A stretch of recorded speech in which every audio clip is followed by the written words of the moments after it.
rock and roll. We've got a late night stream tonight. We'll see how long I can make it before I have to fall asleep and crash. But we're gonna do what we can, friends. Thank you so much for being here.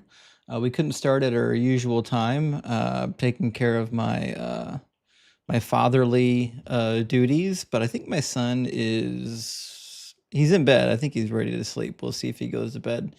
But let me open up the guest boxes real quick, or at least make sure they're open. I think both guest boxes should be open and ready to rock and roll. We should have the YouTube and Facebook and TikTok streams open. So welcome in, everyone.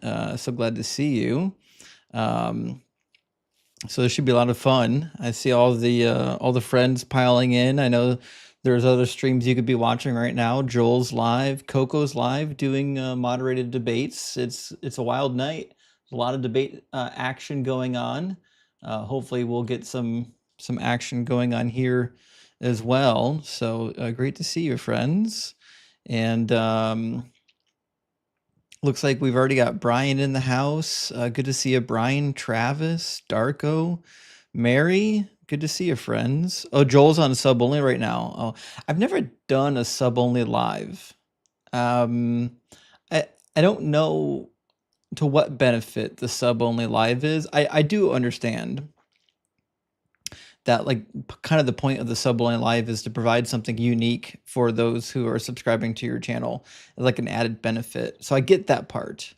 But I think like part of the fun of the live stream is interacting with all the people, right? So personally, I think the more people you can have there, the more fun the live stream is. Like, I love going to other people's live streams and just like chirping it up in the comments and chatting at people like I'm at a football game or a basketball game, yelling at the refs. It's a great time. Anyways, that's why I never did the subscriber only lives, just because I think the more people you have in there, the more exciting it could be. Now, I could see doing a subscriber only live stream if, in fact, you were presenting something unique, like you weren't doing a debate. Like Rainbow Reverend, thank you so much for sharing out the live. I could see if you like had a scholar on your channel and you're doing like an in-depth scholarly discussion, you might say, you know, that there might be a worthwhile endeavor for a sub-only stream, but I don't think I'll ever be doing that. LA Silver Surfer, good to see you tonight. Thank you so much for the $4.99 super hype. Totally appreciate that. And M says, you were about to sleep, guess not. Sorry, M. I'm sorry, my friend. I contemplated whether or not I should actually, you know, go live tonight, but I think I got a couple hours stretch before my my mind and my body says it's time to give up. But I did schedule off the next 2 Fridays from work so I can live stream the next 2 Fridays, and then I've got like a 2-week window there where I'll be able to do some live streaming. Summer, as you guys have been around for a while, summer's a little bit rough on my scheduling. It's basically completely jam-packed. And M's asking when full-time YouTube. If the channel continues to grow and I can get, let's say, for example, I can get to a point where I regularly have about 2,000 people on the YouTube stream. And I'm getting pretty close. I'm averaging about 1,500 per stream. If I get to the point where I'm at about 2,000 per stream and I can still get steady opposition and different things like that, then I think that's where I'm getting to a point where I can start looking at integrating streaming into my like a full-time type of a deal. I had told myself earlier that probably I'm going to wait till I get 100,000 followers, but if I get to 100,000 followers at the end of the year, I think I'll actually be in a really good position to do streaming full time. So we'll have to wait and see, friends. But Dusty, thank you for sending out 10 Deconstruction Zone memberships, and that does bring up another point. I think one of the things that really helps this channel continue to grow and put out more content is the huge amount of memberships that are on the channel. So the members are really kind of the backbone of the channel. It's a huge boon to have members that are willing to support you every month, just like a church, just like a missionary. So I really appreciate that. And Fori, thank you for the $49.99 super thanks. Big W, Fori. We still don't have any opposition, but we did just open up the live. It wasn't premiered. We'll have to give the opposition a couple minutes to catch up. Before, thank you so much for the super thanks. I really appreciate that. And also from our friend Nightman Cometh, thank you so much for the $20 super chat. Big W friend. It says, hell yes, fire up the smokers. It's barbecue time. The Duggites abide. You nailed it. The Duggites always abide. And I did just recently put out on my YouTube channel some Doug merch. So you can get some Doug merch. All of the Doug merch money that comes through the channel gets donated to charity. I'm not keeping any merchandising money. All of the money I get through merchandising on the channel, all the t-shirts or coffee mugs or anything, all of that goes to the Deconstruction Junction support fund to help people in need. So if you want some merch, I'm starting to put some up on the website. It's up there, and it all goes to a good cause. So by all means, if you want some merch, we're starting to get it going. But thank you so much for the super chat, Nightman Cometh, and also helping Mega Deconstruct. Good to see you tonight. Thank you for the super chat. It says, praise Doug and Sharon for their Friday night barbecue. I thought about labeling the live stream Midnight Barbecue, because it is technically midnight in a couple of the time zones, but I didn't want to buck my trend. You know what I mean? The name seems to work, although we don't, we must have scared off all the apologists. They're not here just yet. And J. Cal says, praise his Dougness. I agree with this sentiment. Praise his Dougness. And guess what magically appeared today?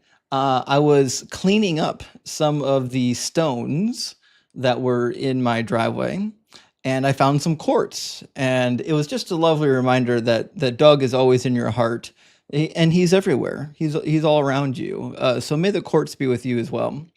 And Theoden, thank you for the $5 super chat, says, I never get tired of seeing you cook with friendliness and superior knowledge. Well, I'll tell you one thing. One of my goals for this year is not only to acquire more knowledge, find some time to read more of the books I got at the beginning of the year over winter when everyone was trapped inside because of the cold weather. I want to get some of that stuff integrated into my talking points.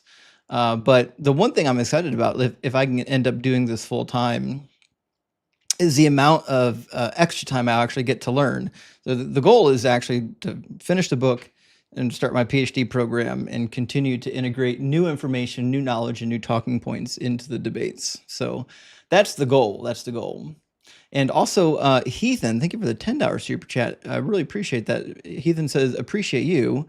One day you mentioned a verse prophecy that says all men will be circumcised in the heart and flesh when the new heavens and earth come to be, but I can't remember the verse.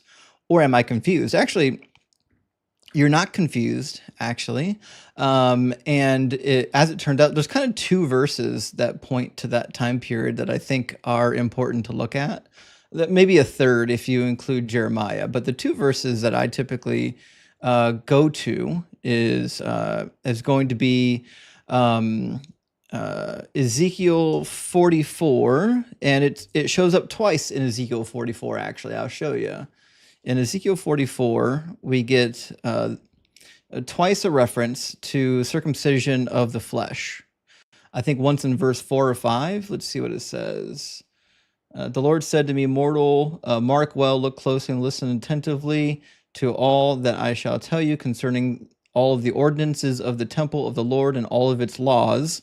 And mark well the entrances to the temple and all of its exits to the sanctuary, so on and so forth. And then in verse 7, it says, in admitting foreigners, uncircumcised in heart and flesh, to be in my sanctuary, profaning my temple, when you offer to me my food, the fat and the blood, you have broken my covenant with all of your abominations, and you have not kept charge of my sacred offerings, but you have appointed foreigners to act for you in keeping my charge in my sanctuary. Thus saith the Lord God, no foreigner uncircumcised in heart and flesh of all the foreigners who are among the people of Israel shall enter my sanctuary. And this, of course, comes after Ezekiel was already given the measurements and the vision for the new temple and the new Jerusalem in this, we'll say, eschatological age. There's another one that points to this particular problem as well. Is it Deuteronomy 28 is what I'm thinking of? I kind of forgot where it was. I think it's Deuteronomy 28. Could be Deuteronomy 31 or 32. Let me try Deuteronomy 31. Actually, I've got it highlighted in my Bible. I could just open up my Bible and tell you what it is. Blah, blah, blah, blah, blah. Or I can, yeah, Deuteronomy 30. Okay. So in Deuteronomy 30, we have more of this talk about the circumcision of the heart and what that time period is supposed to look like. And it says, the Lord your God will bring you into the land that your ancestors possessed, and you will possess it. He will make you more prosperous and more numerous than your ancestors. Moreover, the Lord your God will circumcise your heart and the heart of your descendants, so that you will love the Lord your God with all your heart, with all your soul, in order that you may live. And listen what it says at that. The Lord your God will put all of these curses on your enemies and on the adversaries who took advantage of you. Then you shall again obey the Lord, observing all of his commandments that I am commanding you today. So according to Moses, the time period of the circumcision of the heart includes them following the laws of Moses. It's not getting rid of the laws of Moses. So that's another reason why, the New Testament is trash. You can just throw it out the window, throw it away. And Nick, I got a couple more super chats. We'll get our first guest in here. Nick, thank you for the super chat. It says, did you see the Dan McClellan AI video on you and his response? It was strange. Actually did. Yeah, a bunch of people tagged me in it. So for those who aren't aware, Praise I Am, that guy that we cooked like 2 weeks ago, makes a bunch of fake AI videos of me. He'll take clips of me and then he'll make AI generated videos of scholars and have the scholars disagreeing with me because he's a cowardly POSFF that can't actually debate, and so he has to resort to that kind of nonsense. And then obviously Dan McClellan got a hold of it and was like, oh, no, we're not doing this. Dex, thank you for sending up 5 DZ memberships. I really appreciate that, friend. Big W, and great to see you tonight, Dex. And also Beethoven says, is there any validity to the Flavians and the Christ story? I don't think so. I think you're kind of referring to the Caesar's Messiah conspiracy by Joseph Atwell. I didn't find it very convincing. I understand why some people would, but for me, it wasn't. I didn't find that to be a compelling argument. But yeah, I do believe, along with the mythicists, that much of what the Bible says about Jesus is mythology. I just don't think the Romans made it up, especially not the Pauline stuff. And Vic, thank you for the 1999. He says, entertaining and important work, Justin. Actually, I think you're right. I do love watching these debates. Like when I'm not debating, I love getting online on YouTube or TikTok and watching the debates happen. So there's definitely an entertainment factor with it. And if I can entertain you, I'm happy to do it. And Debbie says, Doug is everywhere. I mean, look at the petrified trees. I know, that's how we got Sharon, obviously. Sharon is petrified wood. And welcome to the Kraken Crew Elite, Judy James. I appreciate that. And Who Dis with a 1999 super thanks. I really appreciate that, Who Dis. And also Isaac with us. Thank you so much for the super chat. It says, I thought I knew a lot about the Bible, but you make me look almost as ignorant as a Christian. Well, knowing the Bible well is a really relative term. Like I went to school with some guys that could probably run circles around me on the Bible. So, but I think when we're comparing ourselves to the general public, the reality is the general public hasn't read it at all, like especially not the Christians, right? So you don't have to know much of it to know more than the general public. And Maestro, thank you for the $10. It says, where and in what would you do a PhD? So I'm looking at a couple schools. Right now I'm looking at ones that I can either commute to or I can move to that would be close to where my my son is. So I'm looking right now at OSU or Cornell, both of them great schools that offer PhD programs in my field of study. And I'll be doing a PhD in Assyriology, unless they do like a specialty in just ancient Near Eastern studies. But typically, the ones that do still refer to it as Assyriology. I think the question is whether or not you're going to be specializing in the language or the culture or both. And Radical Dreamers, thank you so much for the 999, says, what is the movement where Christians say Jesus is a false name? Why do they call him Yeshua or Yahuwah? Any evidence of this in Hebrew or tradition, or is it just a cult?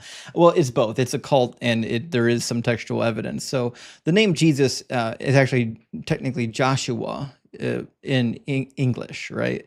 So Jesus comes from a twice transliterated name, Yehoshua, in the Old Testament. Yehoshua just means Joshua, and it gets shortened in Jesus's time period, and a little bit even before that, to Yeshua. That's the shortened edition of it. And if you transliterate Yeshua, though, then Yeshua ends up getting turned into Greek into Isu. And then Isu at one point came into English and German and kept the I. And this was before English had the I and the J. There used to be just one letter. The I had a hard and a soft pronunciation. Then they created the J. The J became the hard pronunciation. The I became the soft pronunciation. But we kind of stole it from the Germans, and because the Germans had the soft pronouncing J when they did Isu. So anyways, when we ended up getting it in English, by the time we got it, it ended up being Jesus. So that's just kind of how that cookie crumbled. But so there is textual evidence for his name being Yeshua or Yehoshua, but not Yahuwah. That's complete nonsense. All right, let me grab our first guest, and we'll get the ball rolling here. It looks like our first guest is going to be Ike and John the Fappist. I had to read this because it's such a good name. John, thank you so much for the 799. John says, for 15 years, I kept asking the Holy Spirit to come inside me. He kept pulling out. Praise Doug. He's never let you down. And not only has he never pulled out, but he's always hard for you. You never have to worry about that. He's never flaccid. Ike, welcome in. Hey, what's going on, Justin? Not too much. How you doing? Not much. I was just coming in as a man of my word because you remember that guy Godhead? Yeah, I do remember Godhead. Yeah. Yeah, I was if you check under the comments on one of those videos, I'm the guy who went into his live to kind of take up his moral argument. That was me. Oh, how'd that go? So, kind of pretty much went how you expected it would. Yeah, but no, I'm coming up. He said like, "Oh, come back and debate him, and he'll debate you on modern day debates." And I said, if you don't want to do that, I'll host you guys on my channel or whatever, or I'll debate you on modern day debates. It doesn't matter. So just be the man of my word. I love it. Yeah, let me know if you end up scheduling a debate with him on MBD. Let me know. I'll definitely tune in to watch, and I'll be shouting in the comments for you. Oh yeah, no, appreciate it. Oh, and also he believes that you got smashed, and you know, of course. I think he really has something for you, man. He talks about you a really lot. So, well, these apologists that do like full-time apology tours, one thing I know about them is that every time I debate one of them, they spend the rest of their career crying about me. So I guess I'm doing it right. Yeah. It was kind of something sort of similar to that. Yeah. Would you mind if I actually run the argument that was thrown at me to see if I was, not understanding it? Well, yeah. I mean, normally I wouldn't, but we just started live and we don't really have a lot of opposition. So let's have it out. What was the argument? Okay, so it was a moral argument for objective morality. And wait, do you believe in objective morals? I don't think so. Not objectively. I believe things are wrong, but objectively, I'm not sure. Okay. Because right. My position is until I appeal to objective morals, somebody has to demonstrate that objective morals exist. What was your argument? Yeah, same thing. So the question posed to me was, is if a 4-year-old was to a 4-year-old boy was to transition into a girl, is that like is That's all that they ever want to yeah talk about. yeah like yeah that's what I'm saying. Like, so it was like I'm just making sure that I wasn't crazy when I when it was said to me. So it was like, is that a wild statement? Like, and so basically I was asking like, okay, so what is objectively wrong about that, or what's wrong about it? And it was just, oh, I should know that that's wrong without any parameters. Just Basically, intuitively, you're supposed to intuit. Yeah.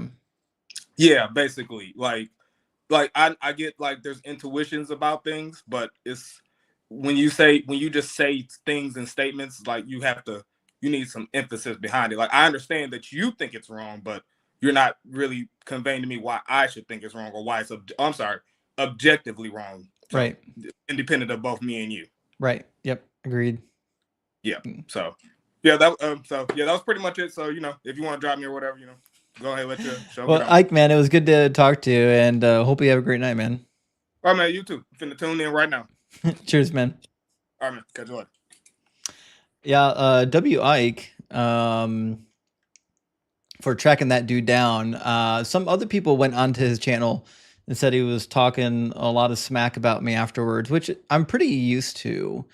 I have a general rule, like, after debates, I don't go and talk smack about people. I just, like, the debate's over and I move on because I'm a normal human being and I have like a life. I'm always tickled, like, when I have a debate with somebody and they spend like the next week, the next month crying about it. It's wild that people have time for that. All right, let's get our guest in here from the TikTok queue. We've got with us the Resurrected Skeptic. How you doing? Hey man, how you doing? Not too bad. Thanks for asking. Skeptic, are you at least 18 and are you a believer? I'm 45. The only thing I wanted to come on here this morning. I messaged you on your latest YouTube video, Mm-hmm. and I asked you if you were ever going to talk about the Shroud of Turin. You might remember that. Oh, yeah. Yeah. What do you want to know?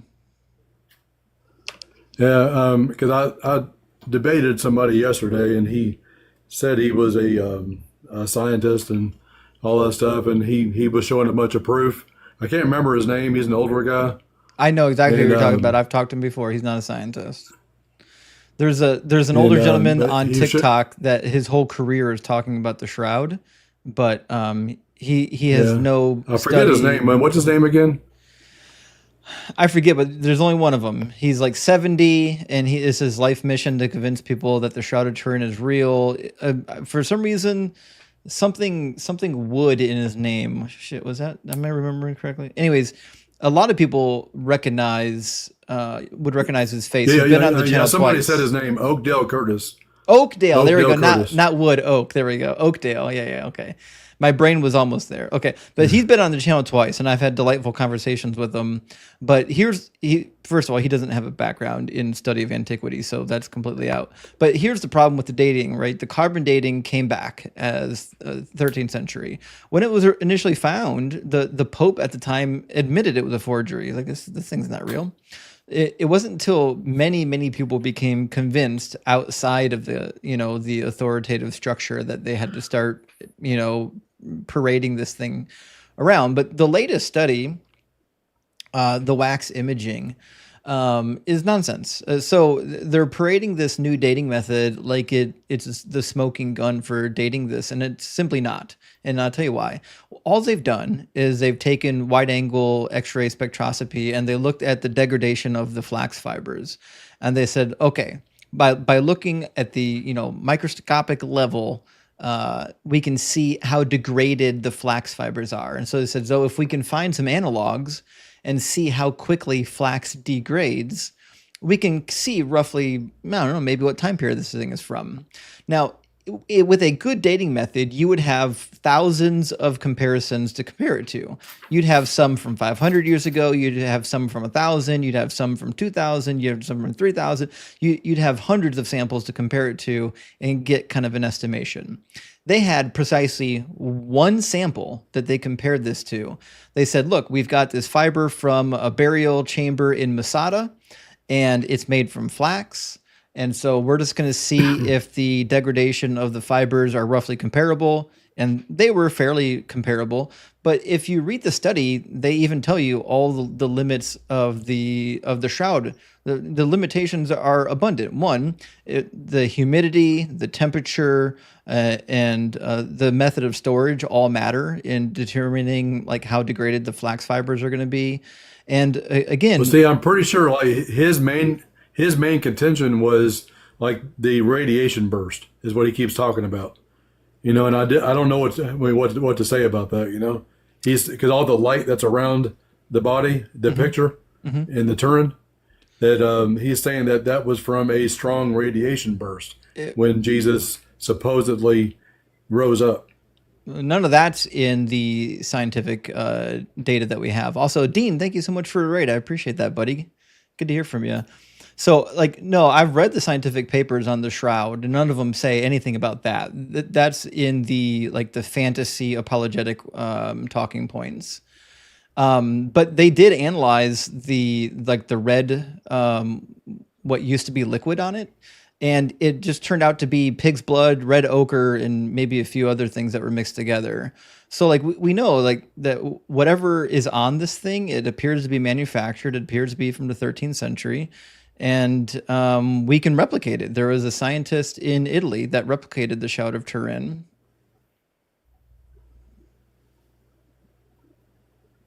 Yeah, yeah. I mean, because I didn't know how to argue it with him. I mean, like for about 10 years, I was a mortician, and so I was talking to him about what I know about body stretching, because I mean, I'm sure in the field I was in, you see a lot of unalignment, Hmm. and so you see a lot of cases, and I was giving him an example of something I've seen. I said, the person that I was talking about, they were hanging for so long from their arms Hmm. that their arms had stretched, and his shoulders had dislocated, Right. and there was a lot of stretching. And I said, from all the examples I've seen, I don't see that, and I don't. There would have been stretching at the joints of his knees, Hmm. because there was a lot of stress, and Well, I don't see the stress that I would typically have seen from what I've seen. right. And think about this. If you look at the way everything's laid out, so it's laid out like it's an image of what was on it, which would only kind of make sense if this person was standing up when they put it on them, because even some of the blood flow, if you look at the blood flow, it's flowing down towards the long end of the fibers. What you would expect is blood pooling, not blood flowing, and the blood flowing would be probably flowing out away from the body. We don't really find that. So the way that the blood pools on the thing makes it look completely not like it was on somebody. Plus, the Bible itself tells you he wasn't buried in one piece of cloth. He was wrapped in strips of linen, and then there was another burial cloth over top of him. In the ancient first century world, like you didn't get just one burial cloth. You were wrapped up in strips of linen. That was typically the way to do it. So yeah, the whole Shroud of Turin thing is nonsense. Yeah, I also looked up. It seemed like that the cloth itself would have been very expensive, and they wouldn't have just bought that for that particular burial. Right. Yeah. I don't know what you think about that. Well, I mean, they're going to tell you that Joseph of Arimathea was wealthy and he must have paid for it. But I mean, Yeah, I don't know, but Joseph of Arimathea is clearly a plot device. He's not a real character. Also, welcome in everyone from the Dean Raid.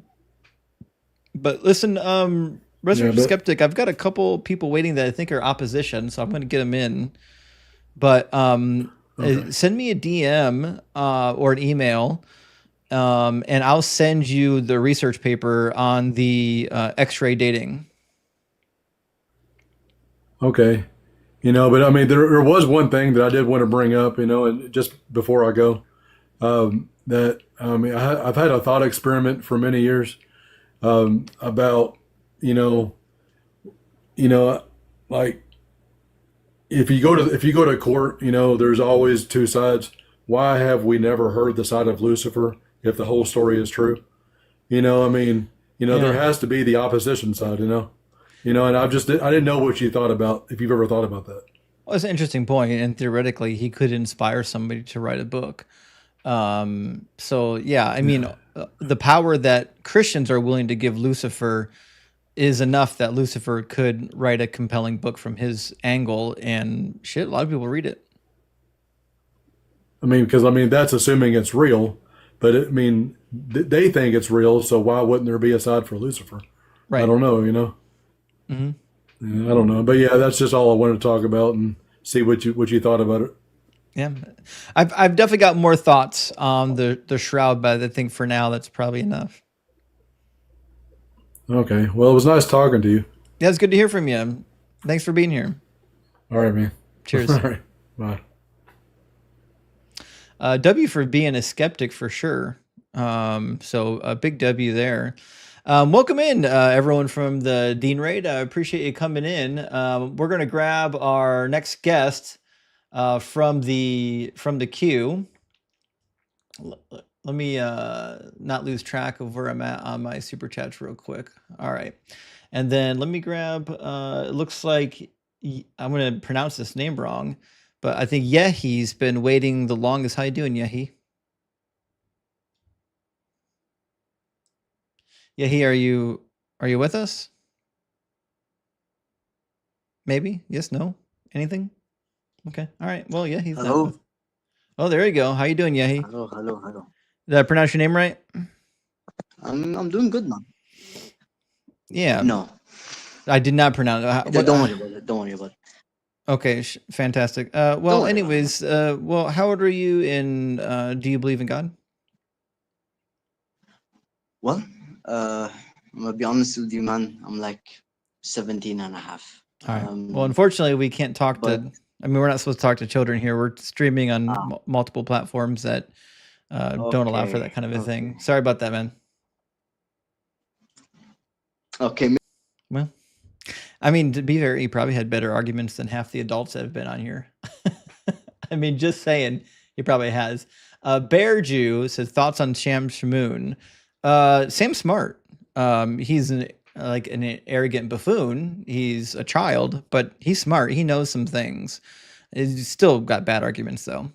And Adam says late live. Hell yeah, brother. Rock hard for Doug. Adams. Yeah, sorry, it's a late live. I had some dad responsibilities I had to take care of first, so I wasn't able to get on any sooner. But thank you for being here. Thank you for the super chat. And Sinker Soul, thank you so much for the super chat as well. It says the people who did the wax said in their paper that it needs more testing and that the shroud needed to be exposed to consistent conditions to be dated to the first century. I agree. That's why I was going to send them the paper. Like if you just read the paper that talks about the dating of the shroud, it clearly tells you the problems with the dating method. Nobody, listen, if they're not going to read the Bible, they're not going to read the wax study paper. It's not going to happen. And Dex, thank you for the super chat. It says, does the shroud contradict the Bible because the Bible says Jesus was wrapped in strips of cloth? Yes, we covered that. And the head cloth was separate versus one big cloth like the shroud. Don't hear this talked about much. Dex, you're 100% right. That's why we brought it up. You nailed it, buddy. You nailed it. And last one, Synchro Soul says, and unfortunately, when you try to look up the paper, all you get is Christian apologist websites running wild saying it's proof of Jesus' resurrection. That's exactly what you get. You don't get it. The apologist websites really have kind of like taken over the internet. That's usually how that works. Welcome in, Mac. How you doing, buddy? Good. How's it going? Good to see you. We're gonna grab our next guest. Well, we're about to. They dropped out. We're gonna grab our next guest again. There we go, and see if they can connect. They're trying to connect. I've got the little circles that says they're attempting to connect. We'll see what happens. They might have a bad connection. It's hanging up on them. You can do it. You can do it. Well, Jade, thank you so much for gifting out a DZ membership. I appreciate that. And Josh, I Love the praise, says best atheist channel out there. Love it. Well, thank you so much for the kind words, Josh. And this guest is clearly doesn't have a connection. There's no Holy Spirit there. Completely disconnected. We're going to move on to the next guest. And we'll see if we can get the next guest in here. Shit, they can't. There we go. We got him disconnected now. How you doing, Moon? Moon? Moon? You all right there, Moon? Hello? Moon is not all right. And Andy's gone. What a tease. And he's gone. All right, we'll move on to the next one. We're going to get somebody in here. How you doing, KK? I'm good. Thank you. I kind of wanted an expert's opinion on this. Someone posted this a year ago and it stayed with me, and I would like an expert's opinion. So their thought was, what if most people have Christianity backwards and the God is the devil and the devil is the actual God, because it's so fear-based. And I don't know enough about Christianity to really have an opinion on it, but I did feel a strike of fear of a God I don't believe in. So I just thought it was very interesting. Yeah, so I've heard the argument before. You know, there's been quite a few people that have run the argument that Satan is actually the good guy and God's the evil one. And I think that logically, if you're reading the book, that seems to make the most sense. The one who's in charge of all the horrific shit is God, not Satan. Satan's just like God's henchman. Like he's just doing what God created him to do. So I definitely see why somebody would think that. That being said, I mean, I don't think that demons exist. I don't think God exists, like any God, not just a biblical God. And so for me, like I wouldn't, like I'm not worried that there's actually a God and his name is Satan, you know? No, I guess I just, okay, so it does make sense to you. It made sense to me too, and it felt wrong for a second. And again, I'm not Christian, so it was just interesting how deep this runs, even to a non-believer. Yeah, because you think about what would an evil person do, right? An evil person would do all kinds of horrific shit. And he'd have a henchman doing it for him, so he didn't have to get his hands dirty, right? And then when he gets found out, he's like, I didn't do that shit, he did it. And that's exactly what God does. It's the perfect fall guy. Yeah. Satan's just a fall guy. Yeah. That's great. I have one more question, if you don't mind. So since you don't believe in religion, can I ask you from a scientific standpoint, do you believe in intelligent design? No, I don't. In fact, I think if this whole thing was designed intelligently, I would expect to be there would be like a lack of natural disasters, and I would expect that like children weren't born with bone cancer and things like that, right? So, I think if you could prove that there is a God, I think that God would end up being like deistic, where he just like kicked everything into motion and then just was like stepped back and been watching for a couple billion years.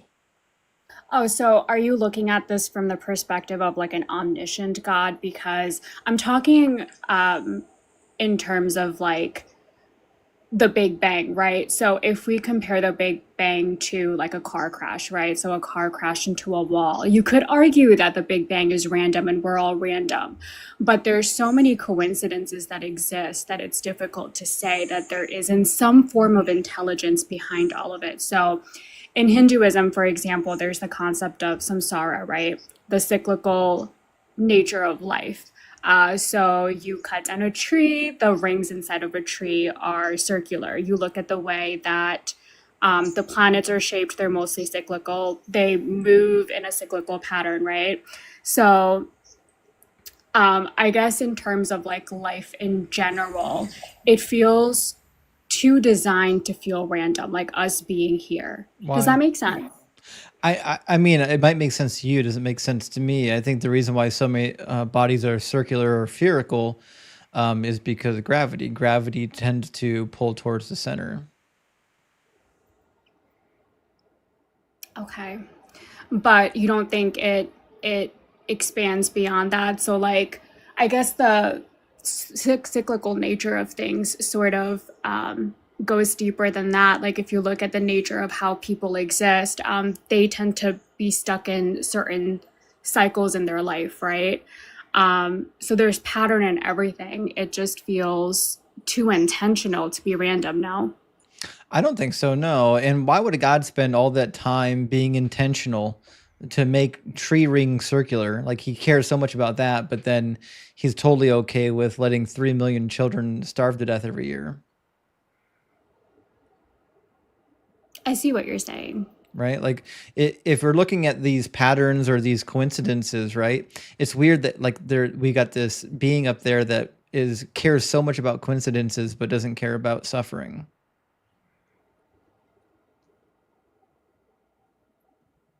Okay. I guess just coming from a background that believes in reincarnation and stuff like that, a lot of it feels not that we choose it, but that the good needs to exist with the bad, sort of just to balance things out. But I see what you're saying. Yeah. Well, let me ask you a question. I mean, so like I like what the Buddhists have done, right? The Buddhists have, for a lot of them, admittedly accept like the spiritual realm and spirits and even malevolent spirits and things like that, right? But they deny like a creator God, like an all powerful being that created everything, right? I think for some people, like if you're convinced that there's a spirit realm, I think that's one thing. Like if you think reincarnation is a thing, right? But I mean, theoretically, that could just be a naturalistic phenomenon. You still don't need a God for that. Like it might be that the facts, like if we had a consciousness that lives on past our physical bodies, that literally could just be a phenomenon of how the universe works. I don't know why we'd have to invent a God for that. Oh, I completely agree with you. Which is why instead of focusing on an omniscient God, I was trying to come at it through like an intelligent design standpoint. Sure. But I do think that we do have souls, and I think it does go through a process after we pass on because energy doesn't just disappear; it has to go somewhere. So, Yeah. thank you. All right. Well, listen, KK, it was great to hear from you. And best luck to you. And we're going to grab our next guest. But thanks for coming up. Thanks. Cheers. I remember going through a phase when I deconstruction from Christianity where I was willing to accept spiritual things, even though I knew Christianity wasn't true. I feel like everyone's in a process. Like, I don't think it's not universally true, but I think a lot of people, when they leave religion, they don't go directly to atheism. They go to somewhere in between. You know what I mean, Mac? Yeah, that's always what makes me wonder if I ever actually believed in this God. Because I don't know. Like, my parents took me to church when I was a kid, and like my main ambition in church was just to avoid getting a spanking when I got home. So, like, that was it, man. That was the focus, right? Keep your eyes open. Don't do anything too wild. Yeah. Just fly under the radar. But I don't recall a time ever actually believing. Because like when you say something like that, like it totally makes sense. Like there's these steps on the way out that a lot of people hit. I was young anyway, but like I don't recall hitting any of these like steps because I don't know that I ever actually believed. I try to think about it. I don't know. Right. Yeah, for sure. Well, let me grab one or two super chats, friends, and then we'll get our next guest in here. We've got someone's waiting in the YouTube queue for a while, so I want to grab him, and then we'll move back to the TikTok queue. Marcus, thank you for the super chat. It says, have you read Historicity of Jesus Christ by Richard Carrier? If so, do you have an opinion on its reliability? Well, first of all, I like Richard Carrier. I've read some articles that he's published. I've watched a lot of interviews. I have not read his book, but I do now own it thanks to Denise, one of our mods. Denise sent me the book, I think, for my birthday, and I haven't got around to reading it. But I listen. A lot of people will poo-poo on Richard Carrier because he's a mythicist, but I think he's smart. No, I might not agree with him. I might get through the book and not agree with him. I'm not a mythicist, but nevertheless, I think he's a smart guy. And Brian says, if you could pick any Christian denomination, what would you pick to be? I would probably be one version of the Anabaptists. I like them a lot. I like their philosophy. I like their nonviolent positions. I like their willingness to be true to the doctrines of the gospel that are good, and not fall prey to capitalism. And TMAS says, was talking to my mom about Luke chapter 3. She said she thought ancient people wrote genealogies different and skipped generations. Any validity there? They typically didn't. There were occasions in which somebody would skip a generation to make like a political statement. Like if you're giving a generation and there was a particularly evil entity in that genealogy, you might deliver the genealogy to either highlight or to omit that particularly hated individual. But it seems like the genealogies that we find in the Gospels, the reason why there are missing names appears to be because they're trying to do a pattern of 14s or pattern of 7s, more accurately. So it's just they're trying to get some numerical significance there. I don't think is anything serious. So that's what I would say about that. Also, Acme Hero, thank you so much for being here, friend. And also, Germ sent out 5 DZ memberships. Big W, Germ. I appreciate that.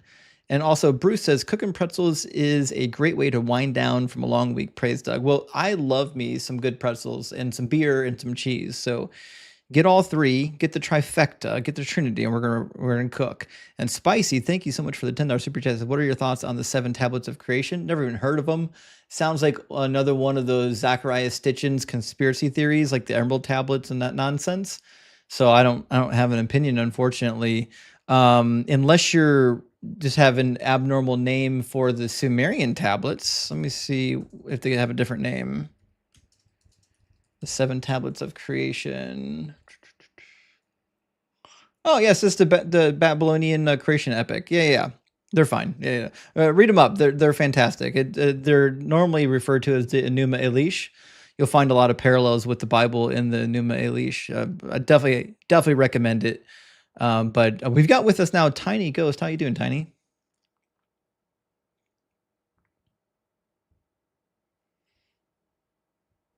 Tiny, your microphone may or may not be working. I can't hear anything.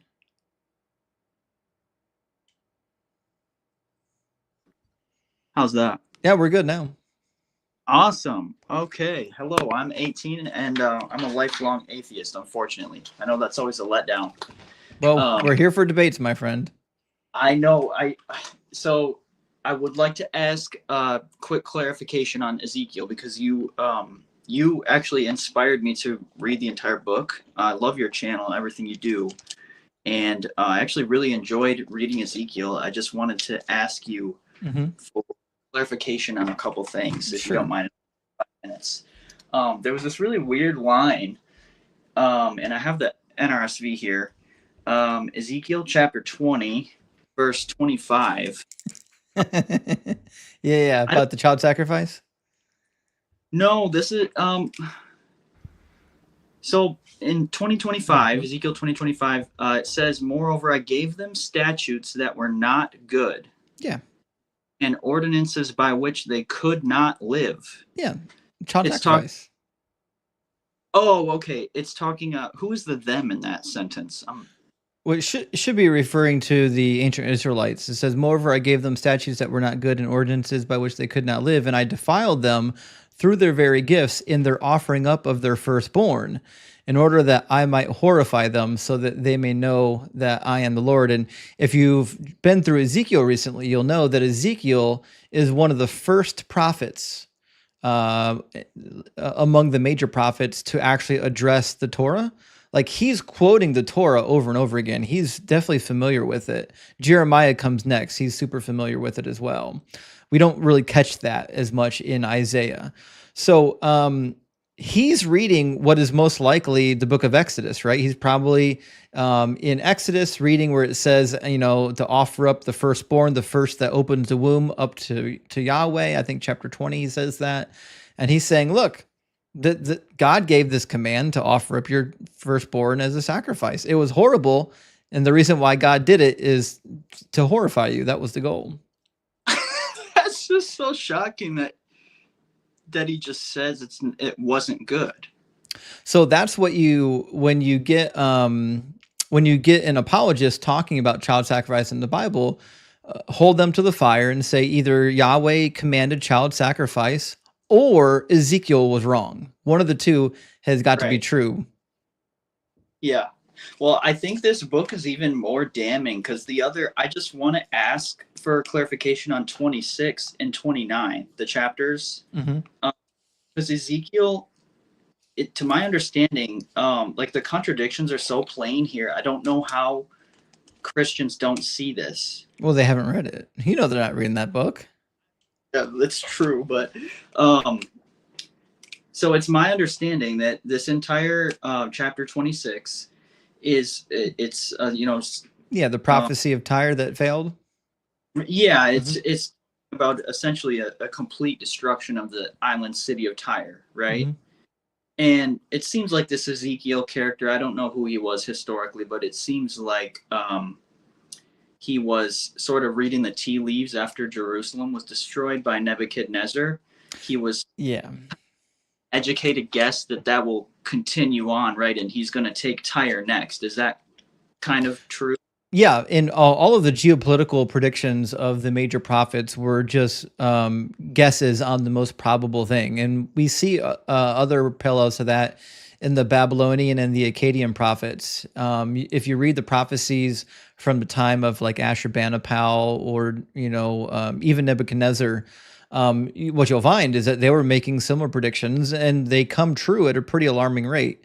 Because when you're making predictions about what the most powerful nation in the world is going to do, it's pretty easy. And when they're on the march against these small little kingdoms, you're like, yeah, we're going to go fuck them up. That's an easy prediction. Yeah. The United States is going to win a war. Yeah. I mean, it's not hard. It's real easy. Great. So anyway, to summarize, 26, he's saying, I'm receiving communication from God that the city of Tyre is going to be completely destroyed by Nebuchadnezzar. And then it seems like in real life that there was a siege that lasted more than about a decade. And then you get to 29 and it seems like this book is written over a length of time. Mm-hmm. Yeah. There's like an actual verse in 29 where Ezekiel admits, he failed, but it's and then he gives you the reason why it failed. Yeah. 18. Yeah, and then he says, essentially, like, but I know I failed, but Yahweh saw how hard Nebuchadnezzar worked for it, and it worked so hard, and so he really appreciates that. So he promises to give Nebuchadnezzar Egypt instead, which never happened. Either. Yeah. I don't. So man.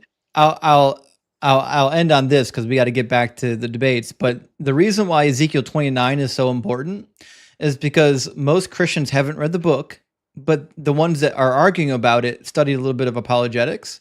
And so they'll lay down these arguments for how Nebuchadnezzar did actually take and destroy all of Tyre. They'll say, no. The way the Bible describes it and the way history describes it, turns out it did come true. He actually did completely destroy it.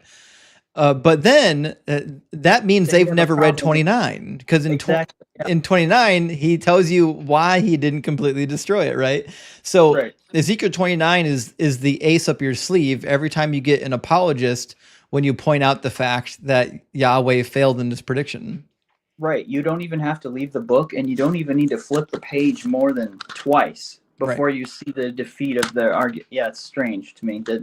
Anyway, okay. I really appreciate all the knowledge. This is actually pretty fun to read the Old Testament. So it's a blast.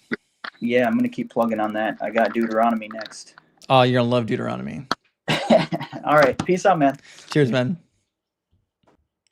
As someone who's been listening to the debates, because I've been recommending reading Ezekiel and Deuteronomy often. If you want to shake off the nonsense of the New Testament, read Ezekiel and Deuteronomy, and you'll be really far ahead of schedule. All right, let me grab one or two super chats, and then we'll get our next guest in here from the TikTok queue.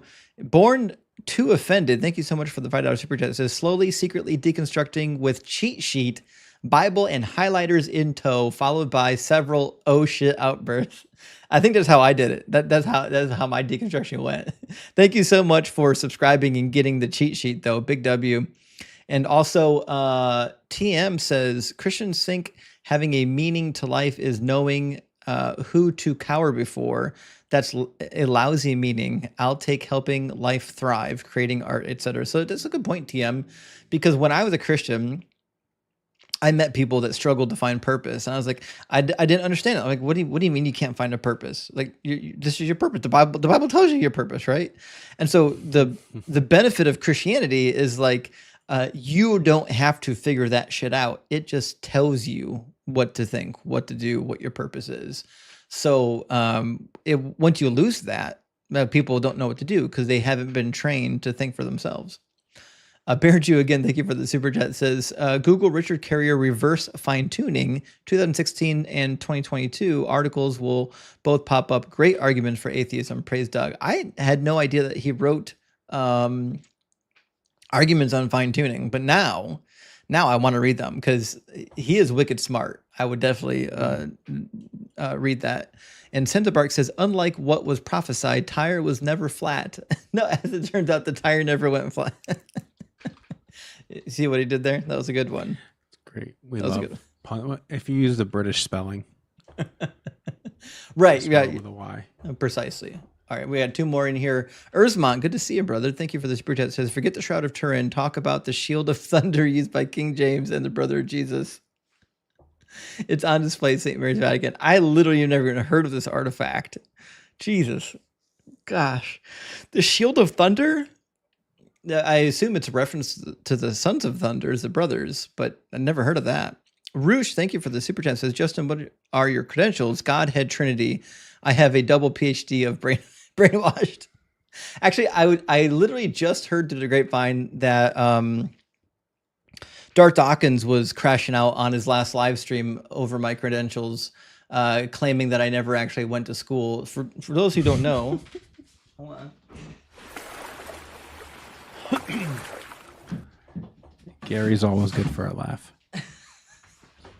Really is. Bertram, thank you for the whale.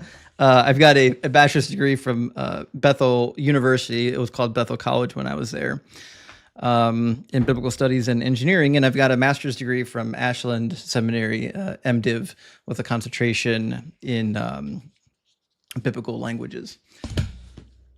We had a guy on Oso's live the other day who swore he had a doctrine in PhD. Oh, dear Lord. That's bad. I got So that impulsive bad. thing from where like things have to make sense. I'm like, you a doctorate?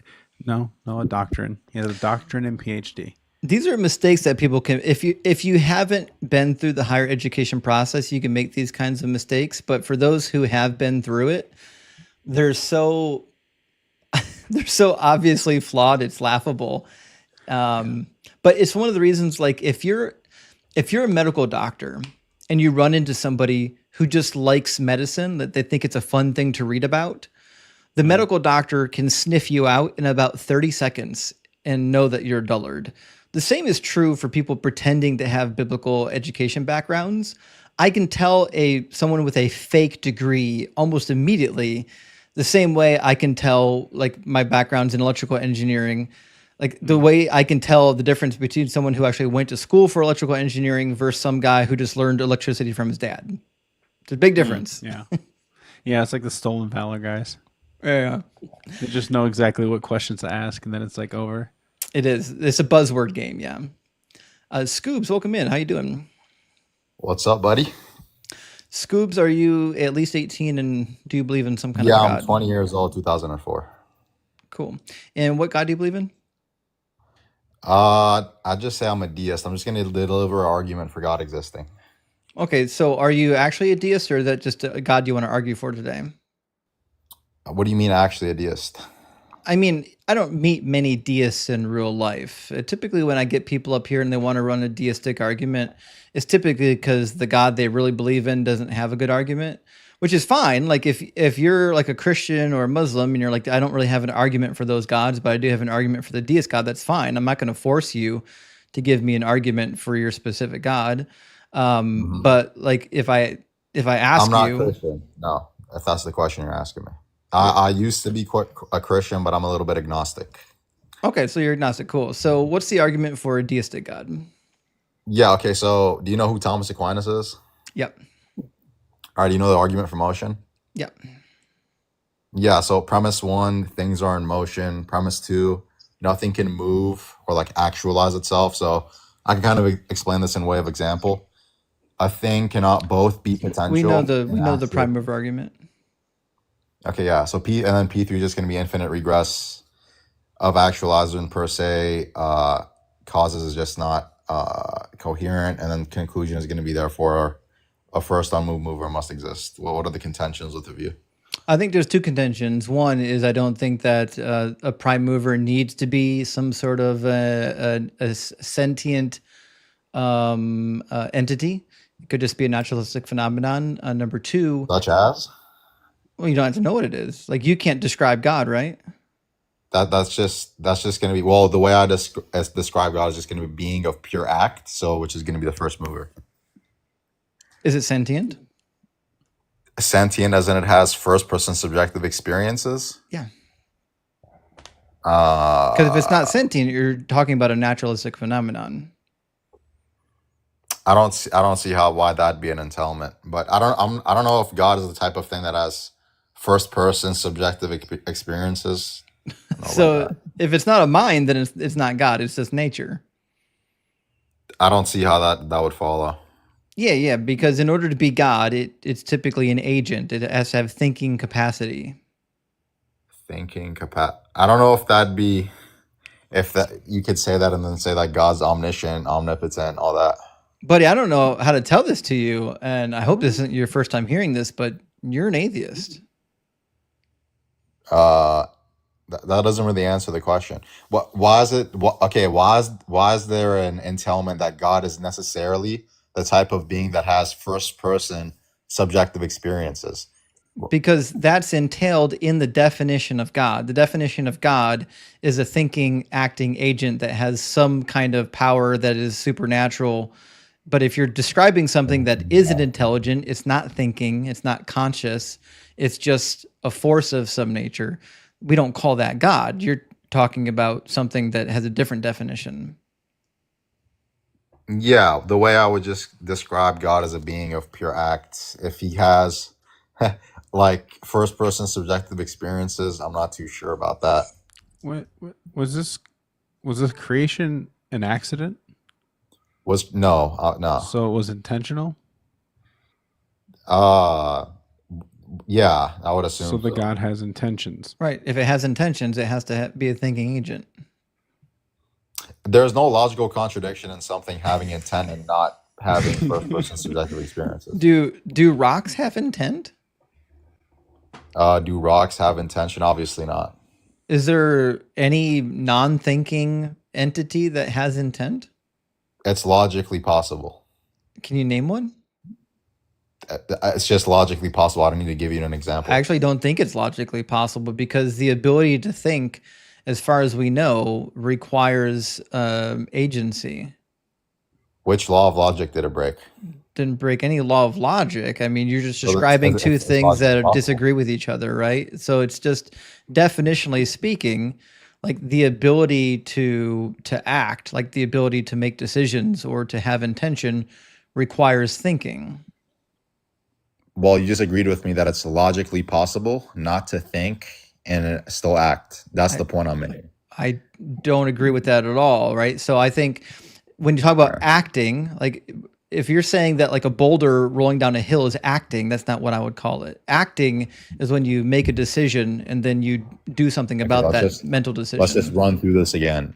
Is it logically possible for a being not to have first person subjective experiences, but act with intention? No. Which law of logic is it breaking? It doesn't break a law of logic. It breaks the laws of how definitions work. So you keep using words wrong. In order to act, you have to be acting on what? What are you acting on? I'm not sure. You're not sure. Maybe You're not for sure where humans thoughts it's come from. Yeah, the mind. But like I said, The there's mind. no Okay, is logical. God a mind? Does he have a mind? I'm agnostic on that. I don't know. Oh, I don't it know if sounds like you God's the don't type really of have thing that I a don't know. good argument. You granted the So argument. I didn't grant the argument. So All what right, it sounds. the law is the law of non-contradiction. There you go. What? You're trying to apply two contradictory properties to the same thing. Yeah, how is that a contradiction? He just told you. I can't help you, bud. Yeah, you're Listen, just saying like- I broke the law of non-contradiction, but you won't elaborate. So the claim was, Yeah, is it you're talking about logically- just it hold on. doesn't have to be So- a thinking agent, but then it has intent. okay, so the question was, is it logically possible for a being not to be sentient, and then still be able to act? Right, but we're talking about like a definition problem, right? To be sentient is the thing that allows you to act. The thing that allows you to act is to be sentient? That's what action is. Action is when you decide to do something and then you do it. In order to make a decision, you must have the ability to make decisions. Mm-hmm. Yeah, sure, but I don't see how it's like it's a logical necessity for you to like have to be sentient to make decisions. Thinking I don't thinking get that. requires decisions make thinking a necessity. Like you have to be able to think to make decisions. If Sure, you're not, but it's if you're also not, logically. if you're not also thinking, if logical. you're not actually making decisions, if you're not actually thinking, then you're just describing like a naturalistic law of the universe, like how a tree bends towards the light. It didn't think to do that. It just did it because that's the way nature behaves, right? So if you're I'm making, hold on, Scoobs. If the thing you believe in doesn't think, right, then that means it doesn't make decisions. And if it doesn't make decisions, then it's just not God. You're just describing you're just describing a naturalistic phenomenon. You're an atheist and you don't actually know it yet. The other problem with your argument, which we're never going to get to if you get tied up on this point that you don't understand. The other problem with your argument is that let me finish it, and then we can. You didn't start yet. You can't finish it. The other problem with your argument is that I don't believe there was ever a start to anything. Like the prime mover argument fails also because what we know from science is it appears that there is an infinite future and an infinite past, right? So in order for me to believe that there needs to be a prime mover, I would need a reason to believe that there was once there was once a period or something, you know, there was nothing and then something came from nothing. Yeah, a state where there was nothing. Okay, awesome. So I'm going to address the first point. The first claim that I made, that there is no logical contradiction for a being to be not sentient but still act. Right? There's no logical contradiction. Secondly, no, there is. What is that? It's just a factual. It's just a factual contradiction.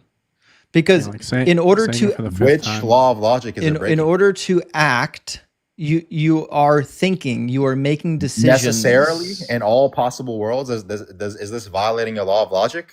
Again, violating the law of logic is not the determining factor of whether or not something is true or whether or not it is the case.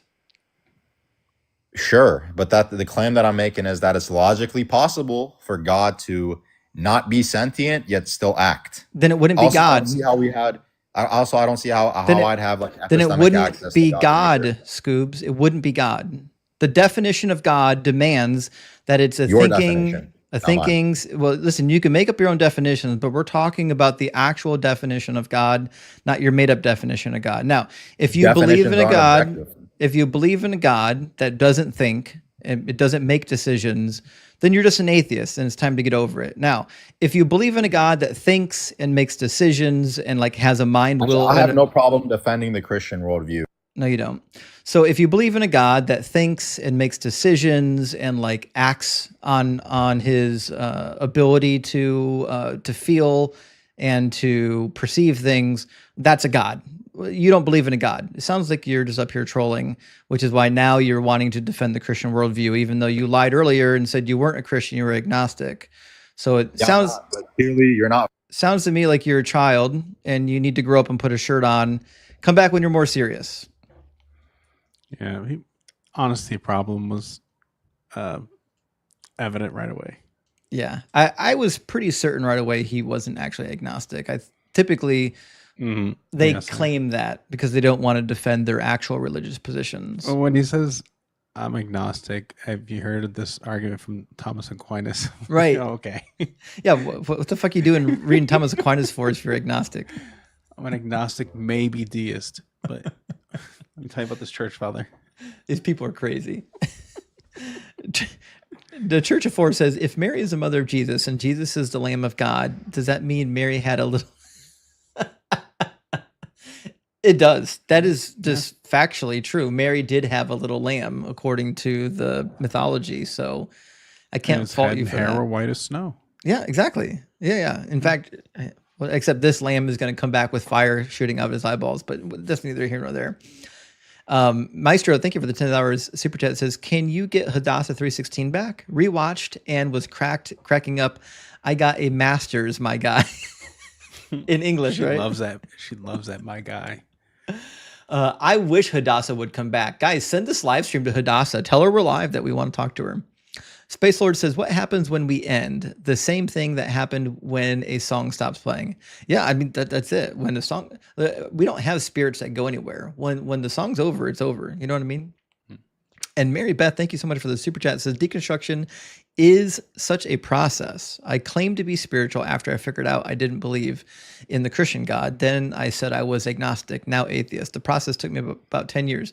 Mary, actually, that's very common, actually. That was my experience. It took me about that long as well. And a lot of my friends went through a very similar process. Like you only want to, it's like, waging a war or playing a game. Like you only want to give up as much ground as possible until you're forced to eventually give up all ground. But they've got to take it, piece by piece. Hold the line. Yeah, exactly. You're holding the line, right? And Peter says, I was watching Sheo, Holocaust documentary. In it, Polish priest says Holocaust was punishment for Jews, to Jews for Jesus, how dangerous Christianity can be. Listen, and this goes back a long way. I'm actually rereading the Disputations of Origen. The reason why I love the Disputations of Origen is because he's quoting word for word what his opponents are saying. So you actually get to read what opponents of Christianity were saying at the earliest time periods. And he makes a lot of arguments against the Jews about their present afflictions are punishment by God. So this runs deep. It's very deep. And Logan says, more sponsorship money from the law office of Dunning-Kruger. That's 1,000,000% it. And last one, Benji, thank you so much. Says, watched Ray Comfort, how he was talking smack on Catholics and how they aren't saved. So 1.3 billion Catholics are thinking they're doing the right thing, yet they're all bound for hell. Where is this God? That's the craziest thing, that you can have a group of so-called Christians, the one who started the whole thing, and they are the ones that earnestly are reading the book and following tradition, thinking we've got it figured out. And meanwhile, God's just up there twiddling his thumbs, being like, well, you're all going to hell. That's a crazy thing to believe in. Do the Catholics even know about the banana? I don't think they know about the banana. If only they knew. Perfect fruit? If only they knew about the mighty banana, the atheist's worst nightmare. Welcome in, Mel. Hey, how's it going? Pretty good. Thanks for asking. Mel, are you at least 18 and are you a believer? I'm 29. I'm agnostic as well, and I just found your live today through Dean. I actually watch Dean's lives all the time. I was raised Catholic and also kind of went to Christianity, and now I'm kind of like, I don't really know what I believe, other than I believe there is some kind of higher power out there, and I don't know. I want to pick your brain about some things in general, like creationism and spirituality is in general, like what do you think, any experiences with that in general at all? Yeah, well, we'll do this.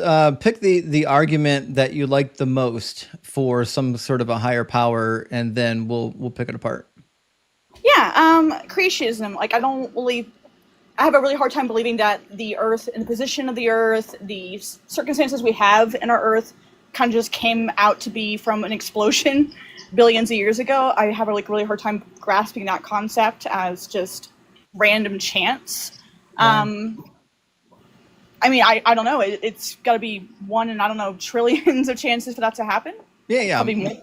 I agree. Yeah, the chance that we're going to be in a life permitting zone inside of a universe is pretty low. but it's certainly not zero, right? And so, for example, the fact that we don't see life everywhere we look tells you that it seems to be, pretty rare.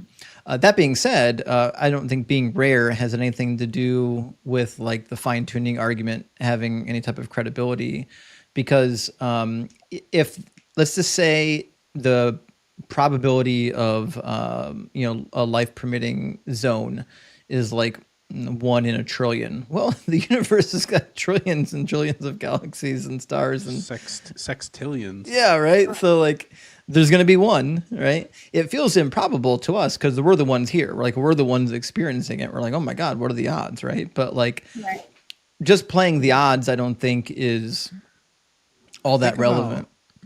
Sorry about that. No, that's fair. I also heard you mention earlier that if you did believe in God, you believe in a God that kind of just did create like the spark that started things and kind of like sat back and just kind of watched it unfold. You mentioned that earlier in the live. Like, can you elaborate more on that? Like what your belief on that is, how that works for you? Yeah, so I'm a complete atheist, but if I did believe in a God, it would probably be a deistic God, because a deistic God explains the circumstances that we're living in a lot better. For example, when we talk about the fine-tuning argument, to me it fails when we just look at the earth. So a deistic God actually accounts for the lack of fine-tuning here on the earth, why we've got earthquakes and volcanoes and tsunamis and other natural disasters that kill 100,000 people a year, why children are born with bone cancer, different things like that, right? This is in perfect keeping if you believe in a God that just like started everything off and then he's just chilling. Like he didn't know what was going to happen. He just kicked it into motion, right? This doesn't seem to bode well for a God that is like all knowing, all loving, all powerful. And he's like intently looking down from outer space at what's happening. That doesn't seem plausible. Yeah, no, I agree that I don't believe in the concept of an all-knowing, all-powerful, all-loving God either. That those are all like contradictions to each other. I've definitely learned that over time. But yeah, I don't know. I just Well, let me ask you a question. Sorry. In your mind, what problem does having a God solve? Honestly, I think it's more of an emotional value than it is like a physical action problem solving. Right. More than anything. Yeah. That was how it was for me, right? When I deconstructed from religion, I still held on to the notion of a God. I was agnostic for a while. And for me, like I wasn't ready to let it go, but I hadn't walked through all of the logical and scientific steps to get to the point where I had to admit that this belief in a God wasn't rational anymore. So it's a little bit of a process. Did you used to have a religion? Yeah, I was raised Catholic, and I was also Christian for a while as well. So, okay. And now you're doing the same thing me and a lot of others do, where you're slowly examining the evidence and you're seeding ground to the areas where you have to seed ground, and then you're holding on to the ground that you haven't had to seed yet. And I think the more you keep looking at science and nature and things like that, it starts to become obvious that the God hypothesis doesn't really solve any actual problems. It's there just more for like emotional support.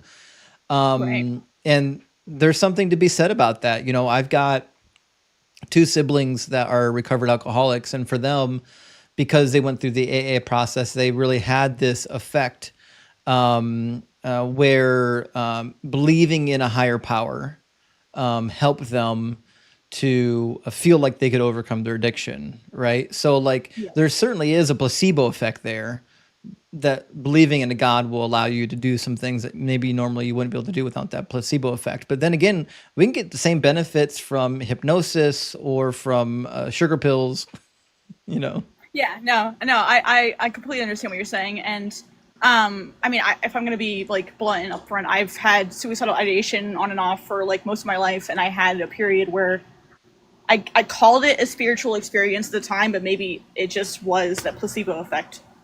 Something that happened that made me feel like I was going to be okay and things were going to be okay at the time, but I don't know. Well, I get that too. So I remember early on I had an experience where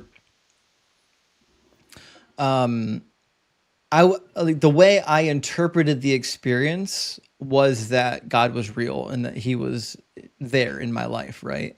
But I was interpreting that through a lens that I already had. I already had the God lens, right? Right. But if you don't have the God lens, then the experience kind of goes away, right? So we kind of have a habit of interpreting things through the lens that we already have, which is like now as an atheist, when I hear about like supernatural encounters, my first instinct is to say, okay, well, here's how this could happen without a God, right? Whereas when I was a Christian, I would say, oh, well, that makes perfect sense if you believe in a God. So at some level, we're all looking through a lens and like we have a toolbox with us and we're like, well, here's the tools in my toolbox to deal with this particular thing.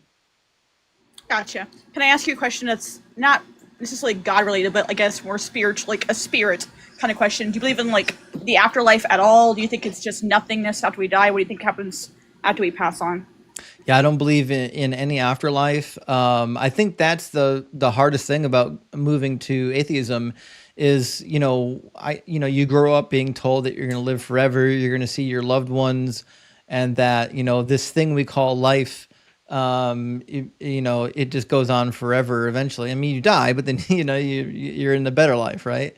Right. When you come to grips with the fact that that's probably not the case, that seems to be wishful thinking, that's a very hard thing to get over. And I remember going through it in my, early 30s, thinking to myself, man, I kind of envy, like I work with engineers, that's my background, and a lot of engineers don't believe in God. It's just the scientific minded people tend not to believe in God. I remember being envious of some of my atheist friends at work, thinking to myself, oh, they probably dealt with this when they were teenagers. Like they dealt with this shit a long time ago. I'm stuck here in my 30s dealing with this, right? Man, I would have made different decisions if I had known when I was 16.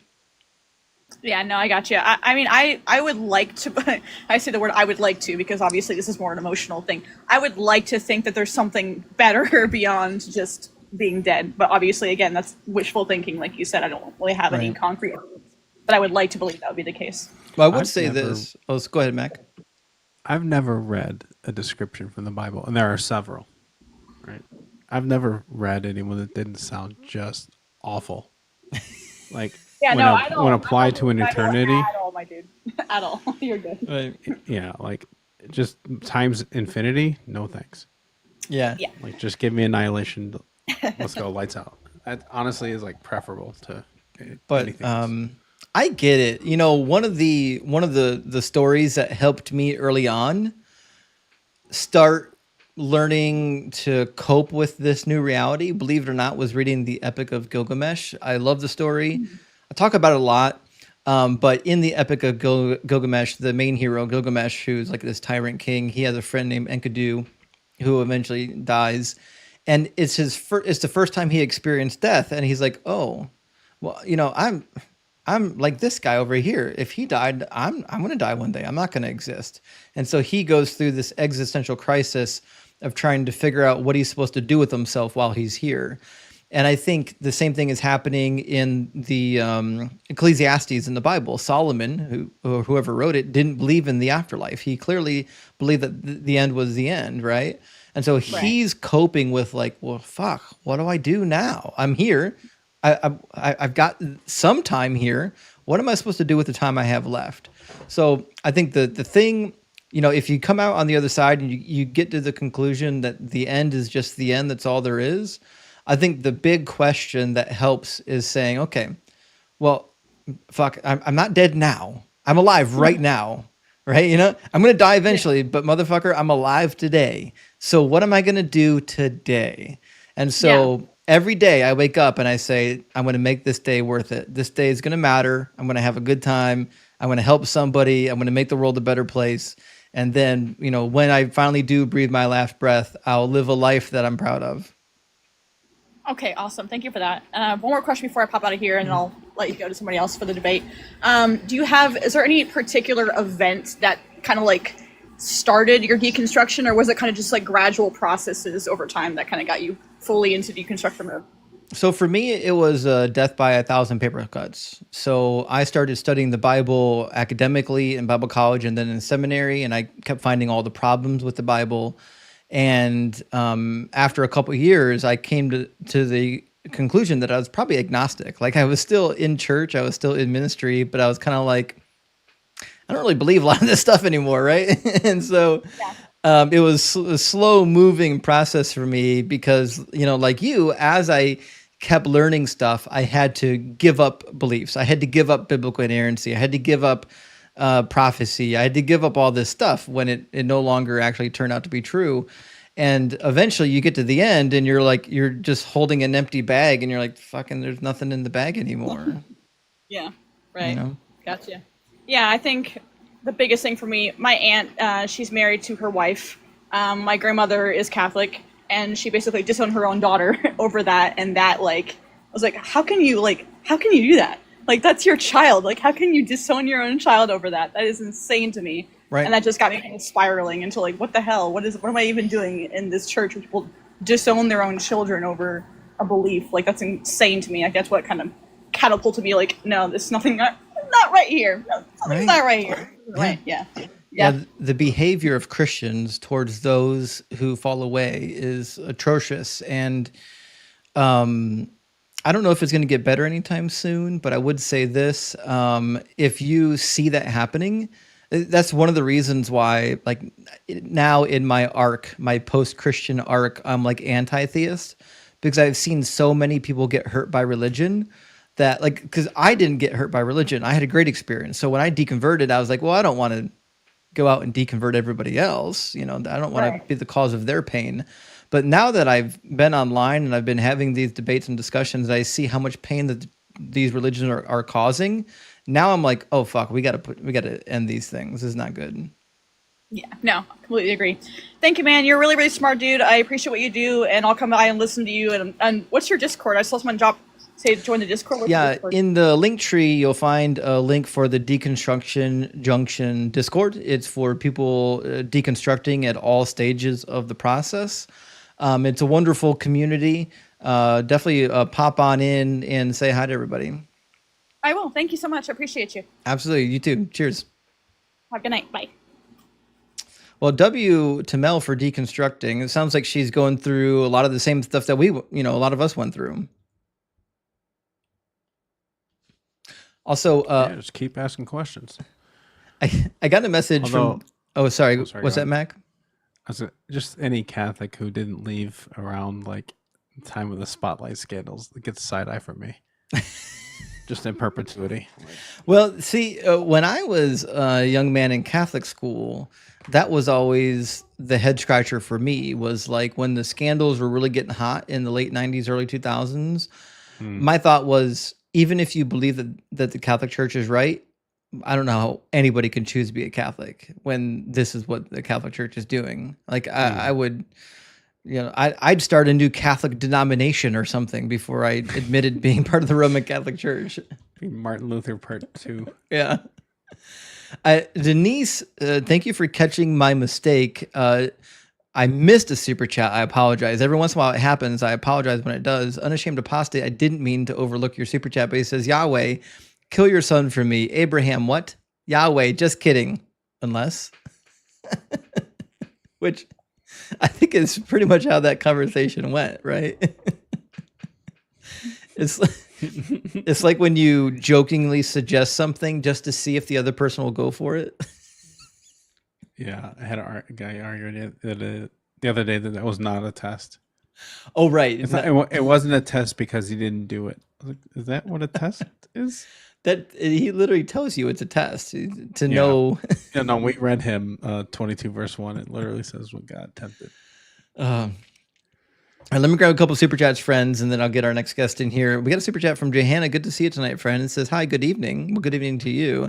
Where can I find your upcoming schedule? Well, I haven't really published one. I should post it in the Justin Discord thread and pin it. My summer schedule is a little wonky. I don't always know when I'm going to be live. My son is with me for, whenever he's not in school, he's with me full time. But I've got a, 6.5, almost 7-year-old autistic boy who you have to be in the room with him, right? Or else he ends up diving headfirst off a counter or something. Right. You can't, you can't verbally explain to him why you can't fly because he's nonverbal, right? So anyways, I could basically only stream when my son's like in bed or when he's with the babysitter, like he goes with the babysitter, or when I'm at work, right? So the next couple Fridays I took off of work. I'll just stream during the daytime rather than work while he's with the babysitter. So I'll know on the upcoming Fridays I'll be streaming during the day, but beyond the Fridays, the timing's a little up in the air. I've got some weeks here or there over the summer where he'll be with mom. And then the weeks that he's with mom, I'll stream a bunch of nights, whenever I can. But yeah, in late August, when he goes back to school, I'll resume my typical 3-night a week schedule. So that's the general lowdown on that. And Afro says, Justin, I bought an annotated NRSV with Apocrypha. Thanks for the recommendation, my man. Well, thank you for letting me know, Afro, and thank you for the super chat. And you're gonna love it. Listen, if the only thing you ever do for studying the Bible is read the Bible, read the Apocrypha, read all the study notes in the NRSV study Bible, you'll be so many light years ahead of the average Christian. They're gonna think you got a PhD. They ain't read none of this. And Dr. Joe, good to see you tonight. Thank you so much for the $9.99. Says, I can identify a fake advanced degree in psychology and a licensed professional poser. Yeah, because you've got a real degree. Also, people crash out when asked research questions. I've had a few. We've had a few on your lives. 1,000,000%, right? When you want to go into the details about what they researched, what they studied, Methodologies, yeah. they can't do it, right? They don't know anything about it, right?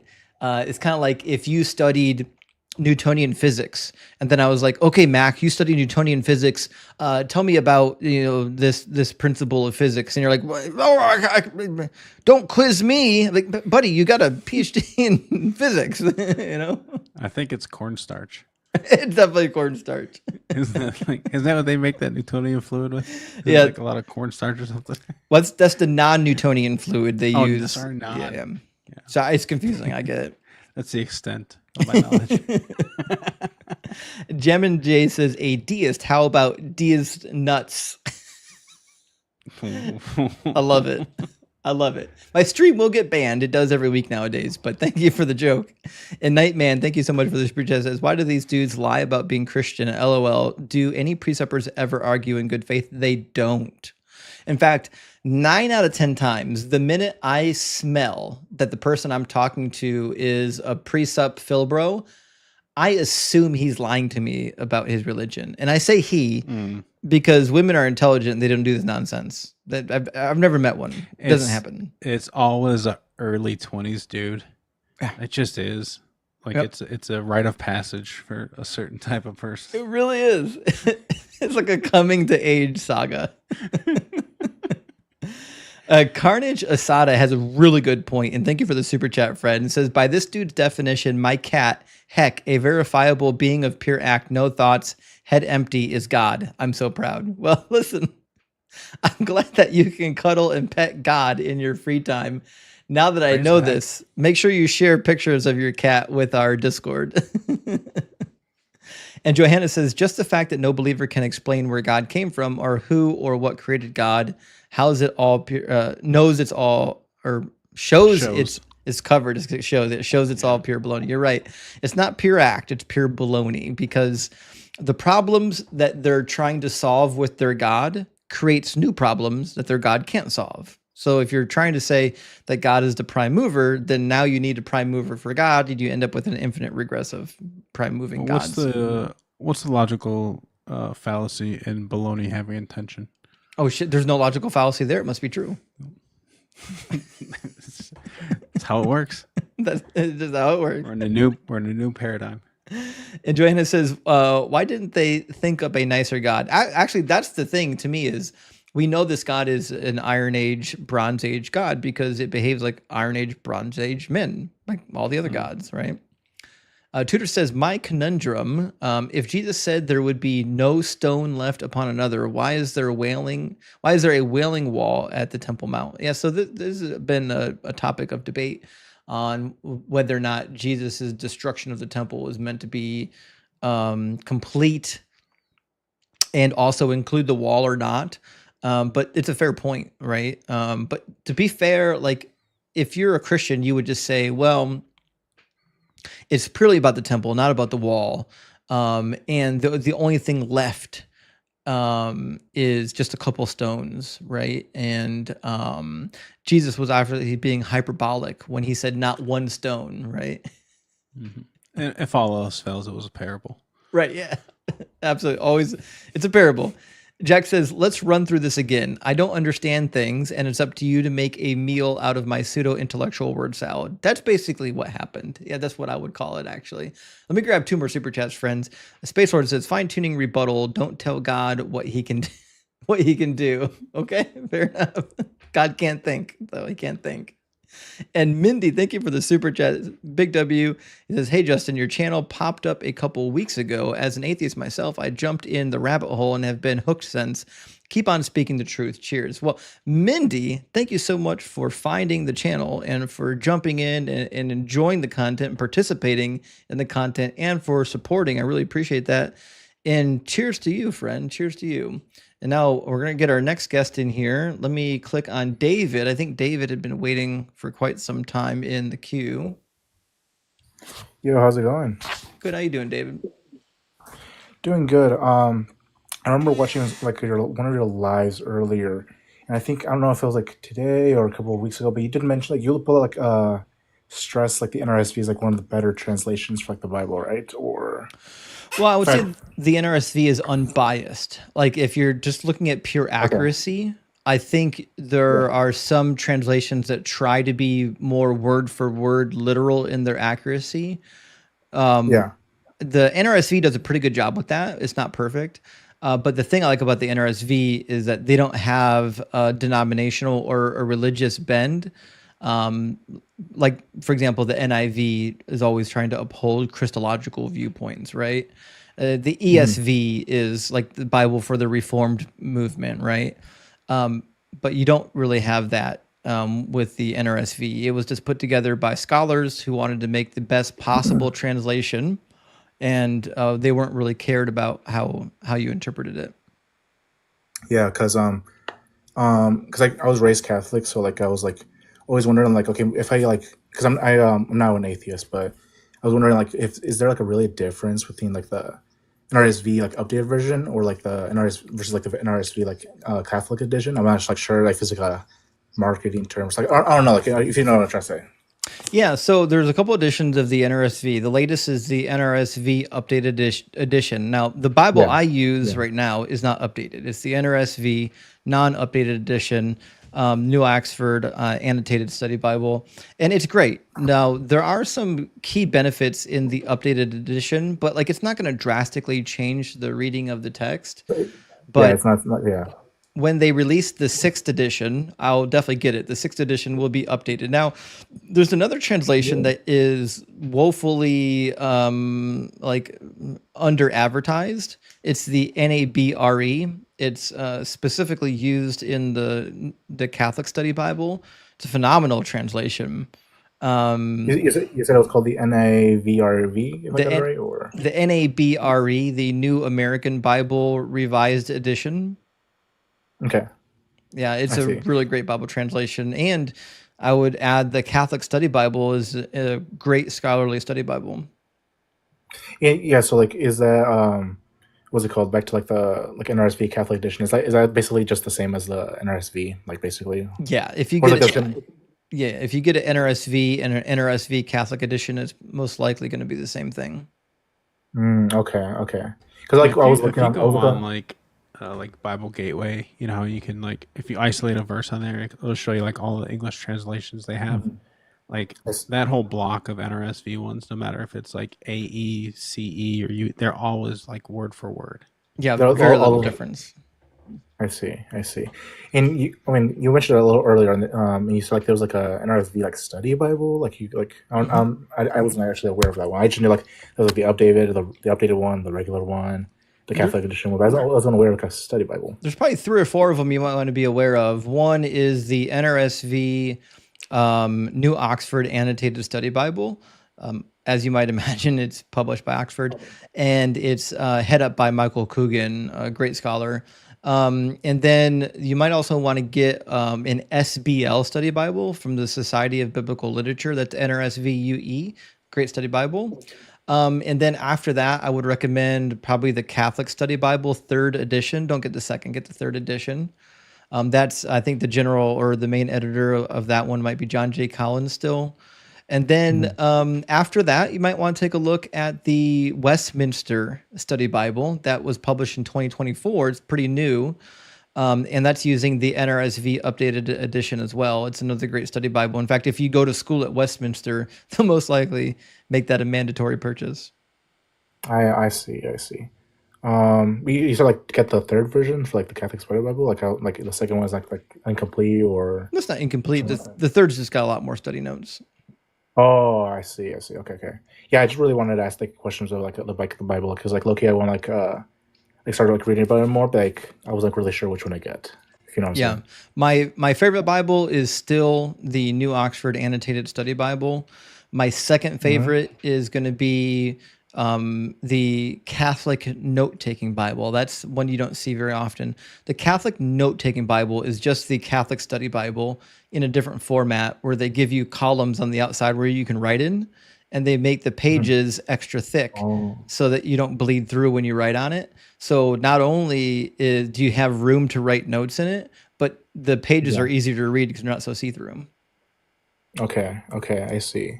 And then first of all, thank you for like answering these questions and like because you brought it up like very recently before I joined. It's like something like Yahweh being like a Bronze Age like deity. Like look, I did not know anything about this actually. Yeah, I mean, most likely originated from Southeast Canaan, towards the region of Edom. I would look into, for this particular idea, let's look into the Midianite hypothesis. It's a really good one.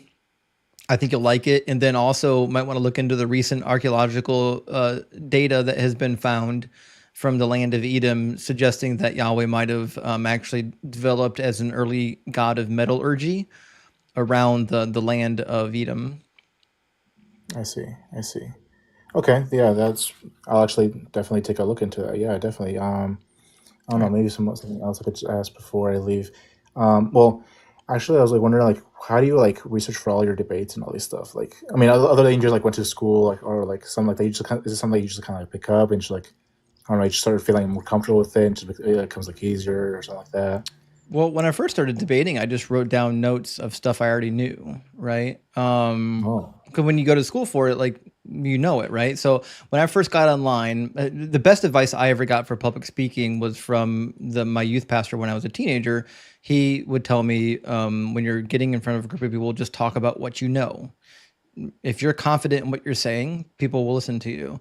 And so that's what I did when I got online. I'm just going to talk about the things that I know. So I would just, I had very narrow scope, very narrow topics, and I was just talking about what I know. And then I slowly expanded my my topics and added to them some learning along the way as well. Yeah, like an iterative type thing. You know what I'm saying? Okay. Yeah, I see. All right. Well, David, it's great to hear from you, man. Thanks for coming up. Yeah, thank you so much. Appreciate it. Have a good one. You as well. Yeah, I was looking at the NABRE. That's interesting. Like, the footnotes are longer than the scripture. Yeah, it's got great notes. Very heavy on notes. Yeah. And some of them are like apologetics, but there's some more in the New Testament. Yeah. If you look at the Old Testament, they don't do the apologetics, just the New Testament nonsense. Well, like because I went right to 2:17 to see what it said about that. Genesis 2:17. Yeah. And it says like, because they didn't die, it probably means that they became mortal. But, okay. So. Yeah, they have to do some of that. Yeah. Yeah. That's interesting. But I was looking at 3:20. This is just NRSV, but it's kind of just jumped out at me. It says that the man named his wife Eve because she was the mother of all living. But this was before they had any kids. Yeah, isn't that wild? Just funny. Theoretically, that means it would be prophetic, which is wild too, because that only works. We talked about this earlier when we had Godhead Trinity. That's Hmm. another wordplay that only works in Hebrew. You're not going to get the same sense in Egyptian or Akkadian. Her name wouldn't be Eve if it was a wordplay on the word for living, because chava is the conjugation for Eve in the Hebrew Bible, which means Okay. to live. So it wouldn't be like syntactically close in other languages, or No, it wouldn't be the same. It is what it is. All right, let me grab some super chats, friends, and sorry about not getting. We want to get a debate in here. Is if you're, I love you guys, but if you're not opposition, I got to drop you. We actually have to do debates here. Everyone's here for debates. Timothy, thank you for the super chat. Says people searching for something in the Bible are really looking in the wrong place. Doug, Doug is minded in the mind. Well, being that Doug is the thing that instantiates all possibilities and all modes of being, obviously he's the thing that holds even your thoughts together. I mean, that's just obvious. And Miss Mass, welcome to the Kraken Crew Elite, Big W. And Eric Smith, thank you so much for the super chat. Says, by the standards of ancient Israel, would Catholic veneration of the saints rise to the level of idolatry? Some of those images seem pretty graven. So this was actually an early argument by the Protestants against the Catholics. The Catholics do practice idolatry with their statues and different things like that. So there's certainly a way you can make that argument. I do actually agree with the Protestants that the way they treat some of the statues can border on idolatry. I don't know if it actually is, but it borders it. And Maddie F says, the guy who raises his hand in Philosophy 101 to a chorus of groans from the rest of the students. I think you nailed Be it. some bullshit. You nailed it. You're gonna be some bullshit. 1,000,000%. That's so good. That was spot on. Josh says Doug and Sharon Stone can be explained through igneous regress, sentience from sediments. I love this igneous regress. I need to make a transcendental argument for Doug that includes igneous regress. We need to make this happen. Is there a prime sculptor? I guess would he be the Maybe. Johnny, thank you for the $2 super thanks. And also Cryptic, thank you for the super chat. Says, when you cook in debates, what's your favorite doneness? What would be a rare, well done, and what would be Doug approved of? Okay, so here I have a scale. I'm going to tell you how I do it, right? So when I get a guest in here and they're being nice and polite, I don't want to cook them. I'm going to be kind to them. I'm going to give them the energy they're giving me. If I get a know-it-all idiot up in here who wants to be belligerent and, dodge questions, my level of cooking goes higher and higher. I want them more and more done the more they talk, which is why sometimes you see people up here for 3 hours. Because I'm like, by the end of this conversation, you're going to regret that you were up here. That's what's happening. And that's called carbon. Yeah, the carbon. Acme says all yellow bananas are clones like Eve. Well, listen, you're not wrong, actually.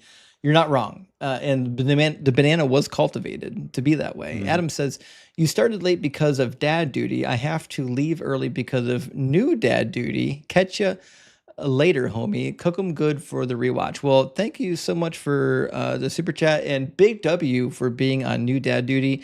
That was one of my favorite time periods. I love babies. I love them. I love babies.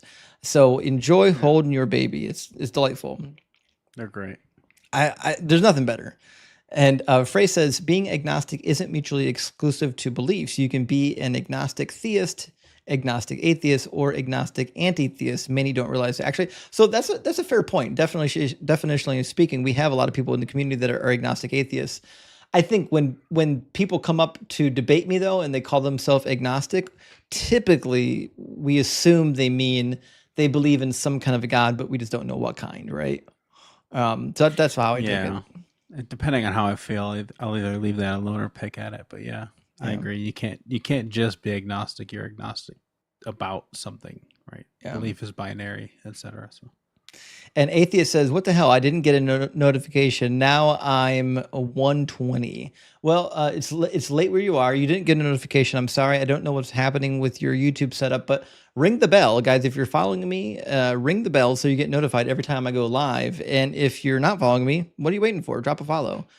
And Design thank you so much for the $20 super chat. It says, same. I went forever thinking that everyone dealt with these religious questions as kids and thought I was behind. Meanwhile, here we are turning away questioning kids while religion says, gimme, now shut up. Actually, they've been saying that for a long time. That was one of my favorite arguments of Celsus against the Christians, is that they go around saying, don't ask questions, just believe. Just have faith. And last one from Fierce Interaction. Thank you so much, friend. Great to see you tonight. Thank you for the $20 super chat. It says, when God promised to bring Shalom to the land in Leviticus 26:6, was that a dog prophecy? I mean, obviously it was. Been studying my Oxford Bible now, a study Bible. By the way, thanks for the recommendation. Praise Doug. Well, Fierce, thank you for reading the damn thing so you can go out and you cook with actual scholarly ammunition. And thank you for the super chat. And I agree. Obviously, it's a prophecy about Doug. Doug is all over the Bible. Like it just every page you turn is a prophecy about Doug. All right, let me grab our next guest. How you doing, Paz? Hey, what's up, man? Paz, are you at least 18 and are you a believer? Yeah, I'm 33. Cool. And what God do you believe in? I don't believe in God. I don't think about it. So the reason I wanted to come up is because I just All right, I already went through this. I'm not doing any more. I already had my fill of circle jerking tonight, guys. I love you. The people are starving. They cry out for meat. Yeah. You have to. Guys, respect the boundaries of the live, please. Sorry, Mac. I didn't mean to. No. I'm just bullshitting. It's crazy. Like, listen, if nobody was in the guest box and I was like, oh, my guest box is completely empty, I could see some people that might be like, well, maybe I'll come up and shoot the breeze for a minute. But like, listen, guys, we got a full lineup of people waiting to get in. We're waiting for debates, guys. Like, I love you. I'm glad you're here, but everyone's here to watch a debate. No one wants to watch me disagree with somebody. So he's saying he's backsliding. I'm sure he is. Congratulations. That's what he was saying. You should be. No, the other way. I'm saying like. Oh, he's backsliding away from atheism. Yeah. Oh well, shit. We can fix that. Well, it's not weird, man. You said you don't believe in a God. Like it's. That's what he it's said. Not weird. What's weird is to come up and when we're looking to talk to Christians and say I don't believe in God. Right. Yeah. Don't lead with that. Yeah, that's a bad opening. Welcome in, James. Hey, how you doing? Good. How are you? Good. James, are you at least 18 and are you a believer?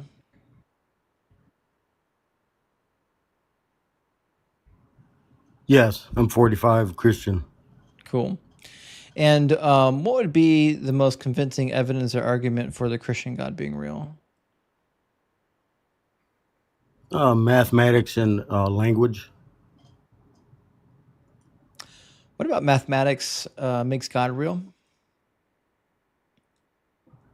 I believe the King James Bible is mathematically proven, mathematically acute and accurate. Accurate to what? Accurate to if you compare the first verse and the last verse together, it's coded mathematically. Coded to what? Coded to date conceived on Nissan 17.4, 1296. Sure, show it to me. Combinatoric.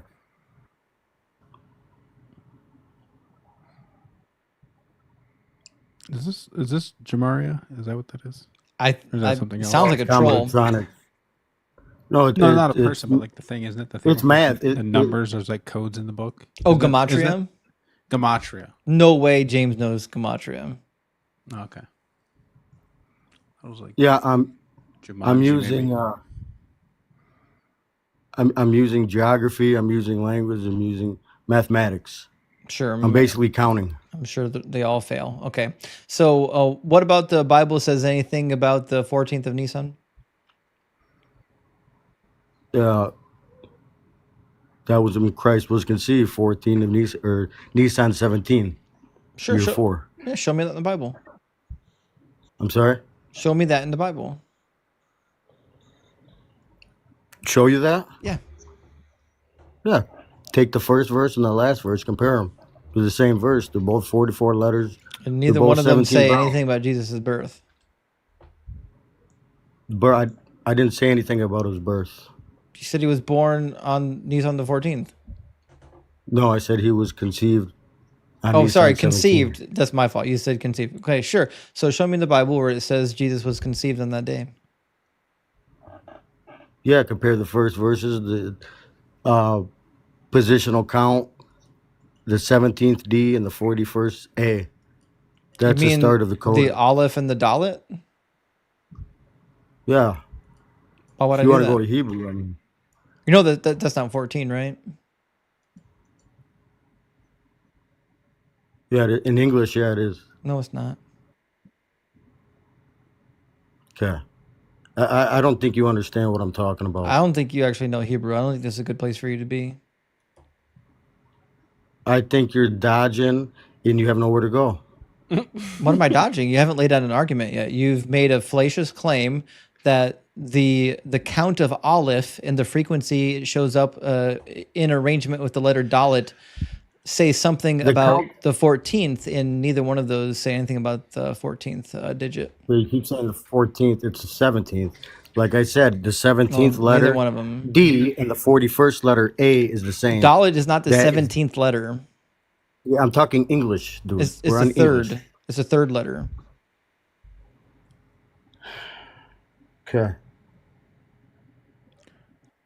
Okay. Why would it be coded in English? That's crazy. I mean, it's coded in Hebrew as well. It's not. It is. The coding can't match Hebrew and English because the word structures are completely different. You are correct. The Actually, word structures are Actually, two different languages. the Dalet's got to be the fourth letter. I forgot my Gimel. But either way, nothing to do with 14. Yeah, you keep saying 14. No, you said 14. agree. Or 17. Sorry, 17. It's not 17. Yes, the 17. Right. Anyway, you take the 43rd letter of each verse, you could spell date. Why That 43? is the first word, date, at 144. Why would with I take Greek 43? translation. Because why not? It's the 14th prime. 43. because that's the number that gets me the weird sequence that I like. No, okay, what if I that's date. what if I take 144 the Greek is what if I take the Adar. 13th letter? 140 is 1 plus 1 5? No, as it turns out, No. it's not. It's not. So why would I do that? I didn't What is ask the you to do relevance that. of the 14th prime? Well, 144 Greek is Adar, the last month of the Hebrew calendar. Again, Well, AD. The Hebrew calendar is 14? not in Greek. I agree with you. Then why do you say Greek? Excuse me. Okay, I misspoke. In Hebrew, 144 in Hebrew is Adar. In Greek is judgment. 144? Yeah, number 144 Hebrew is Adar, the last month of the No, it's Hebrew certainly calendar. not. Yes, it is. No, 140. no, it is not. So 144 Hebrew is not Adar. There's not 144 months. Dude, okay. But you're in a lot of This trouble. tells me you don't know Hebrew and Is you he don't know talking about Greek. like lexicon? I actually learned Yeah, both he of is- them when he I was in is. school. It's Strong's. It's Strong's Yes, 144 Lexington is Strong. Adar. Oh, you're talking about the Strong's Concordance number? Yes. You can't be serious. Is this guy for real? The Strong's is Concordance it Greek number a was valid added. language? The Strong's Concordance number was added by the guy who made the Strong's Concordance number. He just made up numbers to represent the individual words. It's not one guy. It was one I'm guy. gonna go. Yeah, you Yes, should go. I'm you're, above your. You're in the wrong place, yeah, buddy. I'm above your intelligence. That, I'm that above guy your was King intelligence. James. Yeah, Yeah. yeah, I'm sure it Learn was. Greek and Hebrew, dude. Already did. It'll learn Greek and Hebrew. It will open your debate. Already options. did. Do you know one? No, you don't. Do you know one Hebrew You verbal think one stem? guy just? You're telling me one guy. James, wrote, can you list one the Hebrew Greek verbal language. stem? You're telling me one guy made the Greek. There's one, no, James, it's you embedded heard in him. the James, language. can you conjugate even one verbal stem in Hebrew? Why should I? I don't have to prove to you. Do you know Hebrew? You're asking me a question with the question because you're dodging me. So you can't actually You're do it because you dodging don't know my anything about question. You're Hebrew. dodging So my. this is always Done, my I'll finish, litmus yeah. test for people who pretend to know languages that they don't, is they can't conjugate verbs. For example, Okay, it if doesn't matter. I already proved it if on I my asked page. you what an aorist verb is in Greek, could you tell me what an aorist is?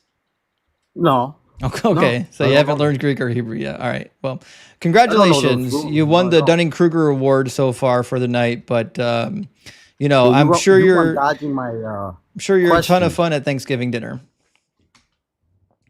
At that point, I feel like I mean, if we continue that conversation any further, I think it borders on like abuse. abuse. Yeah, abuse of the disabled. Like he's not all there. That's wild to me. It's crazy that he really thought he was cooking with that.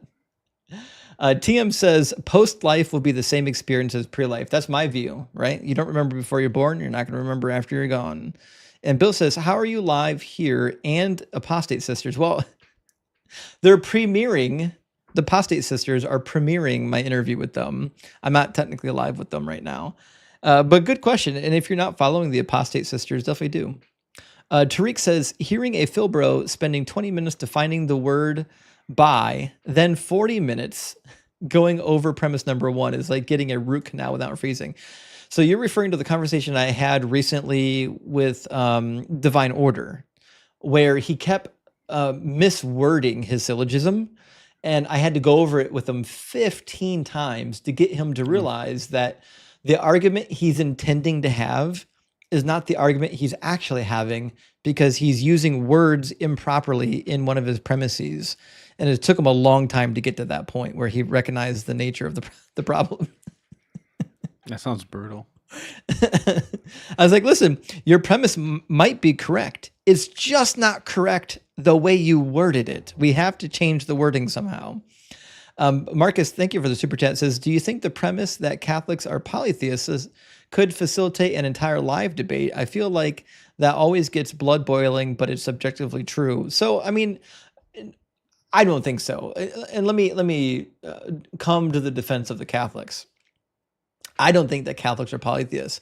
I think they believe in a heavenly realm that's got different tiers of spiritual beings, just like the Old Testament people believed, right?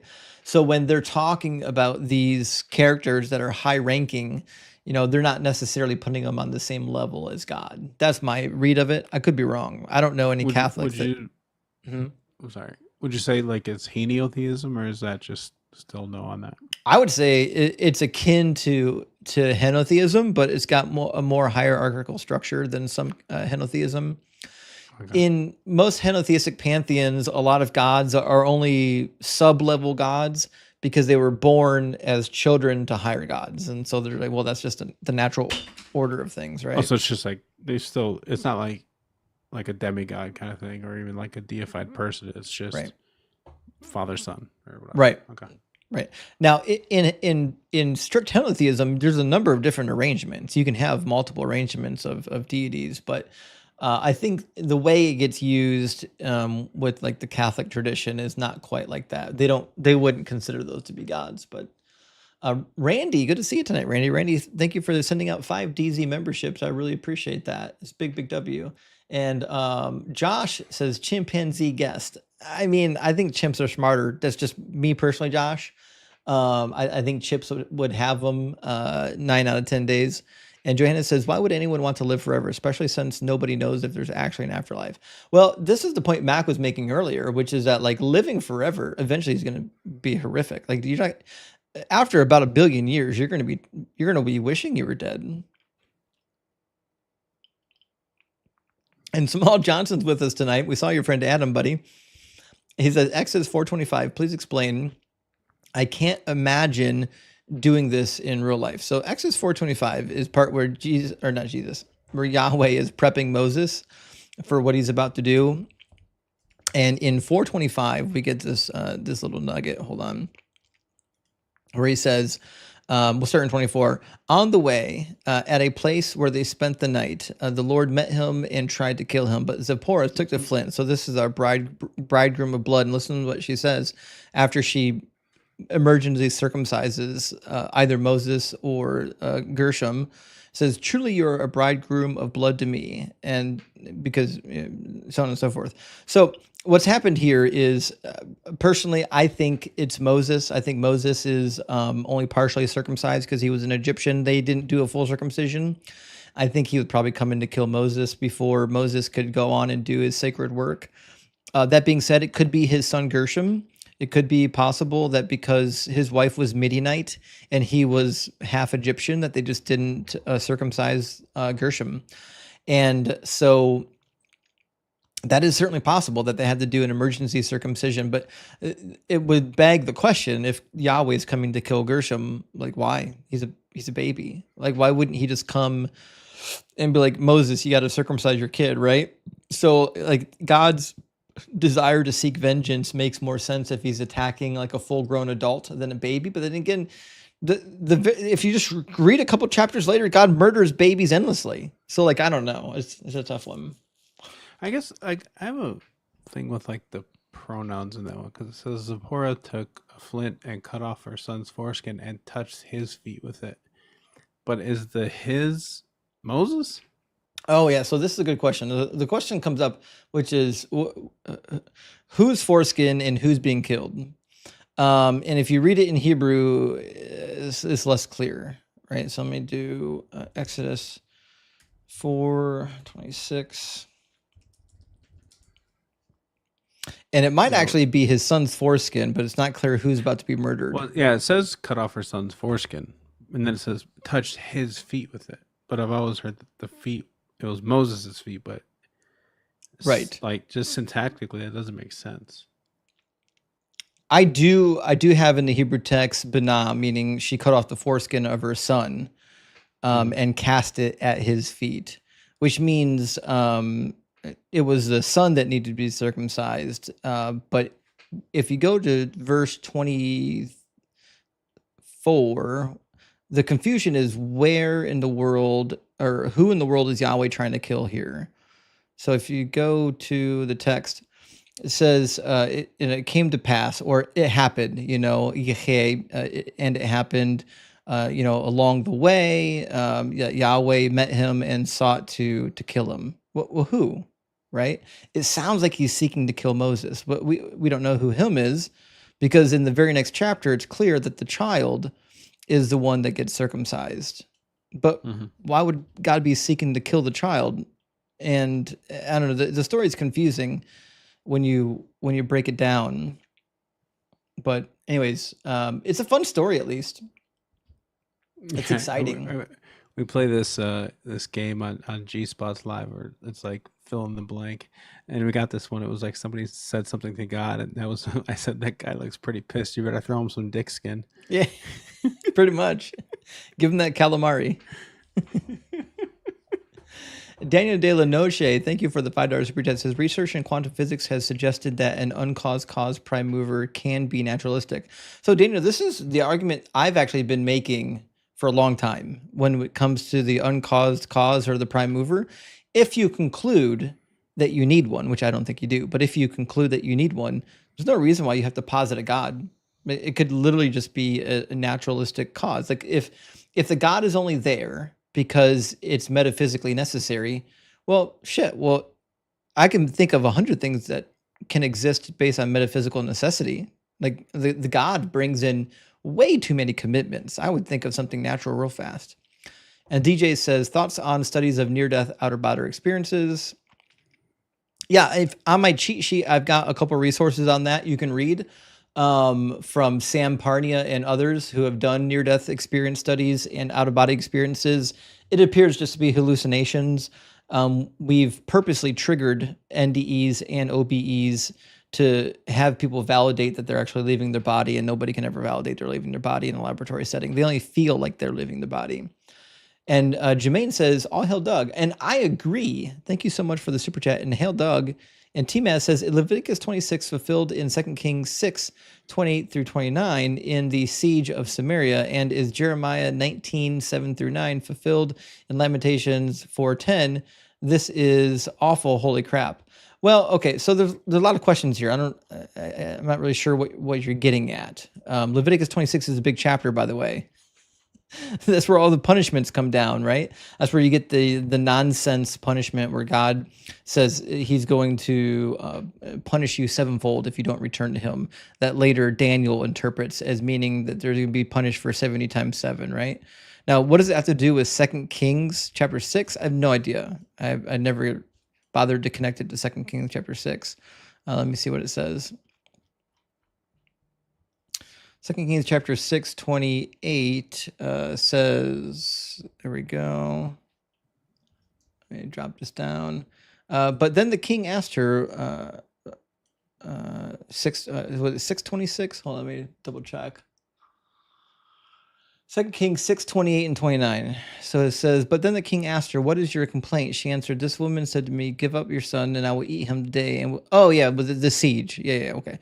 So there's 2 verses. There's also Jeremiah 9:19, if you forgot about that one, where God says that he's going to punish them by having them eat their young. And yes, it's confirmed in Lamentations.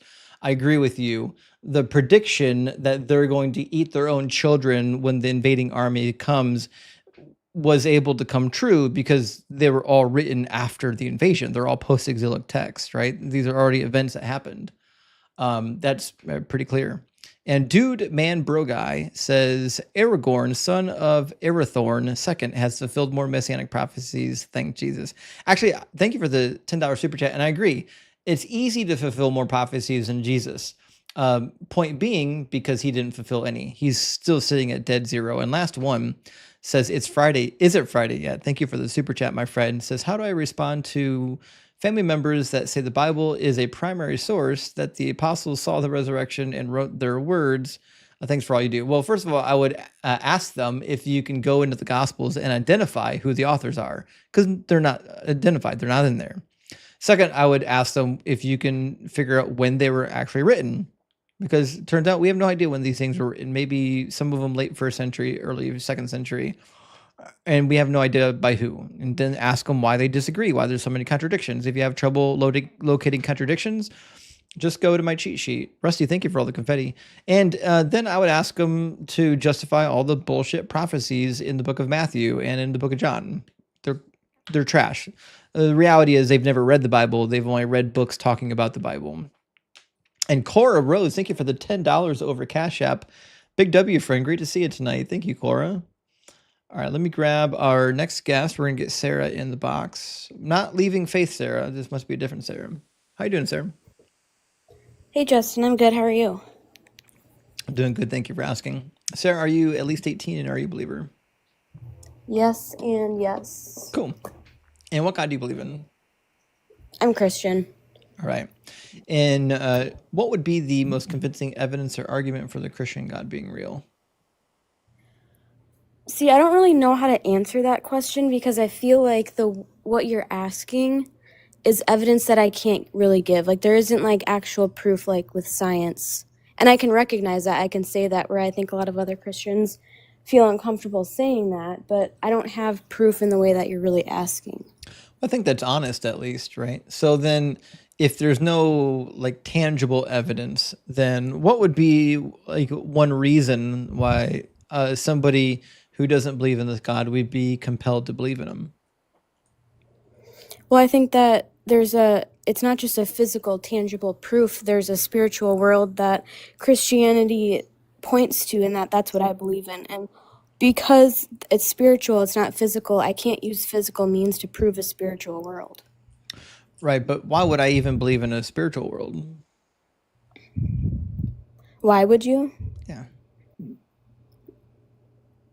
I don't know. I feel like that there's kind of something like that drives people to want to know the meaning of life. I don't disagree with you, but I think people think there's more to life than just what's physically right in front of us. Sure, I believe that people have that intuition, right? But Mhm. to me, I mean, just because you have that intuition doesn't mean that it's true, right? So like I would need something other than like people want it to be true to believe that it was true, you know? Yeah. And I get what you're saying, and that's where it's hard to have like I can go into more of like Bible like disagreements a little Sure. bit easier than this question, if I'm being honest, because I don't know how to answer that, because I don't know why someone should believe in spirituality, because how do you really explain to someone and tell someone that they should? Right. I agree. Like, I don't know. Like, I'm just being honest. I think that's a good position to be in. I mean, and the reality is the position that you're being honest with is probably the right position. I had a teacher that I always admired in high school. And when we asked her about, you know, how do we demonstrate the validity of these things that we believe, she's like, well, you can't. It's not a fact, it's a faith. You either believe it or you don't. And so she said, you'll never be able to prove it. And I, to this day, I still think she's right. I think it's a faith, not a fact, right? But that being said, Hmm. I personally want to live my life on what I believe is true, and I don't think faith gets you to truth. But I do believe that the Bible is one good reason, even if you believe in a God, is one good reason to not believe in the biblical God. So, for example, when I see what's in the Bible, I see lots of things that are just factually untrue, right? So, for example, we have like nonsense verses about rabbits and rock badgers chewing cud. They don't. They can't even regurgitate. They lack the ability. We have verses about how the sun stood still, which like physically wouldn't happen. The earth would destroy itself if the sun just randomly stopped, spinning, or we stopped orbiting the sun. That would be complete nonsense. Or we stopped spinning on our axis, right?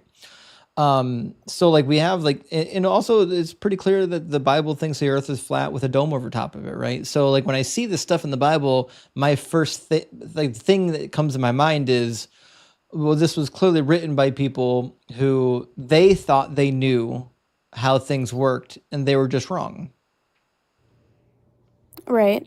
And could some of these things in the Bible not always be literal? They could be maybe like a metaphor. So that's been the way that a lot of people have dealt with the Bible difficulties is they'll say, well, it's not literal, it's a metaphor. But I think the problem we have is that like the New Testament treats them as though they're true, right? So if we got this nonsensical science in the Old Testament, it seems like the best way to deal with it is to wish it away by saying, well, it didn't really happen, it's all a metaphor. And a lot of early church fathers did this. But the problem is, like, look at like Jesus and Paul. They believe it was true. Like even the Book of Hebrews. The Book of Hebrews talks about all these clean and unclean animals that God commanded you to eat. Okay, well, if he really did, if God really did give you a list of clean and unclean animals that told you what to eat and what not to eat, then it's weird that he would tell you to not eat rock badgers and rabbits because they chew cud when they don't actually chew cud. They make a motion with their mouth that looks a lot like other animals that chew cud. Okay, well, two things. First of all, I mean, it's very normal, like day to day, like our normal life. We talk in literal terms, we talk in metaphorical terms constantly, and we go back and forth all the time, and we can recognize that that's a normal thing to do. I mean, day to day, we talk in metaphors, and then we switch to talking in literal, and we can intuitively tell which one is literal, which one is metaphorical. And secondly, when you said that those two animals, they look like they're chewing cud, but they're not actually, maybe people in that time period that don't have the ability to test the way that we do, they thought they were chewing cud, but they weren't. But they thought that they were. But I agree with you. Yeah. So on the second point, yes, people at that time period witnessed the behavior of these animals. They said, "Hey, they're behaving in a way that looks like other animals that chew cud. Therefore, they chew cud." And it turns out they were wrong. The problem is that this wrongness is placed in the mouth of God. And I agree, we can intuitively tell when there's a metaphor afoot, right? For example, if I said that, I drove really fast today to work. I was an eagle. Like, okay, I wasn't Mhm. really a bird. I'm using a metaphor for a large, fast, quick flying bird. or I could say like a falcon, a very fast bird, right? Like typically when there's a metaphor, it's couched in this idea of something that obviously wouldn't make sense if it was literal, right? But the law given by Moses is couched in a very literal sense, and the whole of the Bible tells you over and over again, God gave you this law, you must follow it. You must follow it forever, right? So if the Bible tells you over and over again that God gave this law code and you have to follow the law code to a T or else he'll punish you, I'm inclined to believe that it's just a law code. Well, yeah, I think the law was literal, yes.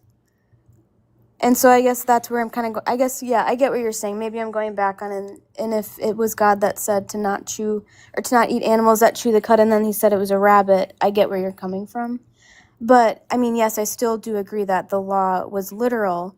The law is not what we're supposed to be abiding in today, though.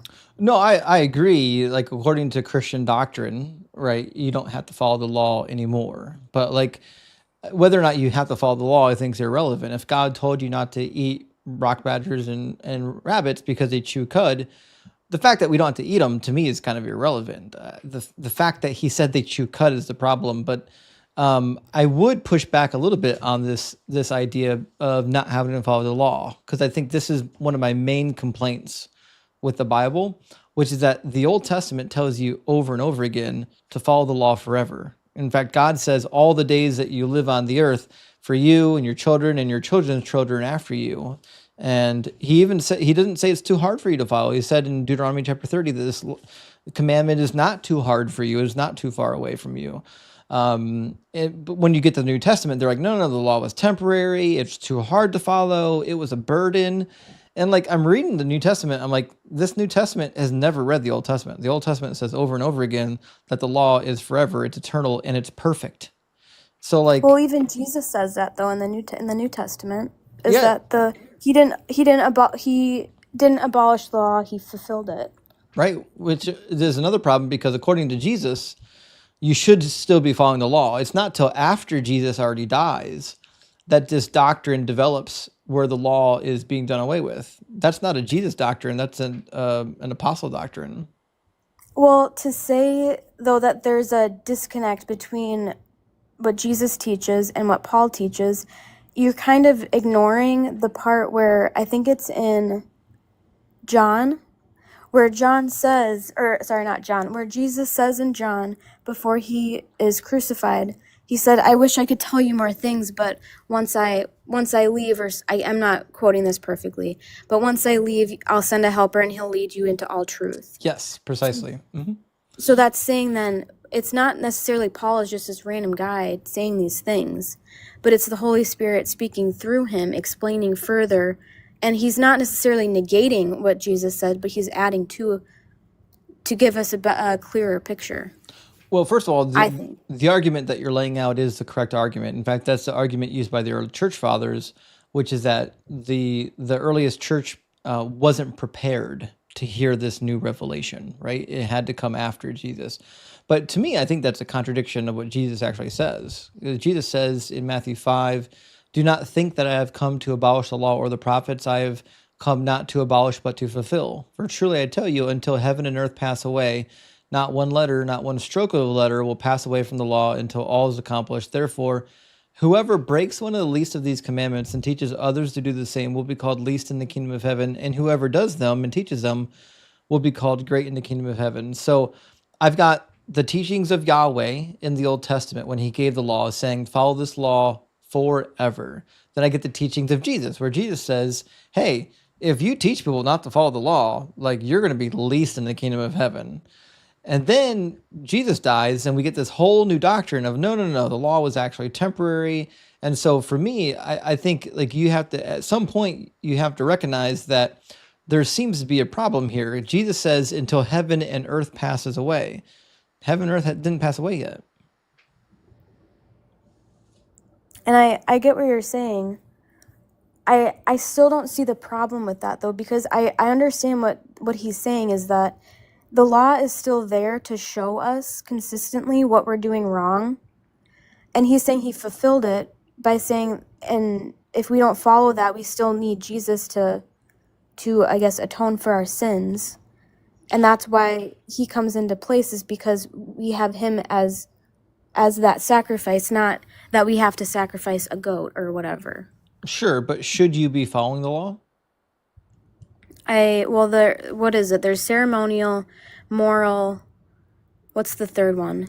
Well, There's a third one, isn't there? Well, there's no division in the laws in the Bible except for one in the New Testament. They make a division between all of the other laws and the dietary laws in the New Testament, but they don't. Other than that, that's the only division they ever make. Well, my understanding was that there's the ceremonial laws, and then there's the moral law being the Ten Commandments, which the moral law, the Ten Commandments, is still in place. But it's the ceremonial, and I'm blanking on the third one. Those two are no longer what we have to abide by. Unfortunately, that's not in the Bible, though. It doesn't say that anywhere. Can I ask a question on that? Mm-hmm. Do you know what Jesus said were the two greatest commandments? The love your God with all your heart, and treat your neighbor as you would to yourself. Mm-hmm.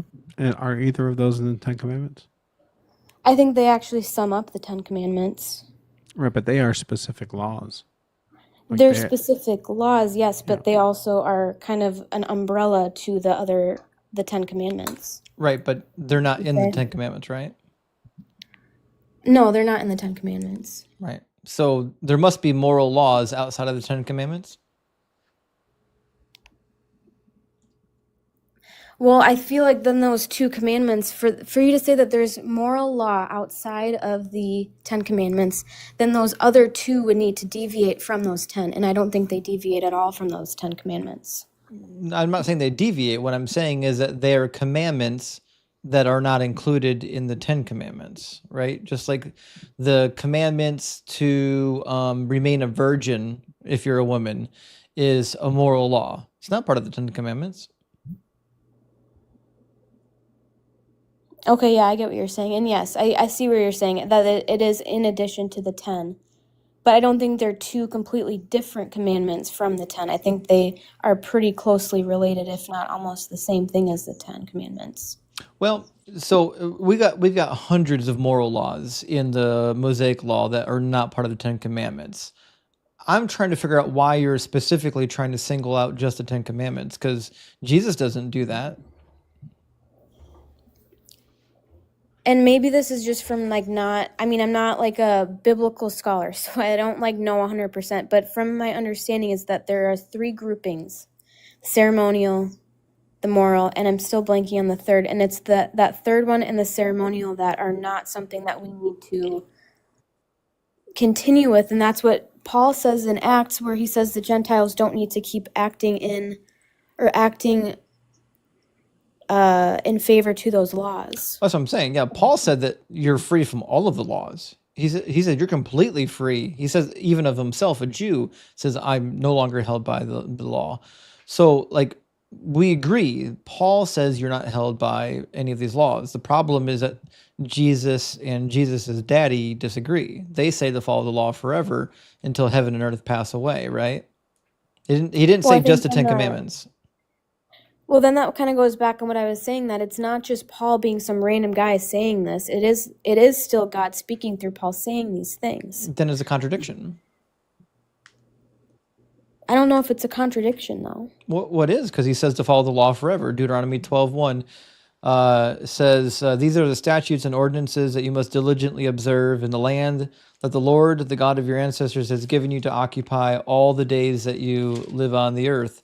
Then he says in 28, be careful to obey all of these words that I command you today, so that it may go well with you and with your children after you forever, because you will be doing what is good and right in the sight of the Lord God. And even the Day of Atonement, Leviticus 16, he says this is a perpetual statute for you for all of your generations. And then don't you think Jesus amends that by saying that he fulfills those laws? No, because fulfill does not mean abolish. No, I know that. I know that he said it's not abolished, it's fulfilled. Yeah, but fulfilled does not mean abolish. If you think that... No, I know. I get that. I get that. But fulfilled doesn't mean the law goes away. No, I know. I know that the laws are still there, and I think that's why he's saying that he fulfilled them. That's why why Jesus is our Lord and Savior is that he died for us, because when we don't abide by those laws, he's our sacrifice for that. Right, but the goal is to abide by the laws, right? I think it's by the 10 Commandments, or I But guess the additional 2. but it didn't say it 10 commandments. He says the law and the prophets. That's the first 5 books of the Bible and the prophets. He didn't say the 10 commandments. He says the law. That's all of the law. But then why does Paul then say that we no longer need to follow the law?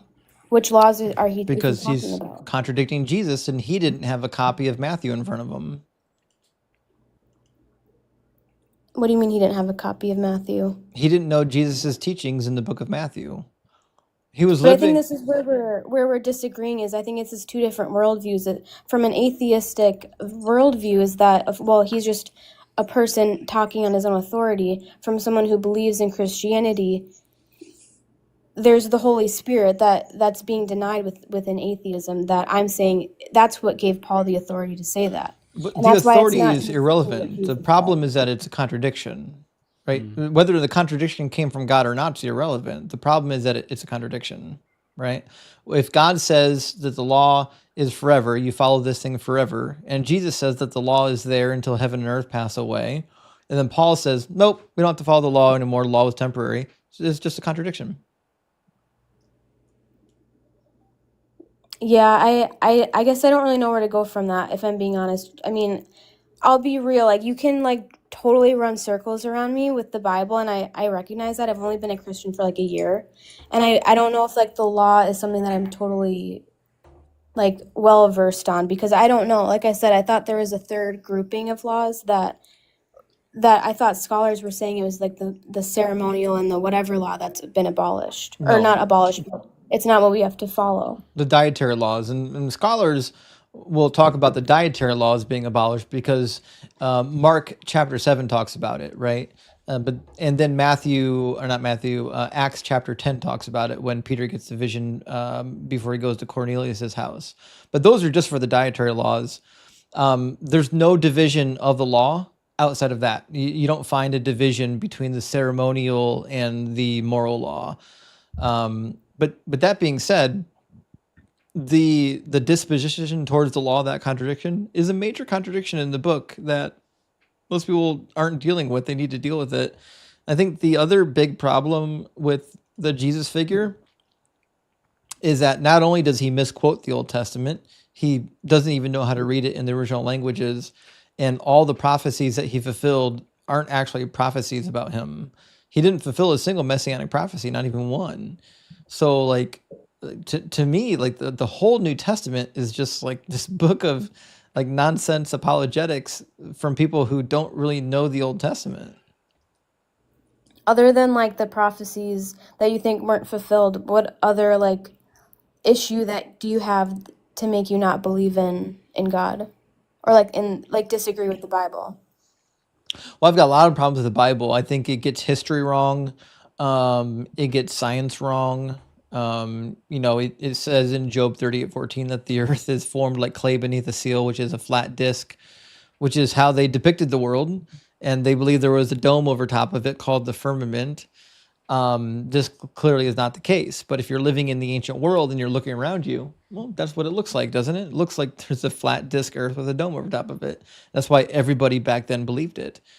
And then we've got nonsense like blood ritual. Like, the God of this book thinks that you can purify sins by rubbing blood on it. You might think, well, this is just like a metaphor for something. But no, like we have a bunch of ancient rituals from the Hittites and from the Assyrians and from other cultures in the same time period that had the same exact practices. They thought that if you had these moral impurities, you can spread blood on the inside of your temple or on your altar or even sprinkle it on people.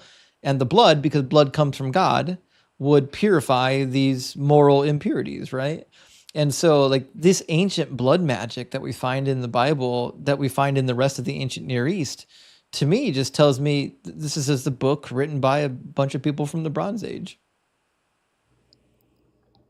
You don't think that there's any kind of moral standard that applies throughout time? Like Oh, from I That's don't. honestly my biggest objection. Yeah. I think the God of this Bible is a moral monster. why do you think that? What good God would allow his people to practice slavery? Allowed to practice slavery? And command, if you want to get particular. Yeah, he did command it as well. Well, I think that the answer to God and slavery, I think it's in Deuteronomy around 28, 29, where God doesn't recognize slavery. I mean, okay, here's apologists always want to say that it was translated wrong or it was a means for protection, and I don't think that's right. I think that the answer is that God looks at slavery as a curse and as a punishment, and I think it's either in Deuteronomy 28 or 29 where God says that if you worship other gods and you do X, Y, and Z, then he lists like a ton of curses, one of them of which is slavery.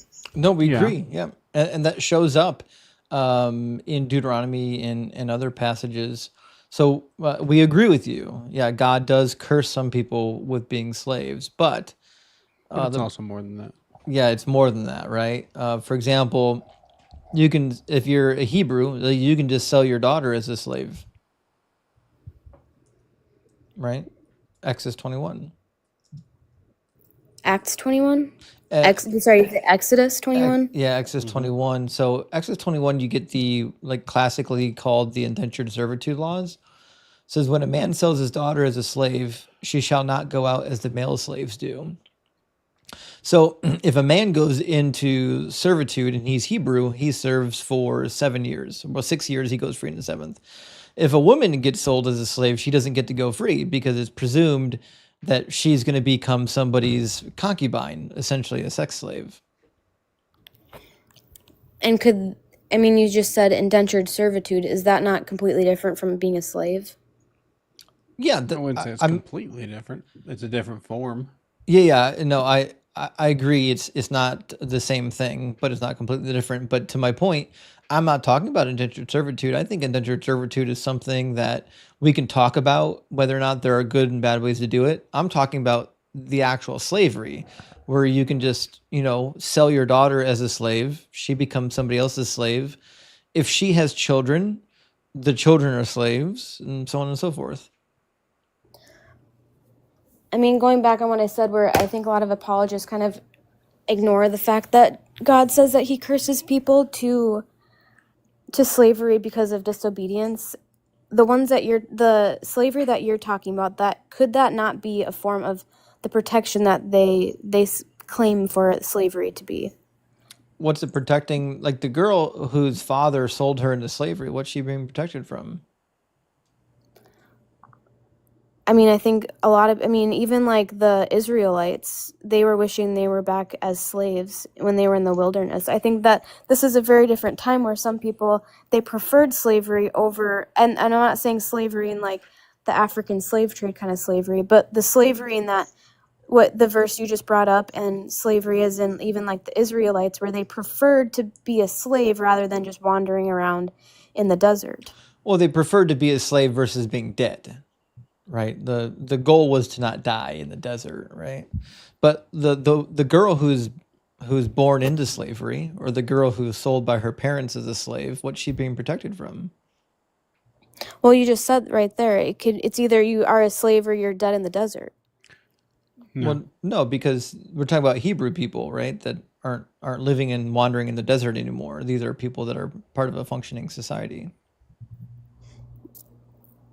Yeah, and I guess I'd have to read more about that because I guess I don't really know why that says that. It was just a small clip. If you could expand it, I could read it better just to get more context. But yeah, I guess I don't know. But I guess just going back to what it was, where sometimes slavery was a means of protection. I don't think it ever was, but I understand why Well, apologists think that. But you just said, though, it's either you're a slave or you're dead in the desert. No, those aren't the only two options. That's a false dichotomy. So That's what you said. No, it's I not. didn't. It's not what I either of didn't us say said. that. I didn't say that.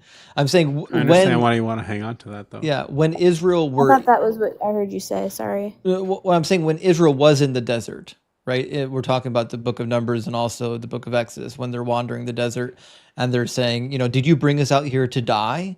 We would rather be slaves in Egypt, right? What they're suggesting is like, listen, we'd rather be slaves in Egypt than to be dead out here in the desert, right? But now we're talking about God giving laws for structuring society. Here's what to do, right? When you are having your society set up, right? And God says that you can buy and sell slaves, and it says you can even sell your daughter as a slave. And we're not told anyone's done anything wrong. It's just something that people did back then, and God was okay with it. Okay, but what about right there in verse 5? The slave declares, I love my master, my wife, and I can't see the rest. But that right there kind of proves that there is slaves that want to stay. I never said there were Why did never slaves that wanted to stay, but listen to the trick that's being pulled, right? Says the male Hebrew, right? It says, when you buy a male Hebrew slave, he shall serve you for 6 years, but in the 7th he shall go out a free person without debt. If he comes in single, he shall go out single. If he comes in married, then his wife shall go out with him. If his master gives him a wife, and she bears him sons or daughters, the wife and her children shall be her master's, and she shall go out or he shall go out alone, right? But if the slave declares, I love my master and my wife and my children, I will not go out, right? So the idea here is that if a male Hebrew comes in and you give him a wife while he's a slave and he has children, he has to make a decision between, am I going to leave without my family, because they're permanent slaves now? Am I going to leave without my family, or am I going to be a permanent slave? I think the better of the two options would be if God said, listen, if a guy comes in for 6 years of service and he goes free in the 7th, if he bears children and starts a family while he's there, you should let them all go free, because the family is more important than the slavery. Okay. And I'm just trying to differentiate. One is if the slave has a wife on his own, then he is free to go, correct? So if a man comes into his 6 years of service already married, then he and his family get to go with him when he leaves. If he comes in unmarried and the slave owner says, hey, I'm going to give you a wife, right, since you don't have one. If that happens, well, guess what? At the end of the 6 years, he just goes alone. That wife and any children had to that wife remain permanent property of the owner. Now, I'm not saying this is right. I'm just trying to kind of understand that time. But even in like America, when there were slaves, they looked at people as their own property. And so that was, I'm not saying that's right or anything, but was that not kind of the same kind of context? Is the reason that they couldn't just take their wife and their kid is because the wife was technically the master's property. And again, I'm not saying that's right. I'm just trying to understand. No, you're understanding it correctly. That's the problem. The problem is that the woman who had children with the slave is technically somebody else's property, so she shouldn't be allowed to go free. This is something, though, that you would expect from people living in the Bronze Age. It's not something you would expect from a deity that is the highest moral agent who gets to set whatever rules he wants. He does get to set whatever rules he wants, but even on like I think it's in like Ezekiel where he says, God says, I let you do what you wanted to show how, I'm not paraphrasing this right, but to show how like depraved you are. Could that not be the same thing? Yeah, it could be Ezekiel 20, but could that not be the same thing? And then everything's kind of redeemed when Jesus comes and he says there is no slave, there is no master. Well, I think the problem is that God said to follow the law forever again, right? So Ezekiel is looking back at the law and he's doing the same thing you're doing. He's reading the law and he's coping. He's saying, well, shit, this sounds really bad. How do I make this more palatable? And so he goes back and tries to make it more palatable by making excuses for it, saying, no, God actually gave you laws that were bad that you couldn't follow in order that you would be horrified by your own behavior. That's how he dealt with it, right? But the fact of the matter is, the God who gave the laws told you to follow the laws forever. So the lawgiver and Ezekiel don't really agree on that. I don't think then I'm really kind of understanding Ezekiel correctly, because from where, if you, I mean, could you pull up what I'm talking about just so I can explain what I'm reading? I think I have some understanding into the disconnect here, because I've seen this. It's actually in some translations where it says like I gave you over to, right, instead of I gave you. Mm-hmm. Right. So what the actual, and you can correct me if I'm wrong, but I believe that the actual text more directly translates to I gave you statutes by which you could not live. Yeah, Right? it didn't Not I say gave you over to. Right, Yeah. that's not in the text, yeah. So Ezekiel 20:24 through 26 says, because they had not executed my ordinances, but had rejected my statutes and profaned my Sabbaths, and their eyes were set on their ancestors' idols. Moreover, I gave them statutes that were not good, and ordinances by which they could not live. I defiled them through their very gifts, in their offering up of their firstborn, in order that I might horrify them, so that they might know that I am the Lord. So I assume that's the passage you're speaking about, but that's, yeah, that was what I was talking about. Right. To me, that's just Ezekiel running apologetics for the horrific parts of the law, because the guy who gave the laws said that by following all of these laws, you'll be doing what is good and right in the sight of the Lord your God. In fact, he tells you in Deuteronomy 12, 28, it says, be careful to obey all of these words that I command you today, so that it might go well with you and with your children after you forever, because you will be doing what is good and right in the sight of the Lord your God. So like, it's be really capricious if God gave all of these laws and just said, follow all of these laws forever. And if you don't follow all of these laws forever, bad things will happen to you, because this is the way to do what is good and right. Could that ending of Ezekiel, could that not be kind of describing in like First and Second Kings, where where it goes through all these kings, and some of them say they did right in the eyes of God, they did wrong in the eyes of God, and they were worshiping the gods of the neighbors, of the pagan gods and whatever. Could that not be that what he's explaining? Not that he's saying you should be you should be sacrificing your first kid, and that was God's law, but that's what these people were doing because they were worshiping other gods. I may not fully understand your question. Like, so in the book of Kings, when we get to the list of Judean and Israelite kings, at the end of each of their lives, it has a summary statement. And at the beginning of their reign too, like at the beginning of the reign, it'll say, King so-and-so came to reign for so many years, and he did what was right in the Lord, or he did what was wrong in the eyes of the Lord. And then at the end, there's a summary statement that says, and is not the rest of what they did written in the books of the kings of Judea or Israel, right? So, but I don't know how you connect that to following the law. Like, according to the book of Kings, like, what made you a good king is whether or not you turned aside from God, or if you turned aside from the law. You needed both those two things. Right, and I don't know if Ezekiel is necessarily deviating from that, because he's saying that it was God that allowed them to do that. Do what? Which horrified to, I forget what the verse was, but to give up their firstborns in order to horrify them and to know that I'm the Lord your God.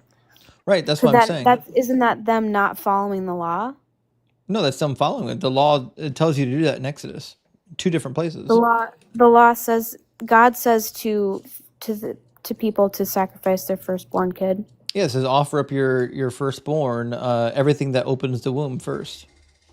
Not to kill them. He's not saying to sacrifice them in like a human sacrifice. According to Ezekiel, that's exactly what he did.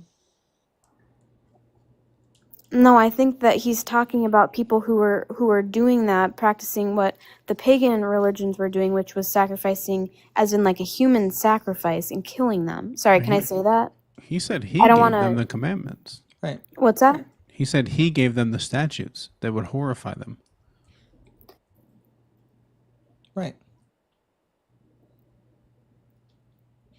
That doesn't make sense, because he is not telling people to I mean, we can look at sacrifice their kids Exodus in their Exodus kids in that way. 22, Exodus 22, Exodus 28, right? 22, 29 through 30. Yeah. He Yeah. says to consecrate them and then to redeem them. That doesn't mean kill them. No, it doesn't. Oh, no. It didn't No. say that. I understand why you would want it to say that, but it didn't actually say that.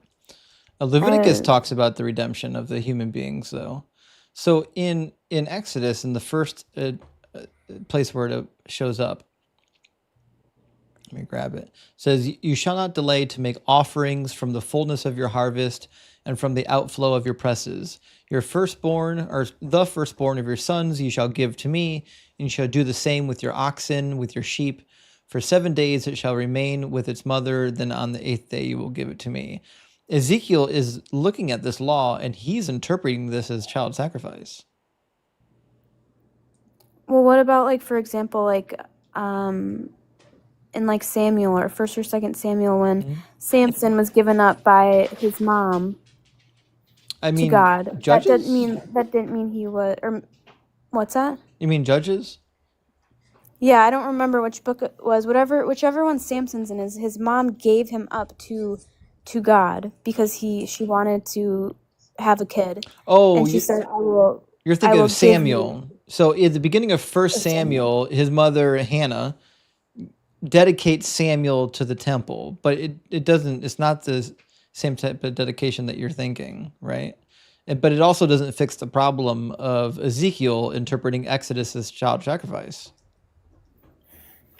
I'm interpreting Ezekiel as human sacrifice, as in 1st and 2nd Kings, where they were worshiping the pagan religions, which was part of that was child sacrifice. But God says he gave the command. Ezekiel says God gave the command. So God is speaking through Ezekiel. Well, then that would be a little bit contradicting then. I know that's it's not contradicting. It's just his interpretation of it, right? It says, "Moreover, I gave them statutes that were not good." The statutes and ordinances are laws. They're prescriptions, right? It says, "I gave them statutes and ordinances that were not good, by which they could not live. I defiled them through their gifts and offering up of their firstborn." So what happened to the Israelites was like in the siege of Judea, like when they had to eat their children, is not what was happening. And the kings, some of them did offer up some of their children to Baal and or Molech, but God says in Jeremiah, says, "This thought never even crossed my mind." Sorry, say that again. What never crossed his mind? To offer up your children to a foreign god. Is it Jeremiah chapter 8 or chapter 9?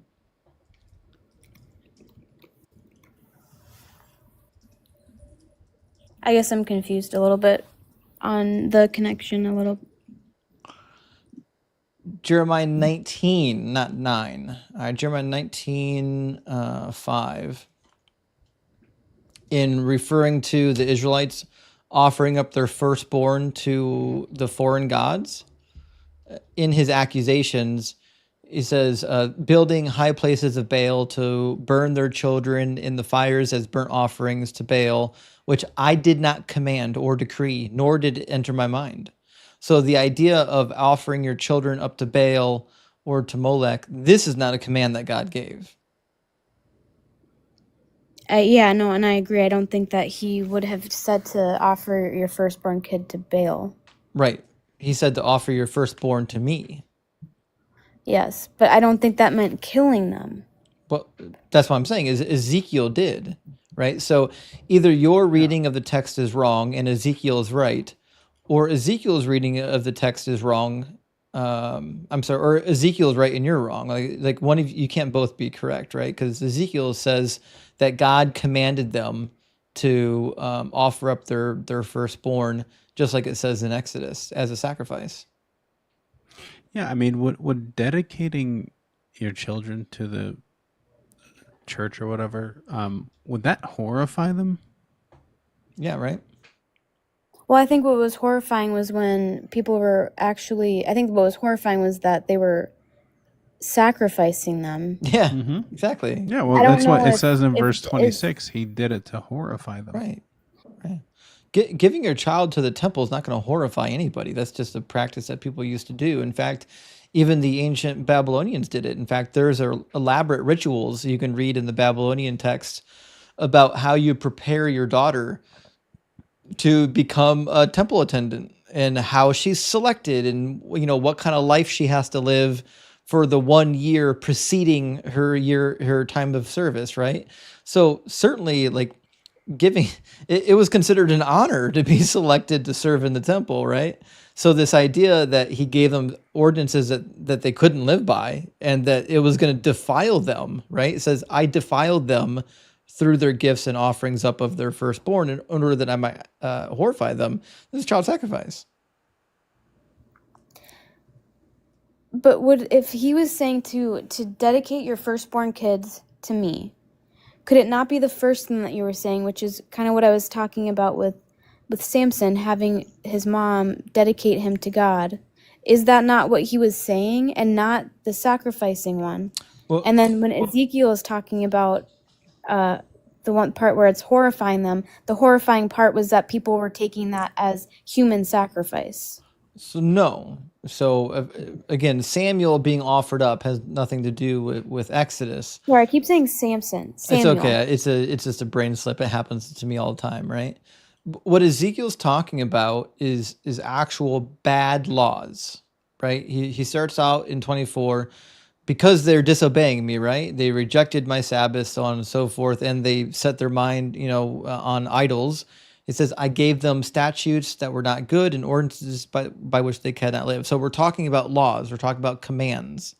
Well, what were the statutes? What were the ordinances that weren't good? And then he tells you, I defiled them through their very gifts in offering up of their firstborn in order that I might horrify them. Well, giving your child to the temple, as happened with Solomon, isn't horrifying. It's an honor. So it's got to be child sacrifice. Don't you think he's defiling them because they're sacrificing their kid, not just dedicating the kid? That's what I'm saying. Yeah, the fact that he is asking them to sacrifice their children is the thing that defiles them. So thinking of Judges, I'm blanking on the name of the man where he says, I forget what he's like. I will. Jephthah, chapter 11. Sacrifices basically his firstborn daughter. Yeah, it's his only child. Only child. Yeah. Yeah, it's Jephthah. Okay, it's in chapter child. 11. Yeah. And I can't remember the exact thing, but he says very kind of flippantly, I'll sacrifice whatever walks out of my first, or whatever walks first out of my door, I will sacrifice. Yep. Could that not be that God is defiling him by even saying that, saying, okay, you want to sacrifice whoever walks out of your door? That will be a defilement because it'll actually be your only kid. Did like God kind of command like that? a punishment in some way. Did God which command it? Command what? Command him to do it. To sacrifice his kid? Yeah. I don't think so. I don't think that Well, it just doesn't make sense that he would tell people to human sacrifice their own kid. Well, then Jephthah and the sacrifices of a daughter has nothing to do with Ezekiel. Ezekiel's talking about commandments, ordinances, rules that they have to live by. Jephthah, according to the narrative, didn't do anything of that nature. In fact, it says the Spirit of the Lord came upon him when he uttered the promise, but there was no commandment. Yeah, I don't know. I'll be honest, I guess I don't know. Yeah, these are tough. Let me cover one more passage with you that I think is typically pretty illuminating. Have you read Deuteronomy 22 before? Yeah. Okay. Have you read the virginity laws? I have. I don't remember them exactly. That's all right. You listen, for a new Christian, you've read way more of the Bible than most Christians we ever talked to up here. So you're doing great. Thanks. I will say that is a frustrating thing when they don't. I mean, I don't mean to sound hypocritical, but yeah, I get it. Yeah, I mean, listen, I've been around for a while, and when I meet a Christian that claims to be a Bible-believing Christian, that's my first clue that they've never read the Bible. But let Let me read Deuteronomy, a little bit of Deuteronomy 22. It says, suppose a man marries a woman, but after going into her, dislikes her and makes up charges against her, slandering her by saying, I married this woman, but when I lay with her, I did not find evidence of her virginity. Okay, after going into her, like, what is the evidence you think he's probably looking for?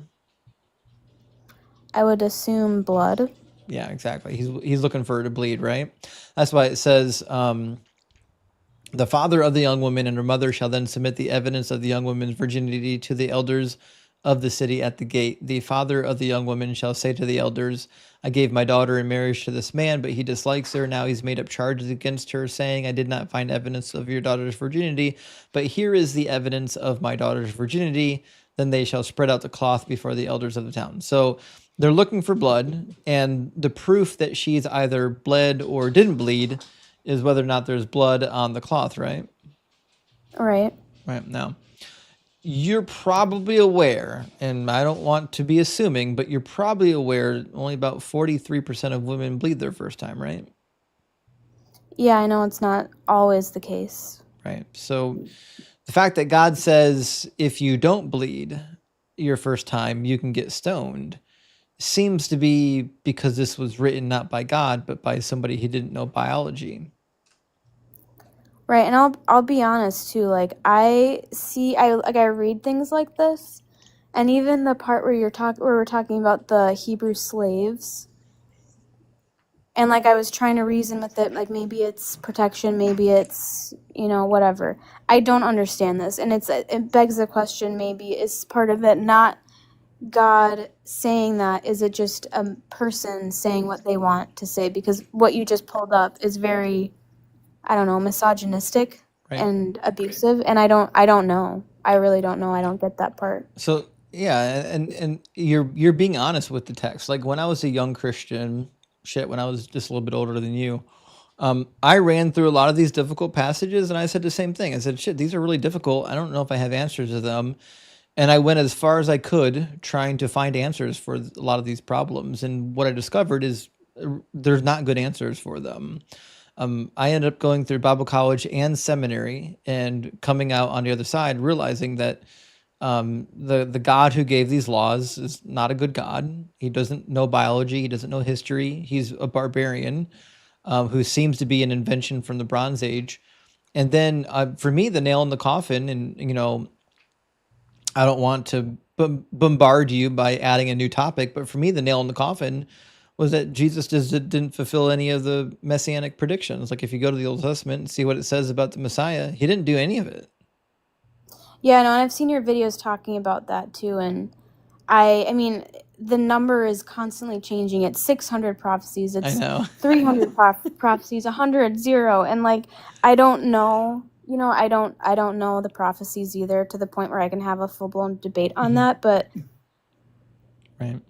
I Listen, don't think that negates that God. Yeah, you go on to someone else because I am sure you have someone who can like crash out and be crazy, well, but sir, you've been so nice. I hate to wear you out and keep piling on because you're such a polite guest and we appreciate that here. And I get a lot of people that get angry in my emails and my DMs accusing me of not letting my guests talk.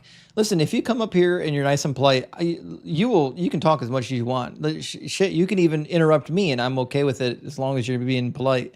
So I mean, you've been nice and polite. It pains me to have these discussions with you because you sound like a nice person, but please do come back. Let me know if you find some good apologetics for these problems. I'll warn you ahead of time. I already know all the apologetics.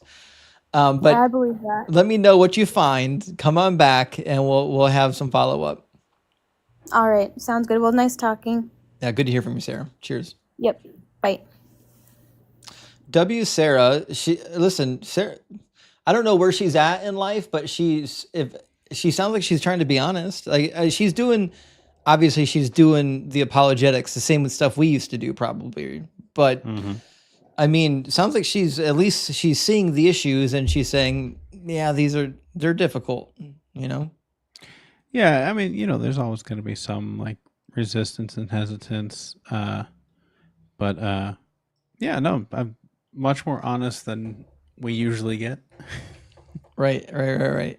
Well, let me. I'm going to grab some super chats, and we'll move on to our next guest. Reverend Ricky Skaggs with us tonight. Good to see you, friend.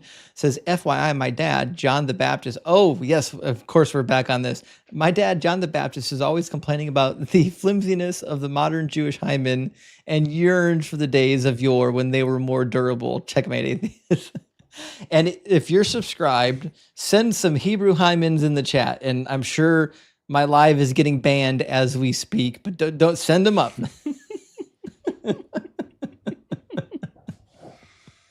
We're doing the Lord's work here. Josh, thank you for the super. It says chimpanzee autocorrect sucks. Listen, that was a sick burn. I apologize on your behalf for autocorrect.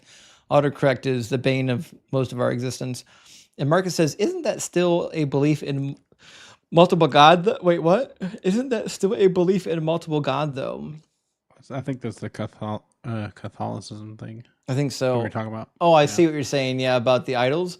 No. So, okay, you have to understand in the Catholic worldview, like God has a narrow range, right? So, like an angel is a spiritual entity that is unlike human, but it's not a God. You see what I'm saying? So, like in the Catholic worldview, or even in the Orthodox worldview, the idea that you have these divine beings that are of an elevated status, they're not necessarily gods. They're just part of the divine council. Right? The God is the thing at the very top that created everything. But so I think it's Psalm 86, maybe? Psalm 82? Where he says, so 82, but it always leads back to verse 6, so that's why I flipped those around. Yeah, But it yes, says, 82. But though you are is that the gods, one where you'll he die like says- men. Yeah, you'll die. Yeah. Yeah, isn't that So crazy? there are some kind of like gods still, right? There's lesser gods. So this is where we need to have a conversation about the semantic range of Elohim, because Elohim can refer to any entity that was necessarily divine, right? So it could refer to angels. It could even refer to kings. We see, I think in Psalm 45 and Psalm 2, it's referred to King David. So all that being said, there is some semantic range there. Now, where do the angels and the heavenly hosts, the Savaot, where do they fall in that hierarchy? It's hard to, I don't really know, right? Because like according to Mark Smith and other scholars, the oldest Israelites did believe in many gods, but the Israelites that we know of, the ones who actually wrote the Bible, like the prophets and whatnot, they seem to have a different idea that these were lesser created beings.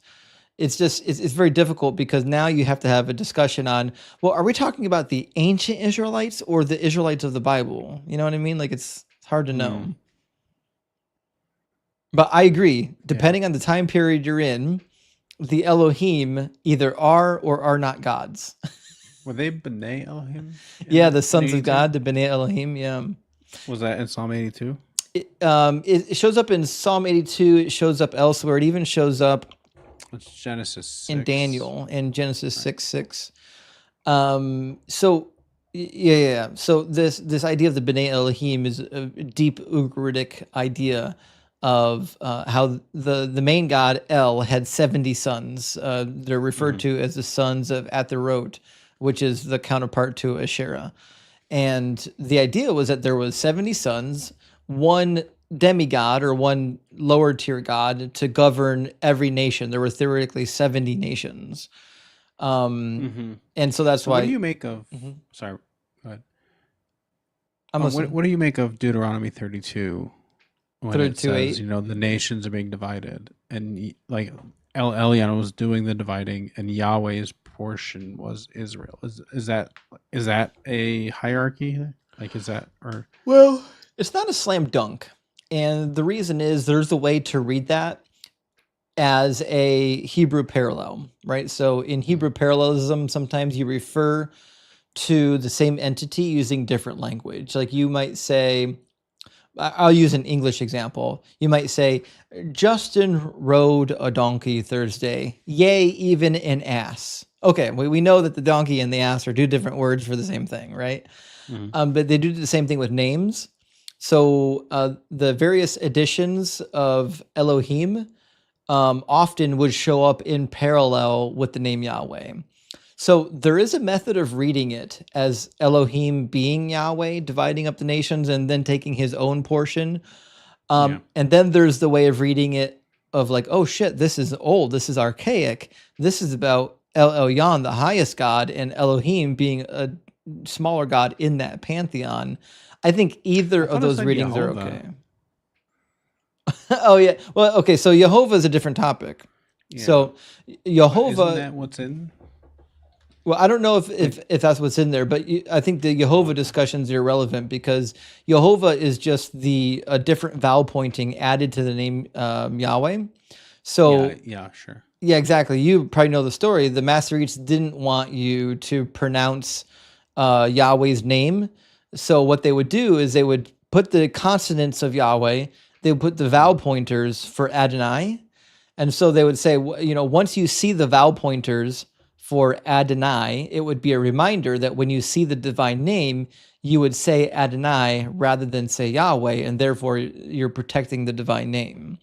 So Jehovah is this Masoretic construct that exists to prevent you from saying the actual name, which is Yahweh. Okay. And that is what it says in verse 9. Right. It says, for the Lord's portion, it says, for Jehovah. Right, yeah. Jehovah Helek. So, okay. Let me grab a couple of super chats. We'll get our next guest in here. And I think Joe's been waiting the longest, but What's Up America says, Jesus fed me 4,999 others with 5 loaves and 2 fish. We went to bed hungry. Well, it's funny how that miracle came about because they don't tell you. Okay, here's what I always wondered. Did Jesus just take the little bits and multiply it endlessly so people can eat till they were full? Or did they all just have like tiny, teeny little bits, like one bite, and then they're like, oh, I'm full? Like, that satisfied them. Yeah. Yeah. What happened there? It's like the Jetsons. Right. It's all just pill form. It could be a combination of both. You know what I mean? Randy Wilson, thank you so much for the $40 super chat. Big W, Randy, thank you so much. Says, watch an apologist justify babies being killed in scriptures. You're probably referring to William Lane Craig. Says, the wages of sin is death. They were, oh God.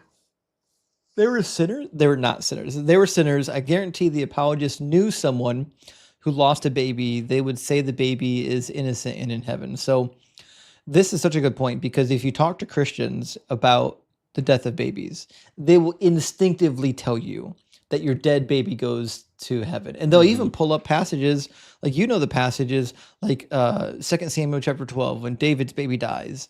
And David says, he cannot come to me, but I will go to him. This idea that, well, the baby died innocently, it must be in a good place.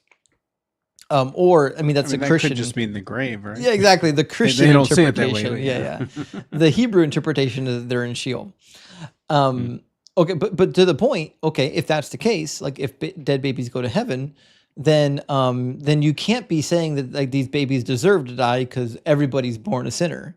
Well, if that's the case, if everybody is born a sinner and God randomly picks and chooses which babies to execute, then it seems to be that he's just capricious because he's not willing to give everybody the same judgment, right? It's like if you have 100 people that all commit the same crime and you give every one of them a different punishment, that's just being capricious with your justice. That's not justice. Right, yeah. Just randomly applied is not just, yeah.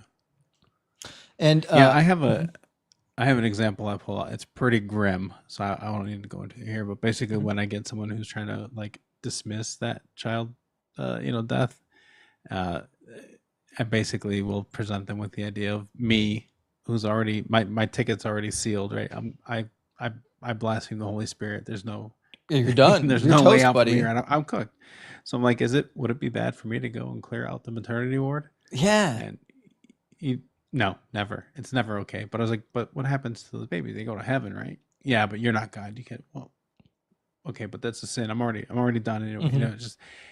Just to see them, just to get them to like see the like terrible logic they're using and how just like heartless it is. So there's a topic I used to run. You've probably seen it, where the topic used to be abortion is the most Christian thing you can do, Yep. and I stopped running it because I kept getting banned. But Yeah. I mean, that's the reality. Like, if you believe in what the Bible says, we should be aborting all the people, send them right to heaven. I'll take the sacrifice. Yeah. I'll take it on me. It's okay. I'll take it. Just call it the A train. That's right.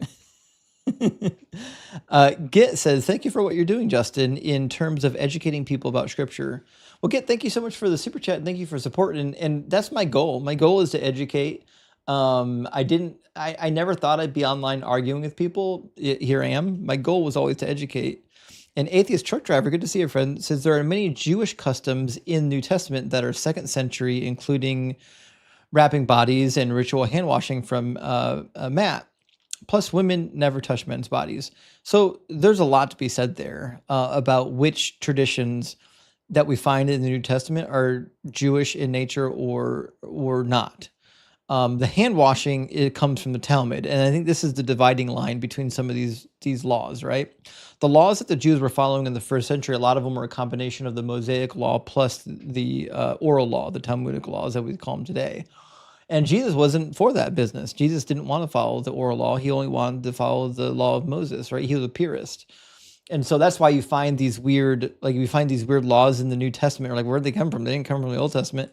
Well, they got them from the oral law. And if you want to know more about how they came to this conclusion that the oral law came from Moses, you can read Pirkei Avot in the Talmud. It'll give you the background information on that. Sim Pilot, thank you for the $10. It says cognitive dissonance is a bitter dish, isn't it? When people see the contradictions, that moment of realization is a beautiful thing to behold. Face it, folks, the Bible we have today is a mess. And Sim, I agree. And we've all dealt with it. When we were reading the Bible as Christians, we all dealt with the cognitive dissonance and that uncomfortable feeling. And then we had to make a decision. Do we reject it? Do we study further? Do we look in the resources, or do we pretzel? You know, those are the ideas that you could go towards. Space Lord says, if God asks his people to give their children to him by making them priests, but also mentions animals in the same verse, do we have goat priests? So this is actually a really good point. At the rate of animals being born, if they gave all of their animals to serve the temple rather than be sacrifices, there'd just be an endless amount of animals randomly there. It wouldn't make any sense. These are obviously sacrifices. And Jay says, please unban me. I said 86 blank innocently days ago. Jay, I don't know who banned you. If you got banned and you think you need unbanned because you made a joke in bad taste, I'm all for having you unbanned. If there's, and you listen, if you're willing to admit that you shouldn't have said that and you're not going to say things that take my life down, then that's fine. But I know what this reference is referring to with 86, probably with so-and-so's president name after that. The thing happening like last week or whatever. Yeah, you can't say that. Like you cannot use those words on this live. That's why you got banned. That will get me investigated by the FBI. If you say that kind of stuff in my live chat, I'm on a list somewhere. That's why you got banned. That's you can't say that kind of stuff. But if you promise not to say that kind of nonsense, we'll unban you. And Marcus, again, thank you so much for the $50 super chat. Marcus says, this might be getting a little off base here, but under that understanding of Catholics, wouldn't that mean Hindus and similar religions would not be considered polytheist because there is a creator or boss god that has a higher position? Yeah, so I feel like we kind of addressed this already, but this idea of the Catholics, they don't believe that angels are gods. They're just spiritually created beings. I don't know much about the Hindu religion, but in the Hindu religion, I assume like God has a definition and there are spiritual beings. They believe in jinn, don't they, Mac? I thought that was Islam. Well, I know Islam has jinn, right? Oh, I didn't know that. I also am very Let me see. unaware of like the Hindu pantheon. I guess they don't really have jinn in a lot of forms of Hinduism. Not all of them. Some of them do, but most of them don't, it looks like. But they do have this idea that there are spirits, there are entities that are not considered gods. Like God is not as broad as a definition in modern English or in the modern world as we want to give it credit for. I realize in the ancient world they had a different idea of what could or couldn't be a god. But like strictly speaking, in modern English, when we call something a god, we have a name for it. It's a creator entity that is like responsible and like has these superpowers. Like it's all knowing, it's all good. Like whereas these lower tier gods don't have any of those properties. Like they're not all knowing, they're not all powerful, they're not all good. They were created by the deity above. I understand though, like there were gods in the ancient world. Like if you talk about ancient Egypt, they had gods that were created. So I get that. I understand your confusion here, but we're using modern language, not ancient language. Yes, there are periods in history where certain cultures would have considered the Catholic form of worship polytheism or henotheism. But in like our modern vernacular, no, we've got more nuance than that. Our language has got more nuance. We can describe things in greater detail. And Total says, called a Catholic call-in show a few weeks ago, intended to talk about why I will never return to the church as an ardent apostate. I got 20 seconds for an explanation before he interrupted, and I spent, that's what you listen. If you call into a Catholic call-in show and you tell them this is why I'm an apostate and I'm not coming back, you're not going to get a warm reception. You gotta open a little softer than that. That's a hard open. You gotta get a soft open. And I apologize on. I have so many super chats. Let me just grab like 2 or 3 more, and we'll get back to the debates. I don't want to get so backed up that all of these super chats are no longer relevant to what we're talking about. Jay says Goldilocks zone arguments are dumb. I agree. There's no way to know the denominator in the equation, like Schrodinger's cat. All we know is that the box is open. I agree. We don't know how many Goldilocks zones there are. We just know that we're in one. That's it. Johanna says, in heaven, you probably have to go to church every day. Yuck. Well, the heaven described in Revelation. 65? Oh, okay. Sorry. Yeah, Isaiah 65 is different. The heaven described in Revelation sounds like what you're talking about. Doesn't sound good. I don't want to go up there and be singing and bowing and constantly. That's the holy, holy, holy. Yep. That's Revelation. Okay, Yeah. Nightmare. The heaven in Isaiah 65 is just a renewed heaven, renewed earth, and a new Jerusalem. And shit, in Isaiah 65, people are still dying. Mm-hmm. They just get to live for a long time. Says, yeah, it's like if you're under 100, it's like a tragedy or something. Right? Yeah. If somebody dies under the age of 100, it's considered a curse.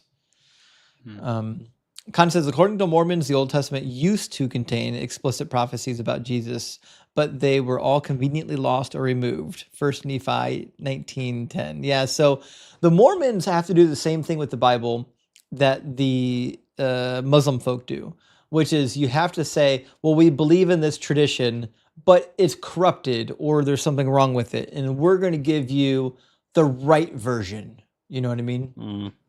And Johanna says, religion is such an evil force in the world. Listen, you took the words out of my mouth, Johanna. That's why we're doing this.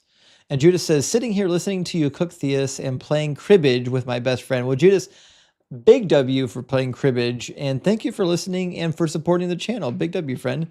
And Michael says, Justin, I saw a deep fake AI Dan try to scold you. What was funny is when real Dan McClellan shredded the AI version. Yeah, I watched that video too. That was from Praise I Am. Praise I Am is so bent out of shape that I've cooked him twice live on air and clipped it for everyone to see, that now he makes endless deep fakes about me with pretend scholars debunking me, and it's laughable. That's so embarrassing. It's so bad. It's such a bad cope. Walking Dead says, if God is all powerful and all knowing, why does he always need money? Why can't he make better financial decisions? Because he's always drunk. If you've looked at the behavior of this God is not sober. He's not a sober God. This God can't manage money. He has no interpersonal skills. He's a violent psychopath. That's my assessment. And Johanna says this caller should put his skills to good use and become a decoder in the government's intelligence agency. Oh shit, this is an old one too. We must really be backed up. Yeah, you're talking about that guy who thought there were Bible codes. Bible code, yeah. Bible codes are nonsense. We'll get to that eventually. Holla Furphy, thank you for the 50 DZ memberships. Whoa. Big absolute W. Thank you so much, Holla Furphy. And we've said it before, memberships are the backbone of the channel. So also big thank you to Jay for sending out a DZ membership. Super appreciate it, friends. Super appreciate it. And with that, we're going to read one more super chat and get our next guest in here. Joe's been waiting forever.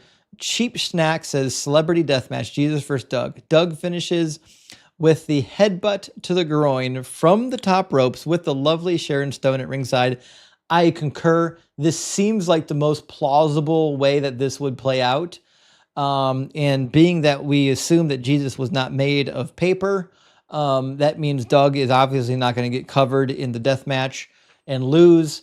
Doug always wins paper, rock, scissors. That's my assessment of it. Joe has been waiting now. Let's get Joe in here. How you doing, Joe? I'm doing well, thanks. Thank you for waiting and being patient. It's been a busy night with guests and a busy night with supers. I'm trying to keep up on both of them. And here we are. Oh yeah, man, no problem. Chat's been fun. And yeah, just been listening. I didn't tune in at the beginning of your live stream. What I saw that I guess the premise of this conversation is that my God is imaginary. Have you already given like grounding or a base for why you think all gods are imaginary, or is it just kind of you're gonna fend them off as they come? It's just your God in particular. Okay, got it.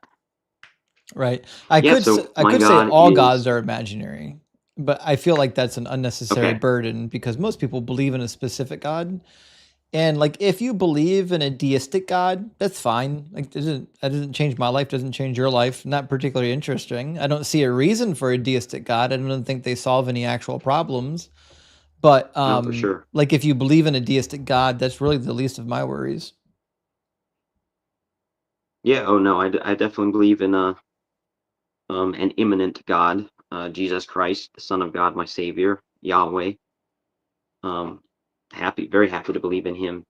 So yeah, I guess I mean my main reasons for believing in him is that he completely changed my heart and mind when I was not looking to be changed. When I actually was raised by Christians, absolutely despised them, despised Christianity, could not leave church services fast enough. And I was forced to go to a summer camp for Christian teenagers and was just sick to my stomach about it. And I heard a story, the story of Shadrach, Meshach, and Abednego that I'd heard 1,000 times before.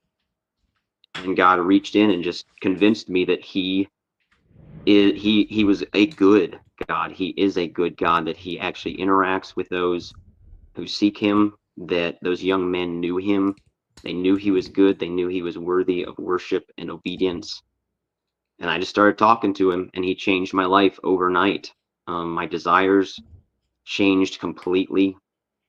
And I wasn't coached on what I had to do or not do when I went home. Obviously, I was raised as a Christian, so I kind of had an idea, but I was completely settled in my pornography, in my demonic video games. That was what satisfied me and made me happy. And I went home and was disgusted with all of those things. Ruined a relationship, a very close relationship of mine, coming clean of my sin. And it's just been a wonderful uphill adventure since then. Lots of ups and downs. I wouldn't be honest if I said I've never had doubts, never had questions that couldn't be answered when I wanted them to be answered. But God is no more imaginary to me than my wife, with whom I have 3 children. I could be more easily convinced that my wife and I are just brains in a vat, than that Jesus Christ is the real and true living God. Cool. And so I realize that's subjective, and you can't really probably do much with that, just as I couldn't argue against something subjective that you would state. But I would point to so you already believe that the Bible is true then? Significant. What's that? You already believed that the Bible was true before you were a Christian. No, I did not. Well, if reading the story of Daniel was enough to change your whole outlook on God, then you must have believed that Daniel was true. I did at that time. I did when I heard it. The Bible There says you that go. faith comes by hearing. Okay. Well, you said I that. always thought those stories were rubbish. Didn't you say that he changed your life before you believed in him? No, he changed my life so that I could believe in him, and he changed my life immediately upon believing in him. But you did believe in him. If the story of Shadrach, Meshach, and Abednego affected you, that means the story had some truthfulness to you already. Right. So do you understand what Christians believe about faith? Yep. Okay. So faith is a gift from God. What? Faith is not me coming to a text and saying, "Oh, that is true. Therefore I'm going to believe it." The Bible says that Satan has blinded our eyes so that we don't see. He's stopped our ears so that we don't hear. Yeah, And I've yeah. heard that story 100 times and was Mhm. completely unaffected. Sure. Right. So, but the problem is you're suggesting that faith is from God. How do you know that faith is from God?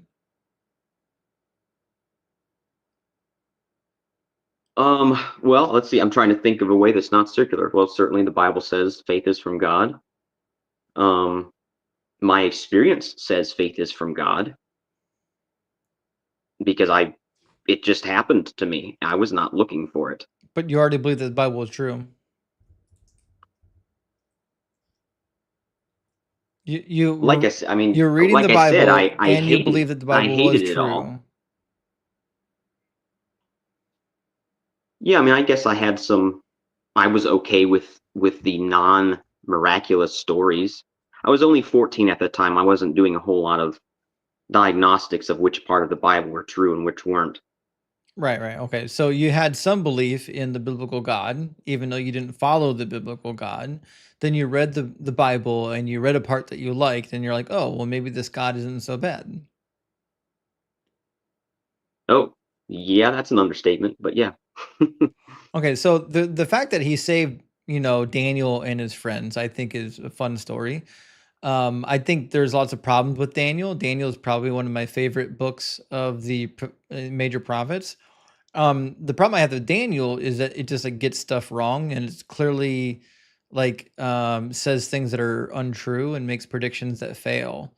So for Oh, example, interesting. it says that Nebuchadnezzar is the father of Belshazzar, and he's certainly not. Nebuchadnezzar is not even related to Belshazzar in history. Belshazzar was a son of King Nabonidus, who came 4 kings after Nebuchadnezzar. And the problem is the author didn't know this because the author was writing in the middle of the 2nd century, not during the time of Daniel, which is why they're very competent with events in the 2nd century. They get all that stuff right. But the author gets the stuff wrong about Daniel's time period because he didn't live back then, because Daniel didn't write it.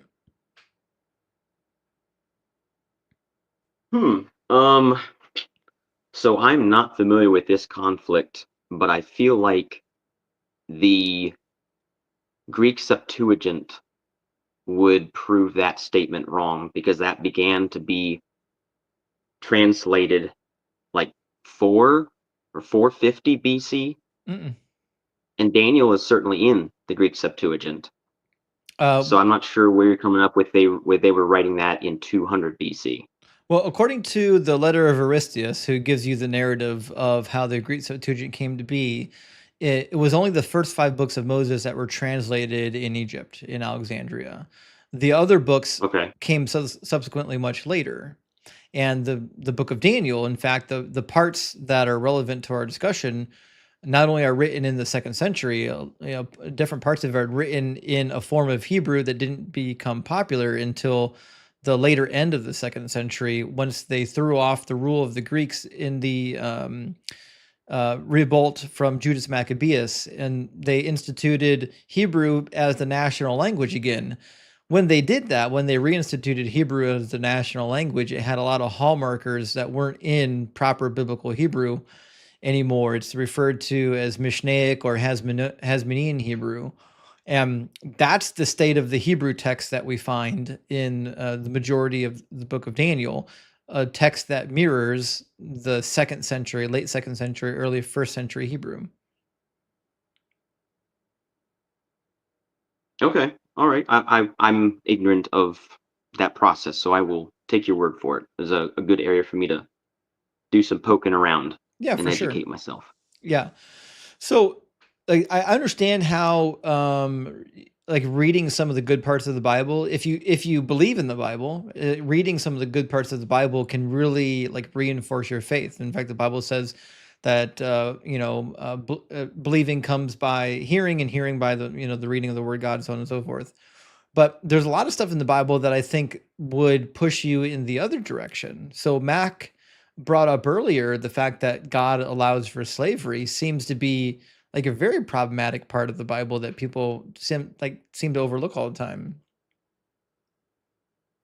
Oh yeah, we chatted this one up a little bit.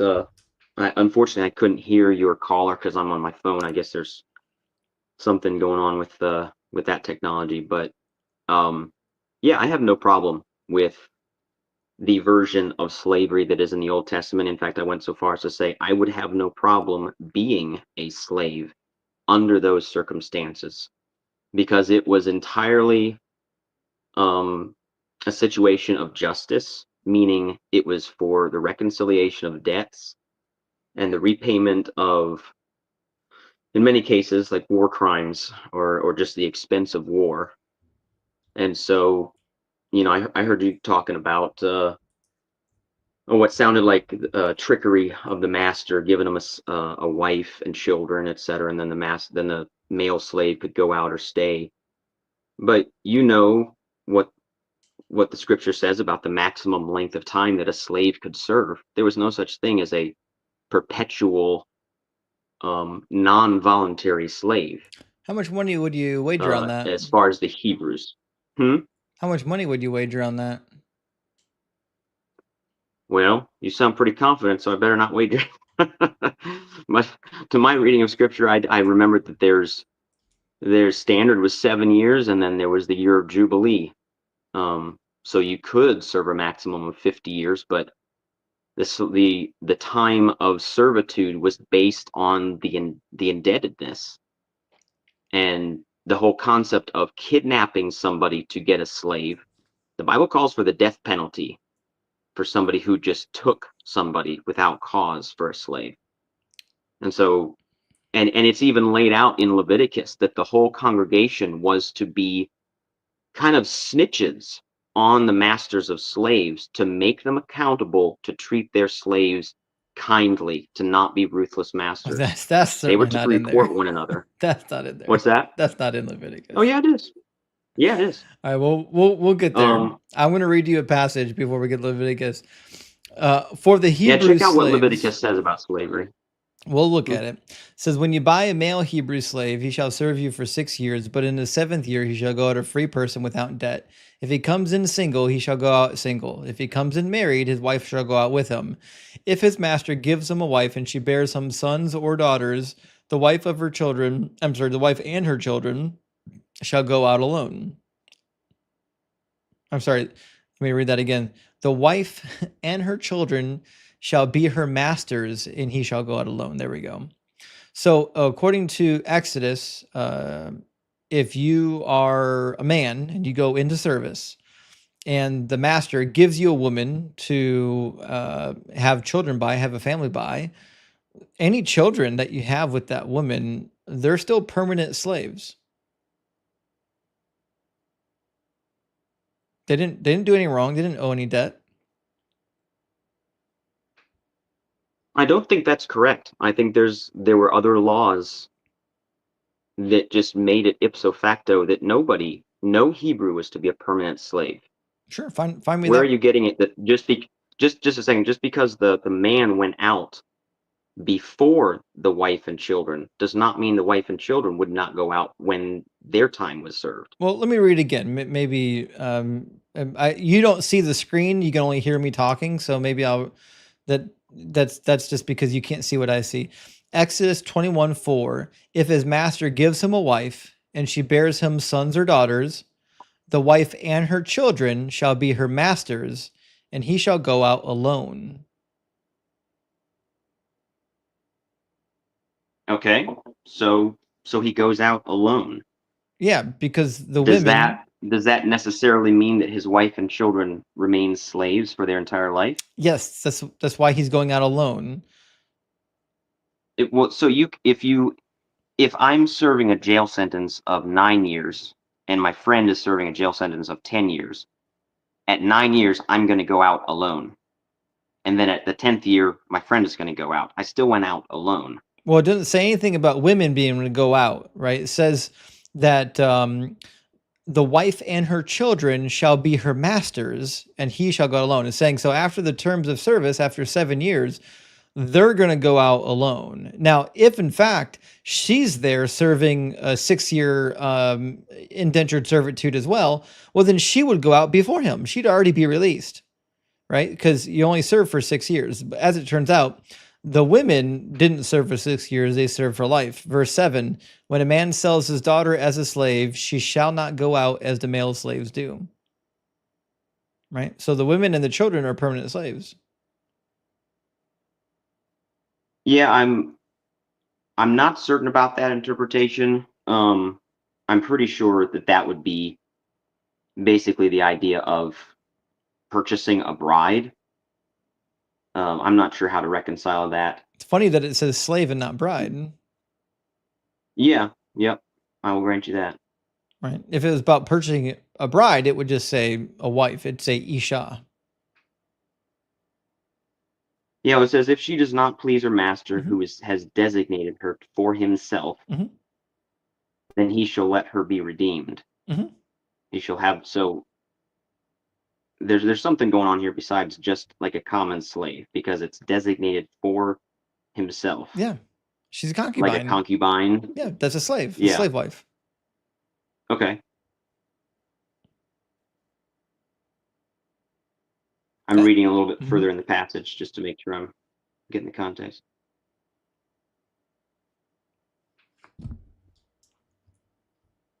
Okay, so in verse 10 it says, if he takes another wife to himself, I know, he shall not diminish her food, her clothing, or her marital rights. I'm aware. And if he does not do these 3 things for her, she shall go out for nothing. Right. Without payment of money. Right, because she's a slave wife. Okay. Yeah, so I'd be interested in definitely digging deeper into that, but you understand that there's a difference between being just a common slave and being a slave wife. Not that as a woman I would want to be either, based on how I'm currently understanding this passage, but it's definitely different than just you've kidnapped somebody and now the Bible tells you how to treat them. I didn't say anything about kidnapping. I'm talking about a woman being sold by her father into concubinage. Do you think she should have autonomy over these decisions, or do you think a man should just be able to sell his daughter? Yeah, well, so there's definitely an authority structure in Scripture as to a woman's ability to like take a vow, and the man's ability to either let the vow go and her be held to it, or the man being able to override that vow and say, no, that vow does not apply to you. In the book of Numbers, yeah. So there's something here, but I'm not sure. I'll have to yield on this point. Right. Until I can look a little deeper. Now, God does allow you to kidnap people in Deuteronomy 20 and 21. Have you read that? Let me go there. I'm sure that I've read it. Said 20. Yeah, go to 20 verse 10. It says, when you draw near to a town to fight against it, offer it terms of peace. If it accepts your terms of peace and surrenders you, then all the people in it shall serve you as forced labor. If it does not submit to you peacefully, but makes war against you, then you shall besiege it. And when the Lord your God gives it into your hand, you shall put all of the males to the sword. You may, however, take as your booty the women, children, livestock, and everything else in the town, all of its spoil. you may enjoy the spoil of your enemies, which the Lord your God has given you. And then in the next chapter, God says, hey, if you have these women that are captive and you find a beautiful one, hey, you can take her into your house and make her your wife. You can go into her. It sounds like kidnapping and concubinage.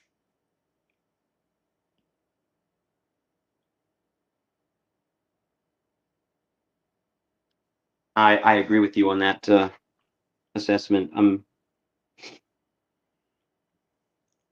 I got to get a better read on this. What you said, Deuteronomy 20. Where was the start verse of that? Deuteronomy 20? 2010. 2010.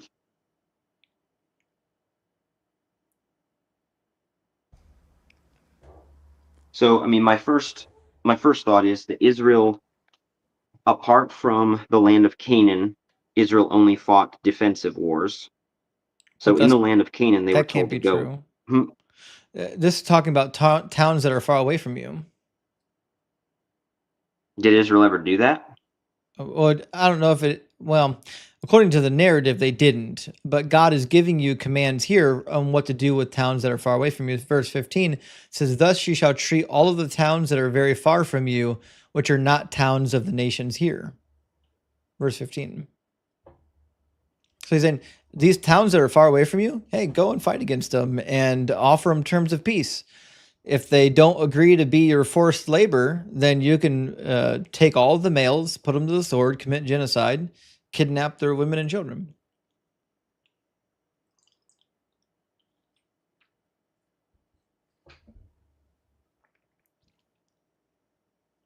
Okay, cool. Well, you've given me 3 things to think about. That's certainly something, isn't it? And then since we're already here, since we're already on the topic, and since I don't talk about it enough, personally, I think this passage gets a lot of airtime, so I don't give it as much airtime. But since we're here, we should talk about Numbers 31, where God allows and commands these little virgin children to be divvied up to the war soldiers. After they go to war against a people group that they were supposed to completely annihilate, and then they don't annihilate them, Moses gets mad and says, Eleazar the priest and all the leaders of the congregation went to meet them outside of the camp. Moses became angry with the officers of the army, the commanders of thousands and the commanders of hundreds who came from the service of war. Moses said to them, have you allowed the women to live? These women here, on Balaam's advice, made the Israelites act treacherously against the Lord in the affair of Peor, so that the plague came among the congregation of the Lord. Now, therefore, kill every male among the little ones, and kill every woman who has known a man by sleeping with him. But all the young girls, it literally says children in Hebrew, hataf, all the young girls, little children girls who have not known a man by sleeping with them, keep alive for yourselves. And then later in the chapter, God commands them to distribute these young virgin girls among the soldiers.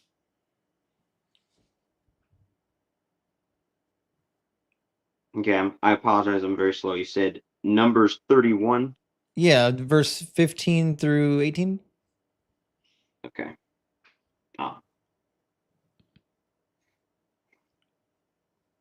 Okay, so this is a specific case of the Midianites, correct? Exactly, yeah. So there was a situation in the book of Numbers where some of the Midianite women enticed the Israelites to practice idolatry, and this upset God a whole lot. Yes.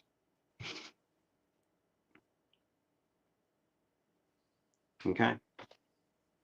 Right. Well, I don't have an answer for these right now. I do have a question about these though. Mm-hmm. Is it possible? So in the New Testament, the scribes and the Pharisees approached Christ with some conundrums, one of which was being questions of divorce. Mm-hmm. And Jesus said that divorce was given to them because of the hardness of their heart. Yeah, Matthew 19. Say that again? I think it's in Matthew 19, right? Oh man, you're fantastic. I don't know. Yeah. But anyway, so there were things given to the people of Israel because of their hardness of heart. Things that Christ admitted were in themselves not good, but it was the best way to corral the sin of those people at the time. It was not the ideal, but it was given to them because of the hardness of their heart. Anyway, Well, is it possible? I understand what you're saying. It is a very common apologetic, right? But the question I would ask is, what does God say about the commands? Because God says that these commands are perfect and to follow them forever. And it sounds like Jesus now is contradicting Yahweh on the role of the law. And I would add one more thing to that, which is that Jesus is only referring to divorce here. Like we know, like according to the New Testament narrative, we know that Jesus is suggesting that the law on divorce isn't God's ultimate plan, but he didn't tell us anything about any of the other laws, right? So you're inferring now that because Jesus suggested that the law of divorce wasn't God's original command, that we can apply that principle to all the laws. But how do we decide which laws to apply that to and which ones not to? Yeah, so that's a good point. Where I was trying to get to with that, and I think I was doing a bad job of getting there, was to basically say the New Testament presents us with more of the ideal.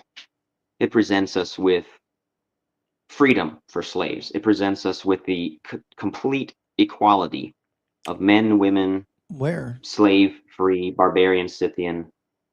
And I think that if it were not for you growing up in a New Testament affected culture, you would not even bat an eye at these issues of slavery. If you were to have grown up in India, for instance, Where does the or Bible say slavery is just about wrong? any part of the Middle East. Where does the Bible say that slavery is wrong? It does not say that slavery is wrong. So the God clearly says it says slavery if, is not wrong. He says to do it, and he says to follow the law code forever. right, but in the New Testament, we're shown. So the law in the Old Testament is to establish what is justice, what is just raw, unadulterated justice. So it's just to own slaves. And there's a lot of vengeance. There's a lot of bloodshed in the Old Testament because it's justice. God uses the people of Israel to kill people that never did anything against Israel, Then but they had slavery is offended God, just. and God was calling for their slavery. As I said, slavery was primarily for the repayment of debt. But we And just I read a don't bunch of passages that understand. weren't. Right. I don't understand. Yeah, I don't understand the context, the historical context of the bride slaves. I don't think. Well, yeah, I'm not going to speculate on that. But anyway, so to continue with my point, I think you would not bat an eye if you had at these passages of slavery, if you had not been raised in a Christian culture. But Christians that didn't has get taken rid of slavery. Christians endorsed it. The whole world endorsed slavery, and it was Christians who abolished it. That's wrong. Literally, the Southern Baptist Convention, the largest denomination in America, created itself in order to reinforce segregation and slavery. Okay, so you're telling me that all of Christianity must be defined by the Southern Baptist Association? What I'm saying is that your definition of Christianity, which is anti-slavery, is a tiny fraction of Christianity. For the majority of Christian history, they fought tooth and nail against freeing the slave. That's why Jefferson Davis gave multiple speeches saying that slavery is the only method by which the degraded race has been brought to salvation. That's why the vice president of the Confederacy mentioned that God created the Negro people to be subservient to the white people so that they can come to saving grace through what was given through our race. But over and over again, we've got quotations from the... So is that sentiment found in the Bible? Is that sentiment that you're quoting, is that found in the New Testament? Where Paul urges Philemon to release the slave and count him his brother, and where it's known that Christians, the early church, were balked at because they accepted slaves into the congregations and gave them equal rights in the church. Well, having being allowed in the church doesn't make you not a slave. Correct. And even the early church But they were fathers, considered brothers. They were considered brothers of they were still considered slaves. of the though. early church. They weren't considered lesser. They were still considered slaves, though. Possibly, but under what circumstances we don't know.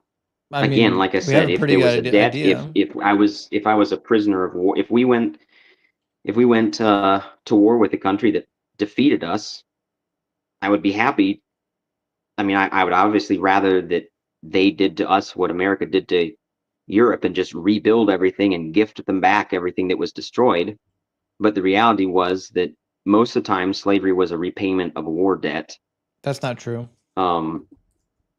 I believe it is. It's not. As far as the Hebrews, I'm talking about. It's not. The Hebrews didn't go to war with each other.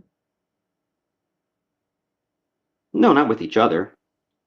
So then it's not a slave debt. Yeah, and that's why with each other they could only serve 7 years.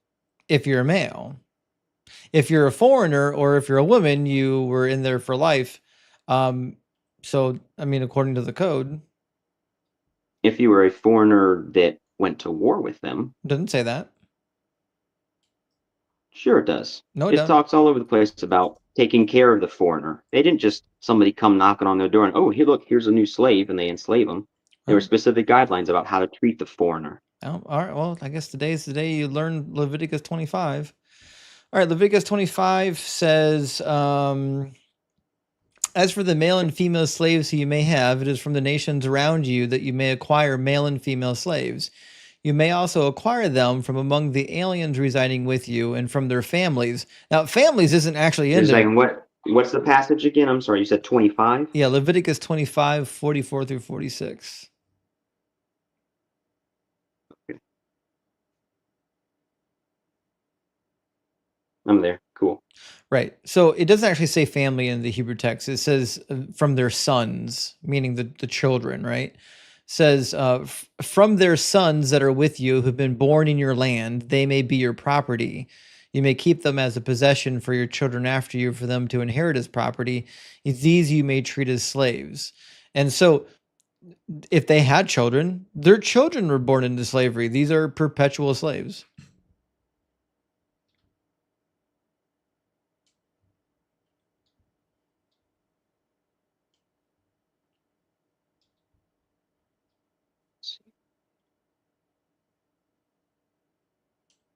So I'm just trying to catch up. Mm-hmm.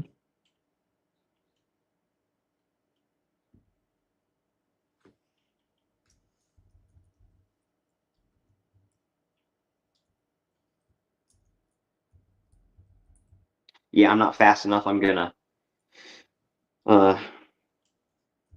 bog this thing down if I try and understand this passage. It's all right. But this is another good one. I'm writing these things down, man. I Yeah. appreciate learning. For sure. Definitely jot them down. They're kind of important. And we've got lots of texts from the early church talking, and even from popes talking about how slavery was okay. Ambrose is probably one of the most famous. Ambrose of Milan talked about how slavery was a necessary thing, like it was needed. Yeah. Well, I'm Protestant, so that particular argument doesn't affect me, but fair enough. You've given enough so far.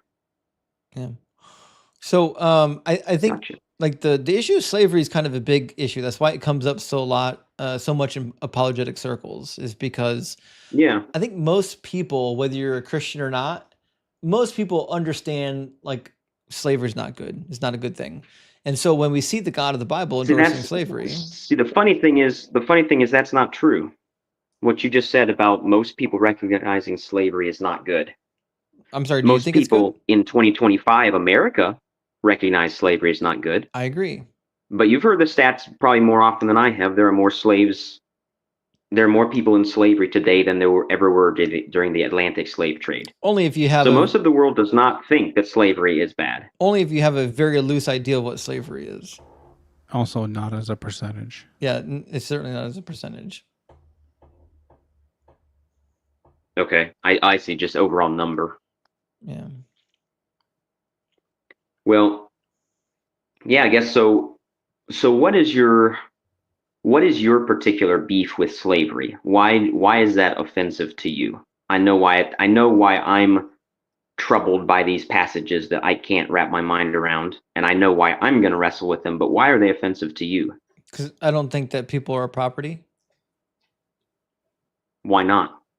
Because people are people. Is it okay for people to have pets? I don't think pets are necessarily property, but also pets are not the same thing as property. Like, so when we take in pets, they become a member of the family.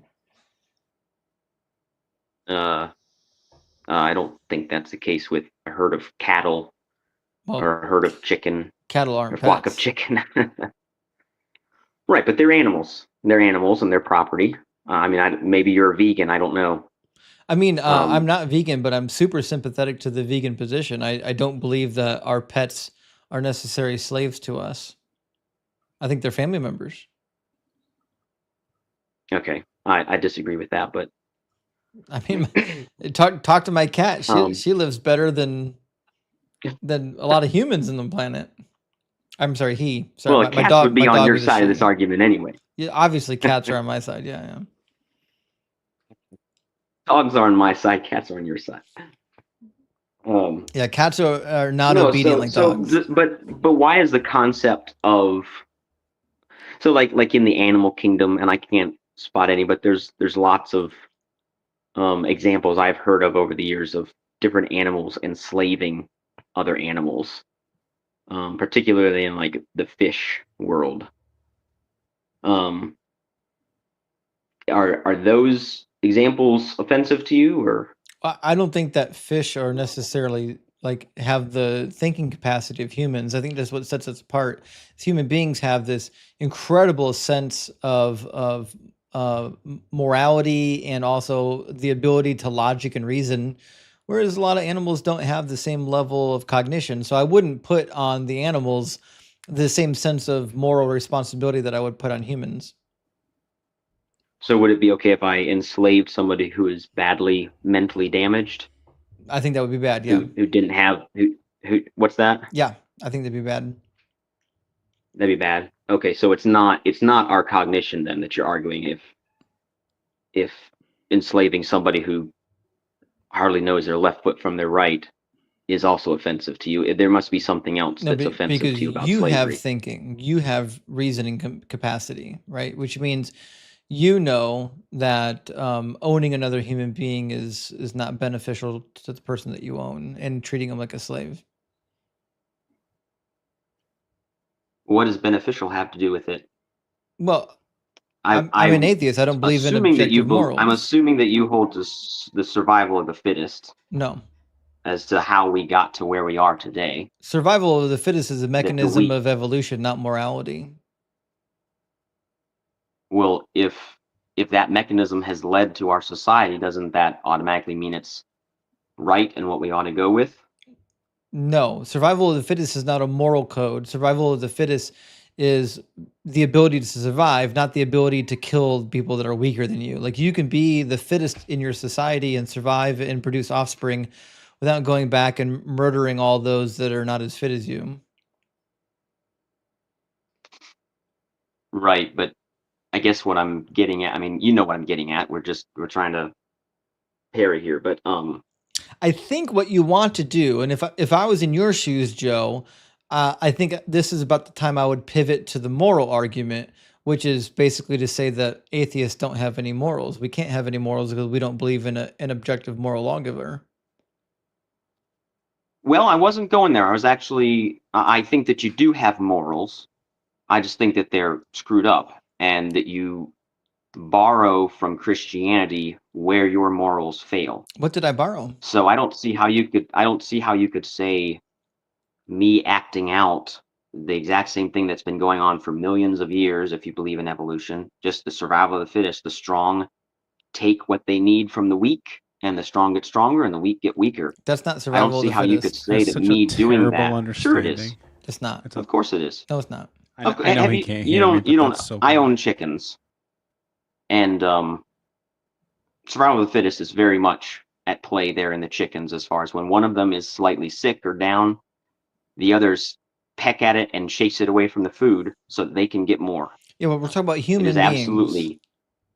Well, so humans evolved completely different than other creatures. What I'm saying is that human A beings have different mechanism. human beings have a higher sense of thinking capacity, and we're also social creatures that survive based on our function within our own society, right? So, like, I wouldn't hold Yeah, chickens but to the same moral standard as humans. right, but according to evolution, atheism, did we not get here to where we are as a higher thinking people by those same mechanisms that cause a healthy chicken to peck away an unhealthy chicken? Only Or did we partially. evolve by a completely different means? I think it's a combination of factors, right? So there are a combination of factors that allow us to survive our environment better than others. This is what I was saying before. Is survival of the fittest doesn't mean that you have to harm those that are not as fit as you. Survival of the fittest just means that you are reaping the most benefit from surviving in the highest level of capacity, whereas the person who's not quite so equipped isn't going to either reproduce or reproduce enough. But you and I both know that's not how it works in nature. With There's humans only or so many animals? What's that? With humans or animals? Yeah, but there's only so many acorns for each squirrel. But we're not And it's a squirrels, we're race to see who humans. can get enough. Right. I'm just using the analogy of survival of the fittest because you don't think it. You know, because your moral compass has been tuned by Christianity, It you hasn't. know that the survival of the fittest is actually immoral. No, I don't believe that it is. I don't believe the survival of the fittest entails that you have to degrade those who are not as fit as you. And Christianity has nothing to do with it. Christianity says that slavery is okay. In fact, But there's always limited resources. There's always limited resources. Christianity enshrines survival of the fittest. Christianity says that you can enslave people that fall into debt or that their country loses a war. Christianity enshrines God's mercy to anybody who will have it. It's not mercy. Regardless of weakness or strength. It's definitely not mercy. It's survival of the fittest. Slavery is not mercy. No, I will grant you slavery is not mercy. Based on the circumstances, it might also not be atrocity. It might just be raw justice. Justice Again, for what? I got to look at these passages you cited for me. What are the children born into slavery being held to justice for? Such an excellent question. Right. I don't know the answer to that. I don't have to borrow from Christianity. In fact, secular morals have been fighting against Christianity forever. Secular morals is what brought you suffrage, whereas Christianity tried to hold women back. Okay. What Christian moral am I borrowing? You are borrowing, hopefully, do unto others as you would have them do unto you constantly. That existed way before the Bible. Okay, well, it's in the Bible, so it's a Christian moral. It's not a Christian moral. That's a universal principle that almost all societies have recognized. Oh, really? Yeah. Read the Babylonian wisdom literature. That's garbage. It's not. That's absolute garbage. Not only is it not Most garbage, societies it's have in not the Babylonian literature, it's in the Egyptian literature, and it's even in the Stoics. Read the 47th letter of Seneca. It's possible that they wrote about it. I know they wrote about it. Okay, well, good. They did write about it. Well, the Jews and the Christians didn't do it either. The Christians have done it far better than. Well, the Jews and the Christians have done it far better than any other group. I disagree. The Christians were the largest segment trying to keep segregation and slavery in America. Well, I'm ignorant on that topic, but I know it was Christians who were willing to kill hundreds of thousands of their fellow countrymen in order to stop slavery. It was non-Christians. And that was not happening. That was not happening in Arabia. That was not happening in Africa. That was not happening in Asia. Christians. That was happening where Christians They were in were charge. they were fighting fellow Christians Right, but they were still fighting. against Christians. Yes, in many cases. And do you know that there were secularists also fighting, and deists and people that weren't Christian fighting for the North? Oh yeah, I'm sure. Okay. So the fact that there weren't Christians that opposed slavery says nothing to whether or not Christianity abolished slavery. But it's a strange coincidence that it was two Christian nations that primarily led the charge to abolish slavery. They literally did not. They literally did. They literally did not. Well, I'm not 12, so I'm not going to go on with this. But yeah, so I guess, I mean, still just back to the whole idea of morality. I still don't understand why you're separating the mechanism that brought us to where we are today from a survival of the fittest. There are limited resources. The strong need to take those resources because the weak are just going to waste those resources. That's not what survival of the fittest is. That absolutely is. No, it's not. Yes, it is. No, it's not. The sick squirrel, So the sickly, runtly chicken or squirrel get pecked and chased away from the food so the stronger, healthier ones can get it. We're talking about humans. And survive and keep breed. in mind we're talking about humans. I know, but you consider humans to be animals, don't you? I mean, every living creature that has thinking capacity is technically an animal.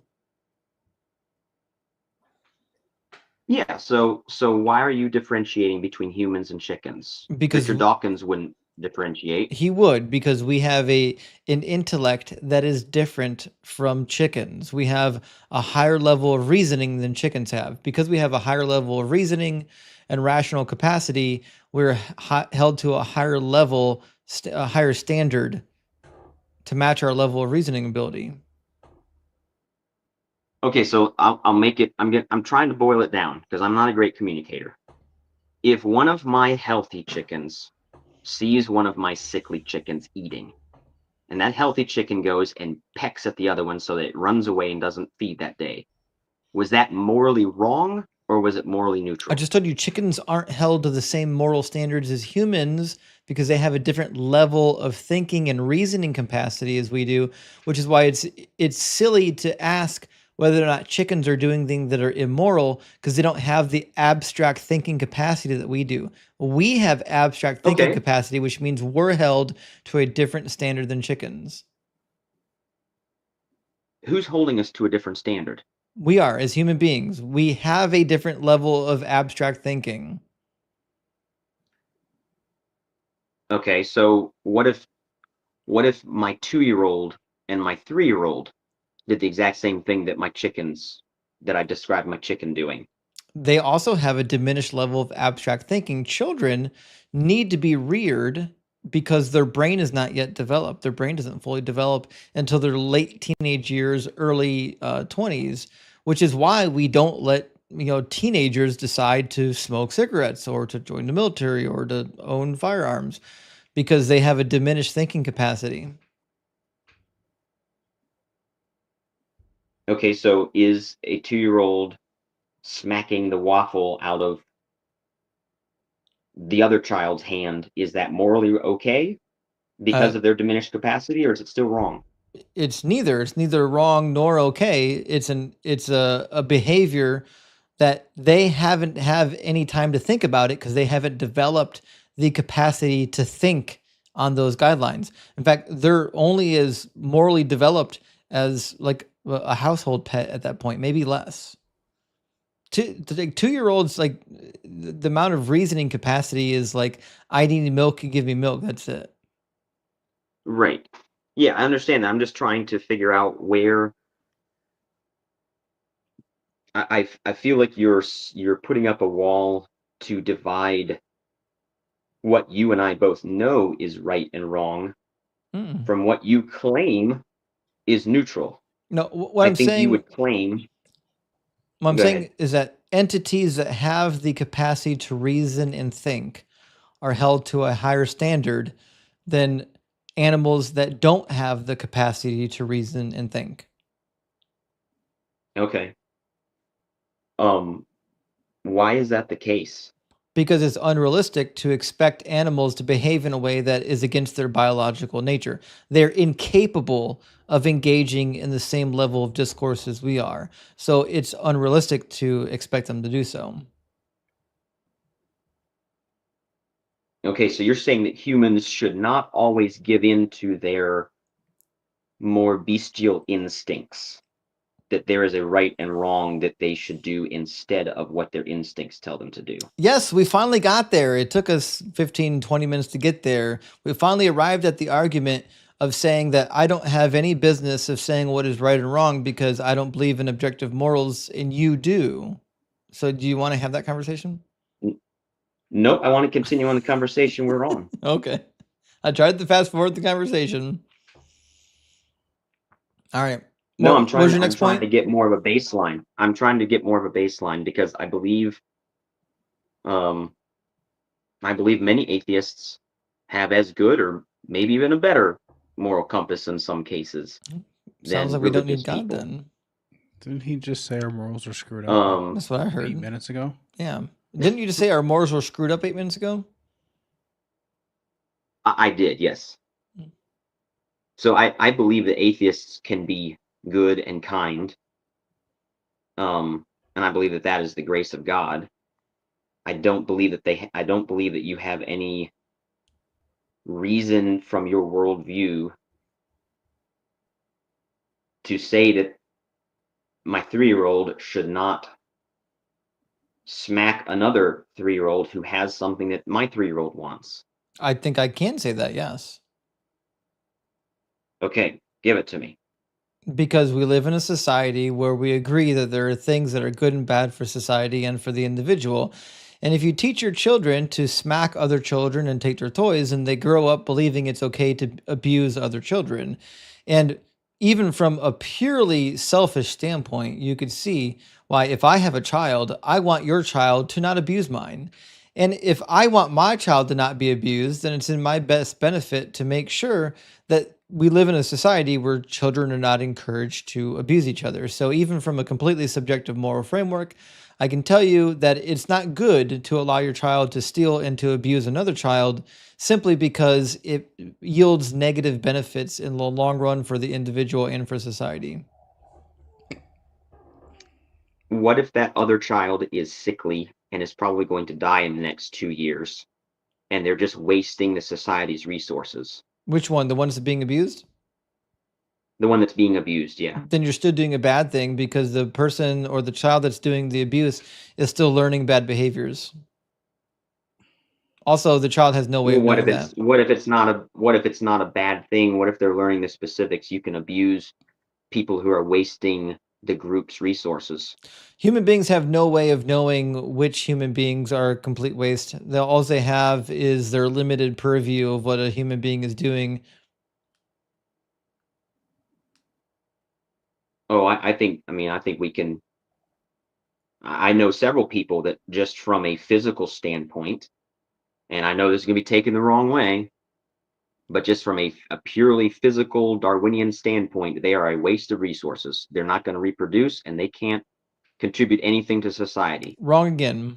And Just because somebody doesn't reproduce doesn't mean that they don't contribute to society. No, I didn't say they don't reproduce and so they don't contribute. I said they don't reproduce or contribute. How do they not contribute? They cannot have a job. They are completely dependent on the government for extensive health care, all their food, housing, etc. My son is so- completely nonverbal autistic. Do you think my son contributes to my life? Do you think I should off my son? Is that what you think I'm saying? That's exactly what you're saying. You're saying children that are born with disabilities that can't actually contribute financially to society would be better off being abused by children that could. But as a father of a special needs child, I can say that that's probably the most horrific thing I've heard in a very long time. Wow. So that's exactly why I said don't take this the weird way, because I was pretty sure that you probably would take it the weird out of context way. I was giving you a hypothetical situation I know, and to it was prove that the horrific. Darwinian mechanism by which we have arrived at this great peak is rubbish, because we know that That's not survival the of the Darwinian fittest, mechanism. as it actually happens. Yes, it is. No, it's not. We got to where we are by random mutation and the culling of weak mutations, the culling of weak individuals in That's the not animal true. kingdom and in the human kingdom is The human kingdom isn't built upon destroying the weak. In fact, we've got evidence all the way going back to the Neanderthals that they were helping, healing, and allowing the injured to live. We do better as a society when society supports even the weakest in society. That makes the society strong.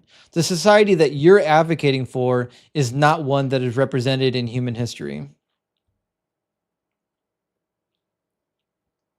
okay. Then I think, yeah, I don't think that disproves my point. I think that that means that we didn't, all of a sudden the mechanism of evolution suddenly flipped the script It at some didn't. point.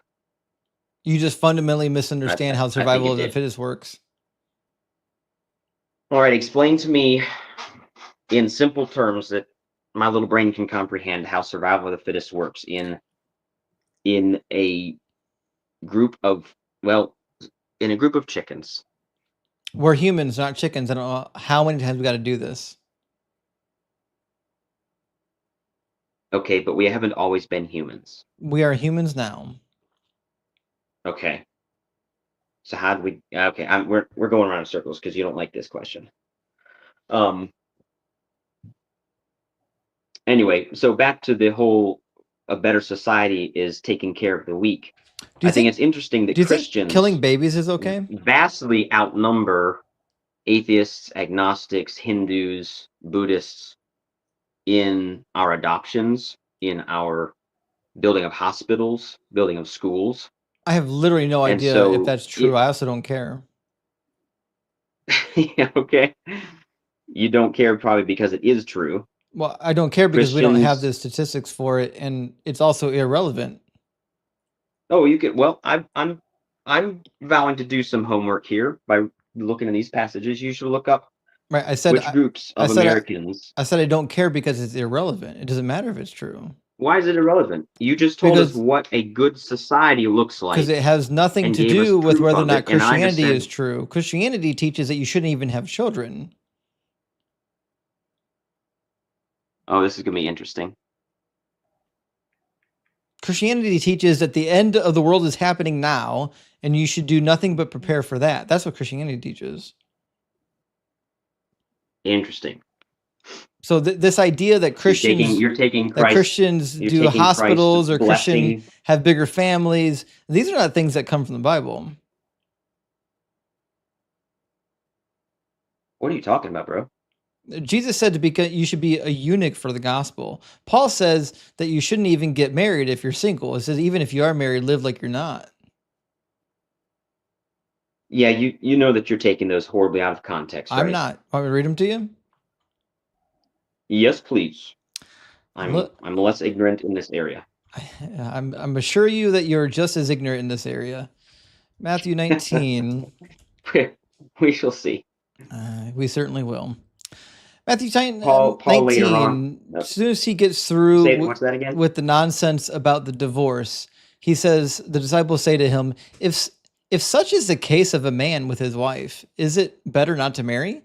But he said to them, not everyone can accept this teaching, but only those to whom it is given. For there are eunuchs who have been so from birth, and there are eunuchs who have been made eunuchs by others. And there are eunuchs who have made themselves eunuchs for the sake of the kingdom of heaven. Let anyone accept this who can. And that's significantly different from Jesus saying you all should be eunuchs and not get married. Eunuchs. Anyone. When he says anyone who accepts this, who's part of anyone?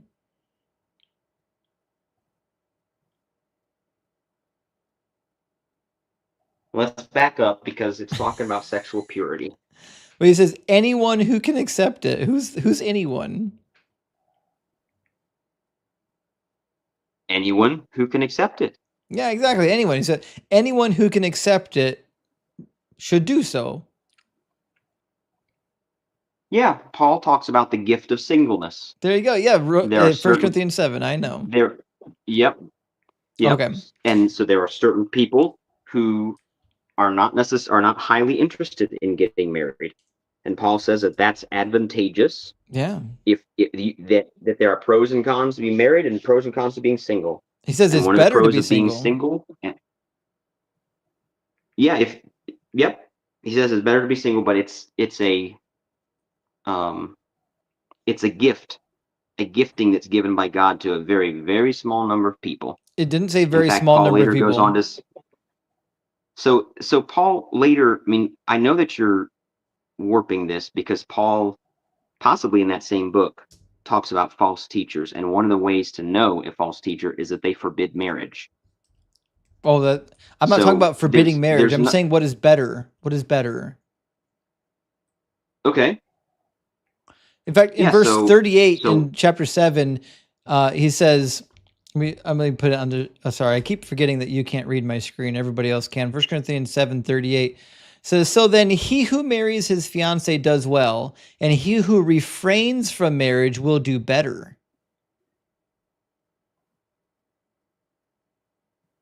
First Corinthians 7.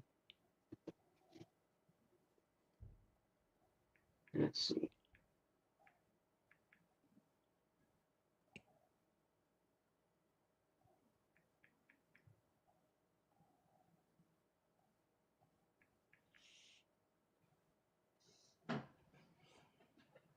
Well, this passage is definitely talking about just contentment in all forms. Contentment in where you are in life when the Lord calls you, that you don't need to be married to be a good Christian. You don't need to be single talk to be a about good the Christian. passage without reading it, the more I'm going to cook you with it. I'm reading it right now. It says, only let each person lead the life that the Lord has assigned to him, into which God has called him. This is my rule in all the churches. Was anyone at the time of his call already circumcised? Let him not seek to remove the marks. And he goes on down, for he who is called the Lord as a bondservant is a freedman of the Lord. Likewise, he was free when called as bondservant of Christ. In whatever condition each was called, let him remain with God. Now concerning the betrothed, I have no command from the Lord, but I give judgment as one who by the Lord's mercy is trustworthy. I think that in view of the present distress, it is good for a person to remain as he is. Yep. Are you bound to a wife? It's very clear what the context is. He is not saying that we should all become single. He said it's better to be unmarried. Yeah, because of this short-term temporary distress that had come upon the church. It was easier to be mobile. Your heart wasn't going to be broken. The apostle Peter was married. Almost all of the apostles were married. I keep telling you, the more you talk about this passage without reading it, the more I'm going to cook you. Go down to verse 31. Okay. And those who deal with the world as though they had no dealings with it, for the present form of this world is passing away. Paul is suggesting, I want you to be free. Yeah, Paul is suggesting that the reason why you should remain unmarried is because the world is quickly about to end. The same thing he says in 1 Thessalonians chapter 4. The same thing Jesus says in Matthew 10:23, Matthew 16:27, 28, and Matthew 24:29 through 34. He says, for the present form of this world is passing away. Yep.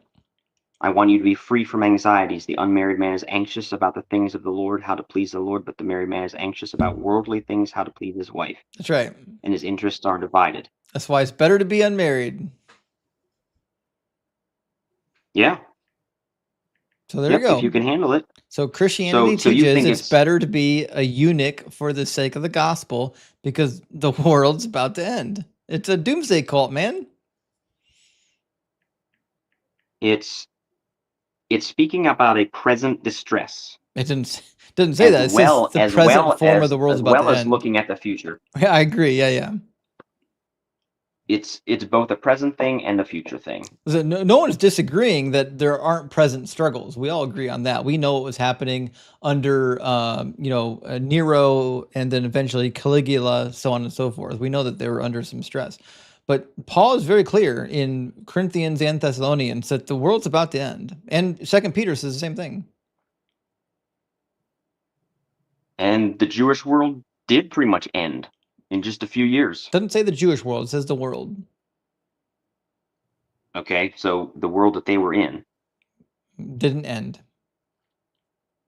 The world that they were in ended. He's not talking to Jews, he's talking to the Corinthian church.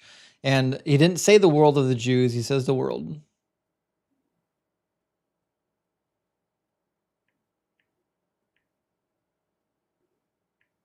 You got me on that point. So is it a bad thing to tell people to be single?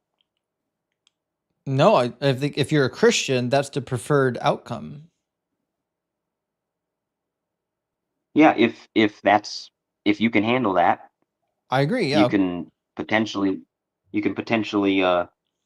win more souls to the eternal kingdom that's not going to pass away. I agree. So the nonsense talking about, well, Christians have more babies and they adopt more kids.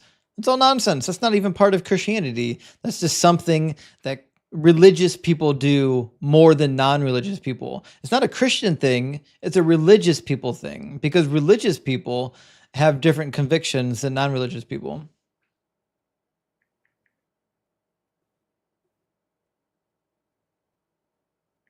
Well, you got to interpret all things together in the scriptures.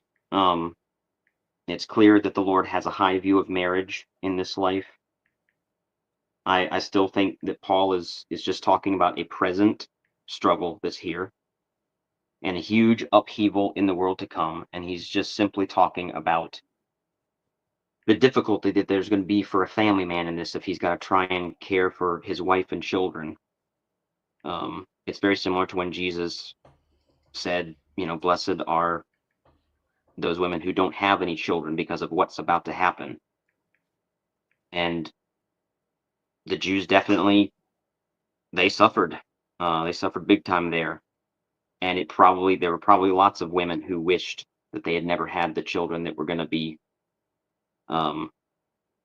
killed at the hands of the Romans. Yeah. Well, I mean, since I got you on, we might as well end on my favorite topic ever. Do you mind if I pick the last topic? Oh, sure. I'm going to make a claim, and you're going to think I'm crazy, and then I'm going to prove my claim to be true. Okay? Go for it. Jesus fulfilled precisely 0 messianic prophecies. Oh. Okay, yep, you're right. I think you're crazy. See, there you go. I already have one more fulfilled prophecy than Jesus. Oh, yeah? I get it. All right. Want to see case in point? Go for it. Turn in your Bible to Jeremiah 31 for me. We're going to go down to verses 15 through 17.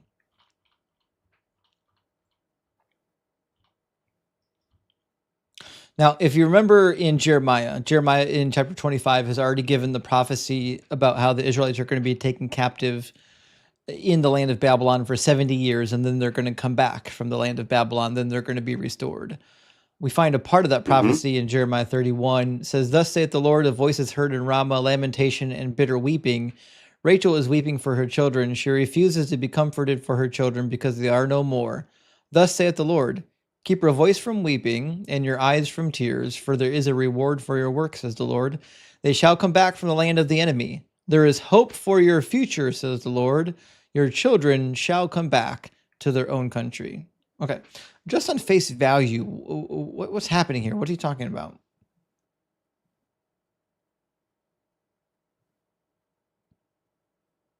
I confess I wasn't paying too much attention to what you were reading. I was busy thinking about why that is not Herod killing the children in Bethlehem.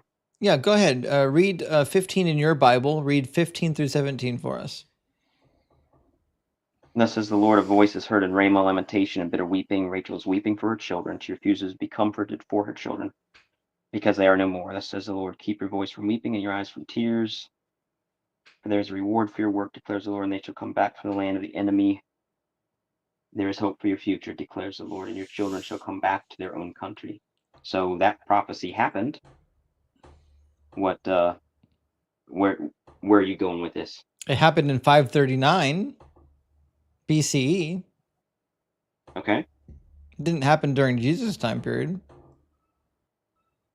Okay. There's a prophecy about the children of Israel coming back from Babylon.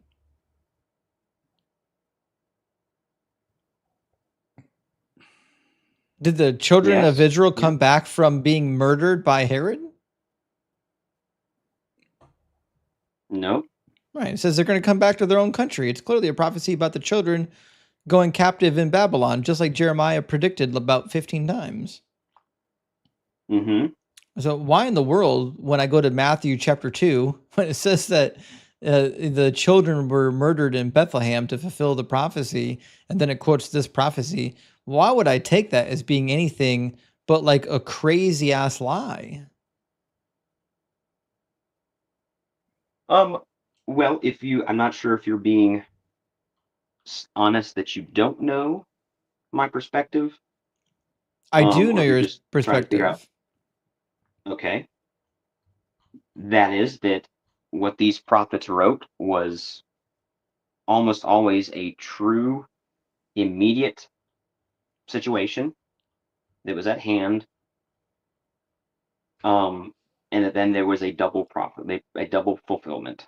So in the case of David in Psalm 22, where he talks about being his hands pierced. Doesn't say pierced. I'm pretty sure it says pierced. Doesn't say pierced. It's not even a prophecy. Oh, right. It's not a prophecy, but it's well, it is a prophecy. It's a foretelling. Not a prophecy.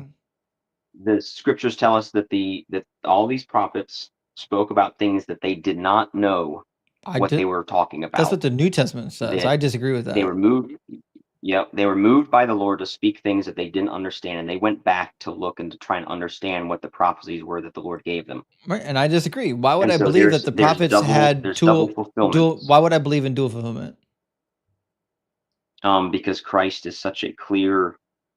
I mean, he is the most bizarre coincidence imaginable. Not even close. If there's not double fulfillment of these prophecies. Oh, not even close. In fact, I've constructed a whole list of double fulfillment prophecies that are about me.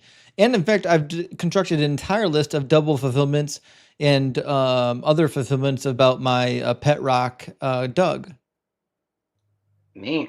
It turns out just finding random words on a page doesn't make it a prophecy. Right? A prophecy has to actually be like a clear form of speech where God says X, Y, and Z is going to happen.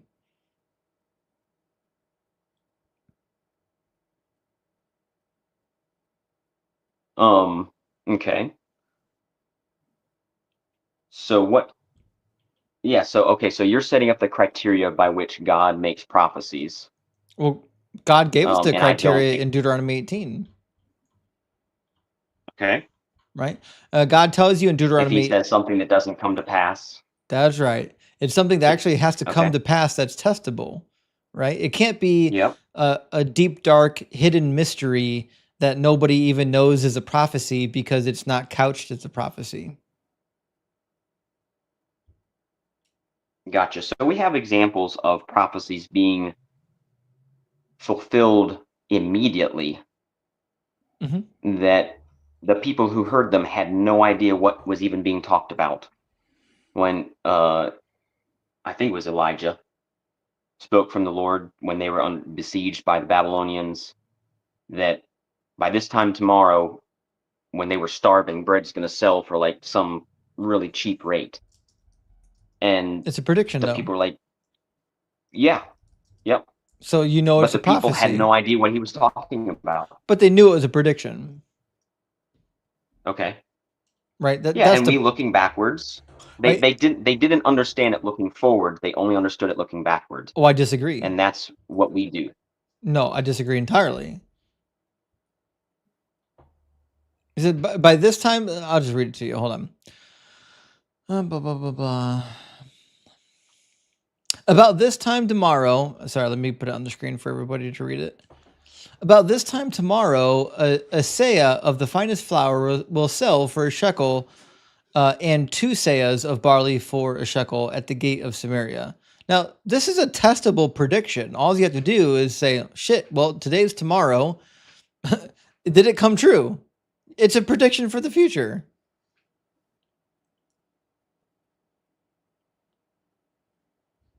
Yep. Okay, gotcha. Right. So when we get to these non-prophecies mentioned by the New Testament about Jesus, I have no reason to believe that these are like secret prophecies that were like hidden deep into the text somewhere that like you didn't know they were a prophecy until someone came along and told you about it later.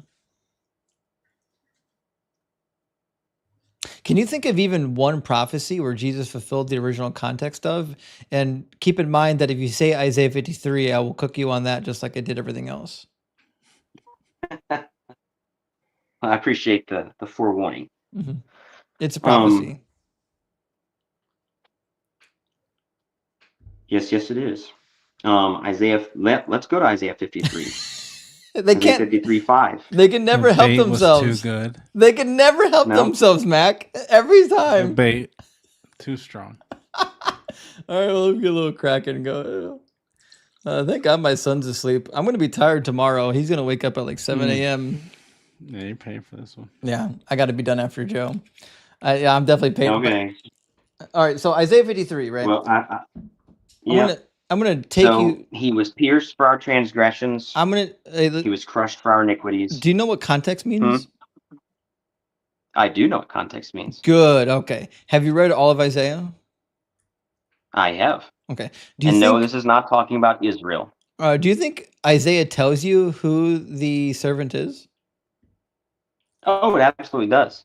Oh, he does. Oh, shit. Okay. But Israel, yeah. It absolutely does. It does tell you who the servant is. And this is a place where there is a double meaning. And it's very clear. I said original context. Listen, can you find me a prophecy where he fulfilled the original context? Not a double fulfillment. The original context of a prophecy. I'm just talking about the meaning of the text. No. I'm talking about the original context of the prediction, not about a secondary meaning. Okay. Is there one prophecy in the Bible where he fulfilled the original context of the prophecy? Yes. All right, where is it? Isaiah 53. Well, Isaiah 53. You said it was a dual fulfillment.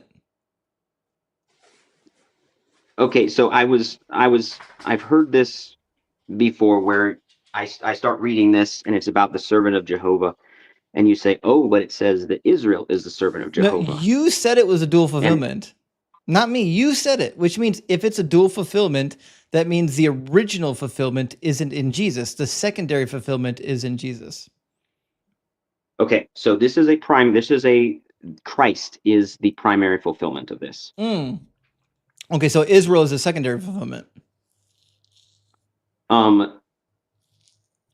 So when you say primary and secondary, I don't mean No, Israel is not a primary or a secondary fulfillment of Isaiah 53. It's not talking about Israel. Okay, well, let's read some passages, okay? All right.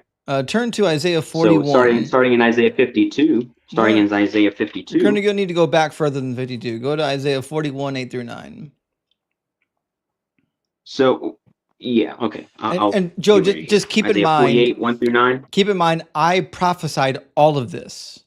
At the end of this discussion, remember, I predicted all of this. And also, fair warning, I've had this discussion 100 times. So you're not going to say anything I've never heard. Not a single word out of your mouth will be something I've never heard before. Okay.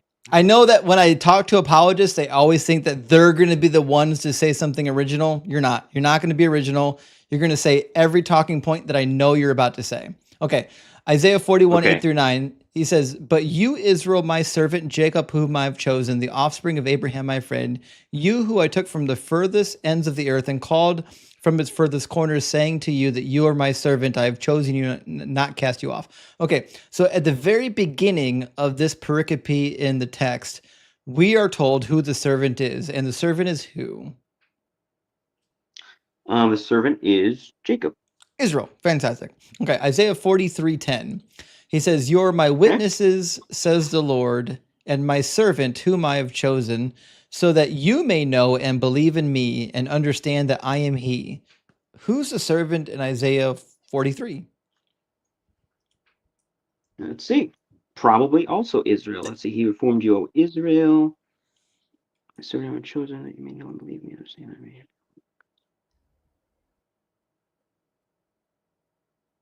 It's Israel, because he says, "You are my Yeah, witnesses." the beginning it says, "He who created you, O Jacob." So I'm assuming it's still talking to Jacob. Jacob is Israel. Right. Yep. Right. Okay. Fantastic. Jacob, So Israel. Yep. Isaiah 43, Israel. Okay. Isaiah 41, 1 through 2. "But hear now, O Jacob, my servant, and Israel, whom I have chosen. Thus saith the Lord who made you, who formed you in the womb and will help you. Do not fear, O Jacob, my servant." Who's the servant in 44? Wait, what chapter are you on? 44, 1 and 2. Oh, 44. Okay. Mhm. 44, 1 and 2. Da, da, da, da. "O Jacob, my servant, Israel, whom I've chosen." Thus says the Lord. Da, da, da. Yep, it's Jacob again. Cool. All right. 44, 21. "Remember these things, O Jacob and Israel, for you are my servant. I formed you. You are my servant, O Israel. Do not forget me." And so who's the servant here?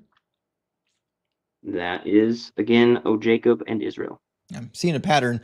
Isaiah 45, 4. "For the sake of my servant Jacob and Israel, my chosen, I call you by your name."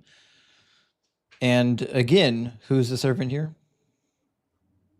That is Jacob. All right, last one. Now we're getting to the crescendo of the prophecy. He says, "Go out from Babylon, flee from Chaldea, declare this." Where is this? With a shout of joy, right? Isaiah 43. I'm sorry, 48. Okay. 48:20. What? 43, 48? I'm sorry, 48:20. All right. I'm good. It says, "Go out from Babylon, flee from Chaldea, declare this with a shout of joy, proclaim it, send it forth to the ends of the earth, say, the Lord has redeemed his servant Jacob." So we're getting towards the crescendo of 2nd Isaiah, which is God freeing his people from the Babylonian captivity. And he says, hey, go out from Babylon, flee from captivity, because the Lord has redeemed his servant Jacob. So again, in 48, it really seems like this prophecy given in 2nd Isaiah is about Israel, is it not? Well, yes. I would say pay very close attention to that last verse you just read and see who it was who redeemed his servant Jacob. Obviously, it's Yahweh. Yahweh is the one who comes with a mighty stretched out arm who releases them from the Babylonian captivity.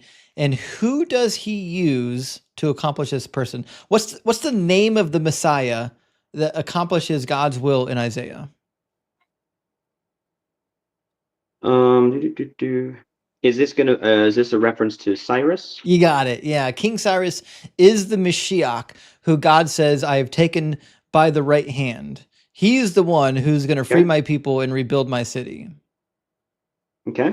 Right? Doesn't say anything about Jesus.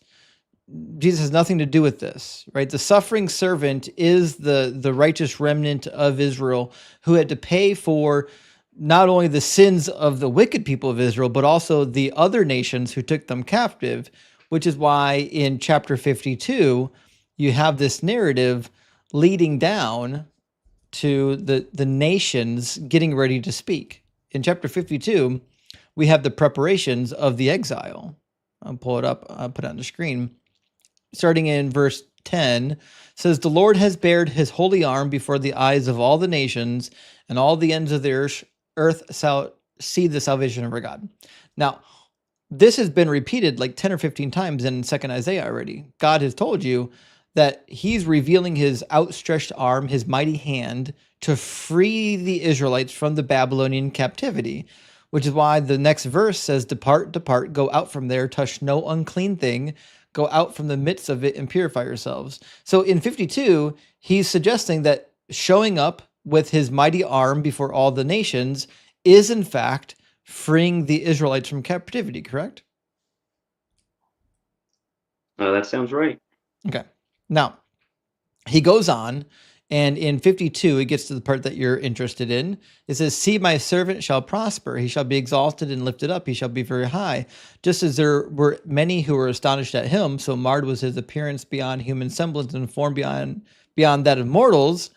So he shall startle many nations, and kings will shut their mouths because of them. For that which had not been told of them, they shall see. That which they had not heard, they shall contemplate." Why would I read this and think that this is about anybody except for Israel before all the nations?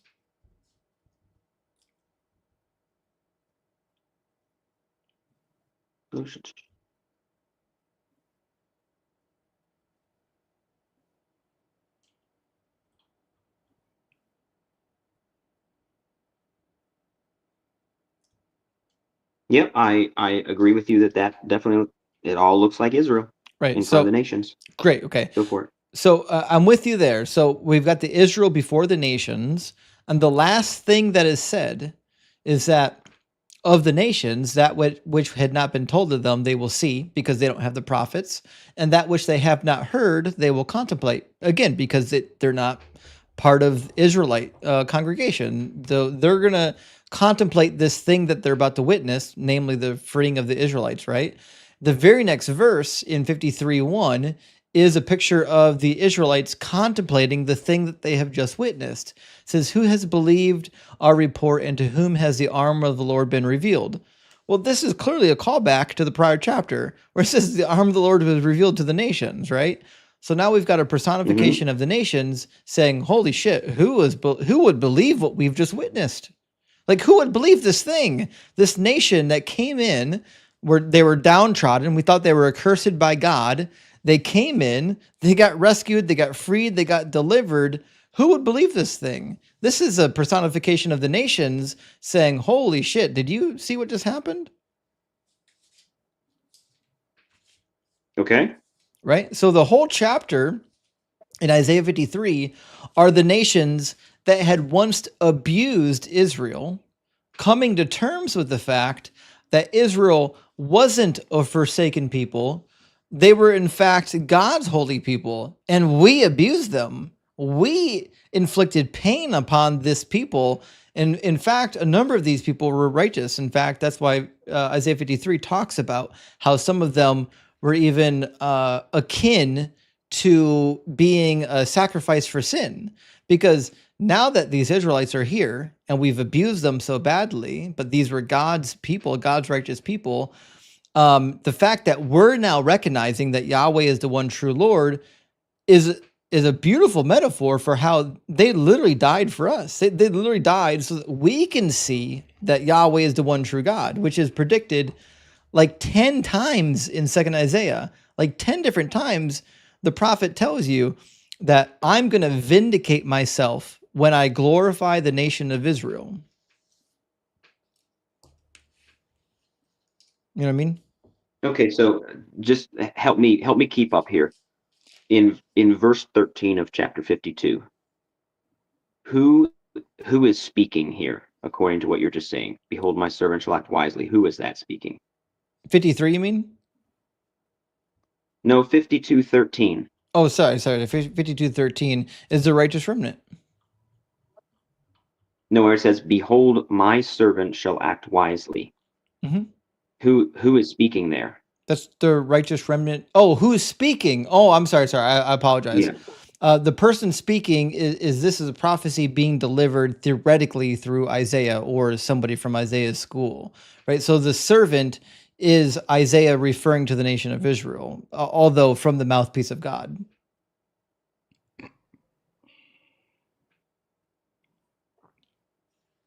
Okay. Right. So here's what I think your first inclination about Isaiah 53 was right. Isaiah 53 is primarily about the nation of Israel. If it's about Jesus, then it's just a secondary fulfillment. It can't be the original context. The original context of the second Isaiah is all about the nation of Israel. In fact, most academic resources will just tell you this outright, that Isaiah 53 is about the nation of Israel. And they'll even tell you that if it's about Jesus, it's because look at this secondary fulfillment based on these really interesting parallels.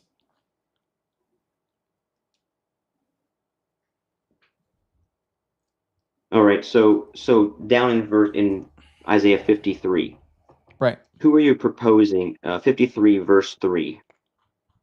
Oh, what about when it? it says, and as one from whom men hid their faces, he was despised, and we esteemed him not. Who is the we? Who is the we esteemed him not? The nations, The nations. Okay. namely So where does it? Babylon. Where is the transfer from God speaking about my servant shall act wisely to then it's the nations talking? So is at the end Where of does that transfer take 52. place? Go to the last verse in 52. And Okay, so he shall sprinkle many nations. Kings shall shut their mouths because of him, for that which was not told had not been told them, they see, and that which they have not heard, they understand. Mhm. Then who has believed what he has heard from us? Right. So So you're saying this is this is beginning where the nations are speaking. right. So at the very end of chapter 52:15, it says that which they had not heard they shall contemplate. So there's a prediction saying that they shall contemplate the thing. And then the very next Okay. verse is a depiction of those nations contemplating the thing, Okay. right? But before him like a young plant, like a root out dry ground, he had no full majesty that we should look at him. No beauty that we should desire him. He was despised and rejected by men, a man of sorrows and acquainted with grief. And as one from whom men hid their faces, he was despised, and we esteemed him not. So the nations despised Israel and did not esteem him. And then surely he, Israel, you would say, bore our griefs. So Mhm. Israel bore the griefs of the nations and carried their sorrows, Mhm. is how you read this. Well, the righteous remnant specifically, and Jeremiah clears this up a little bit, where he likens the righteous remnant of Israel suffering in the Babylonian captivity as being like a necessary condition, even though they're technically in captivity for the sins of the unrighteous Israelites. Right? He's saying Okay. we have to suffer alongside of the rest of the Israelites, right? Okay, so continuing on, this being the nation speaking, surely he has borne our griefs and carried our sorrows. Yet we esteemed him stricken, smitten by God, and afflicted. But he was pierced for our transgressions, he was crushed for our iniquities. Upon him was the chastisement that brought us peace, and with his wounds we are healed. Mhm. You're still saying that's the nations talking about Israel. Yeah, it's beautiful too. Okay. And then the nations are saying, is this still the nations or is this shift in verse 6? I don't think the nation stops speaking until like verse 10. Okay. All we like sheep have gone astray. We have turned everyone to his own way, and the Lord has laid on him the iniquity of us all. So the Lord laid on Israel the iniquity of the nations around them. Yeah, Is what you're saying. that's the He beauty was of the oppressed and he passage. was afflicted, Mhm. yet he opened not his mouth. Israel definitely opened his mouth. But anyway, like a lamb Well, so that did is led to the Jesus. slaughter, and like a sheep that before its shearers is silent, so he opened not his mouth. By oppression and judgment he was taken away. And as for his generation, who considered that he was cut off out of the land of the living, stricken for the transgression of my people. So who's the my there? Well, it's the speaker that's personifying the nations. Well, it changes. It changes from we to my. So So that's third person to first person. There's a shift here. So that happens a lot in Isaiah. Okay. That's not All right. new. Nothing to see here, folks. Nothing to see here. Stricken for the transgression of my people, and they made his grave with the wicked and with a rich man in his death. So we've got a rich man, Mhm. singular. They made all of Israel's grave with a rich man in his death. Babylon. Although he had done no violence, Mhm. and yet, so Isaiah is all about the violence that was taking place in Israel. And here No, it says that he had done no violence. they're not in Israel, and I addressed this already. This is about the righteous remnant, right? The righteous remnant were the ones suffering alongside of the unrighteous Israelites. That's why it says in chapter 40, verse 1 and 2, that they've received double for their sins. They've received one lot for the sinful ways of Israel. They've reserved a second lot, or they've been given a second lot for the captivity and the sins of the nations. They're not just there paying for their own sins, they're there to pay for the sins of themselves and for the nation. Okay? Right? And there was no deceit in his mouth, yet it was the will of the Lord to crush him. He was put to grief. When his soul makes an offering for guilt, he shall see his offspring, he shall prolong his days. The will of the Lord shall prosper in his hand. Out of the anguish of his soul he shall see and be satisfied. By his knowledge shall the righteous one, my servant, make many to be accounted righteous. So who is this his knowledge? Why is there a distinction here on verse 11? Because my servant is God's servant, the nation of Israel. That's why I said the tone or the person speaking shifts in verse 10. In verse 10, okay.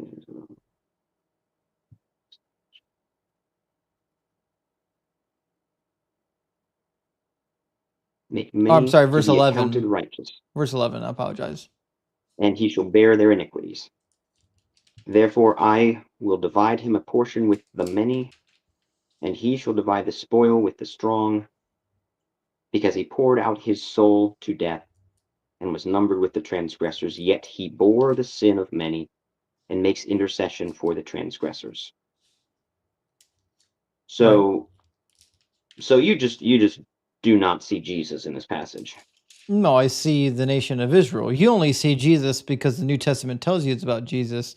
I see the nation of Israel because I've read the Old Testament intently many times, and the Old Testament tells you on multiple occasions that after the Babylonian exile, God's going to restore Israel. And when he restores Israel, he's going to glorify himself through Israel.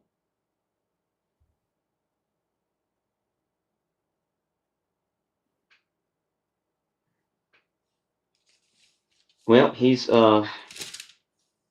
if Israel, if this is all speaking about Israel, then maybe I ought to worship Israel.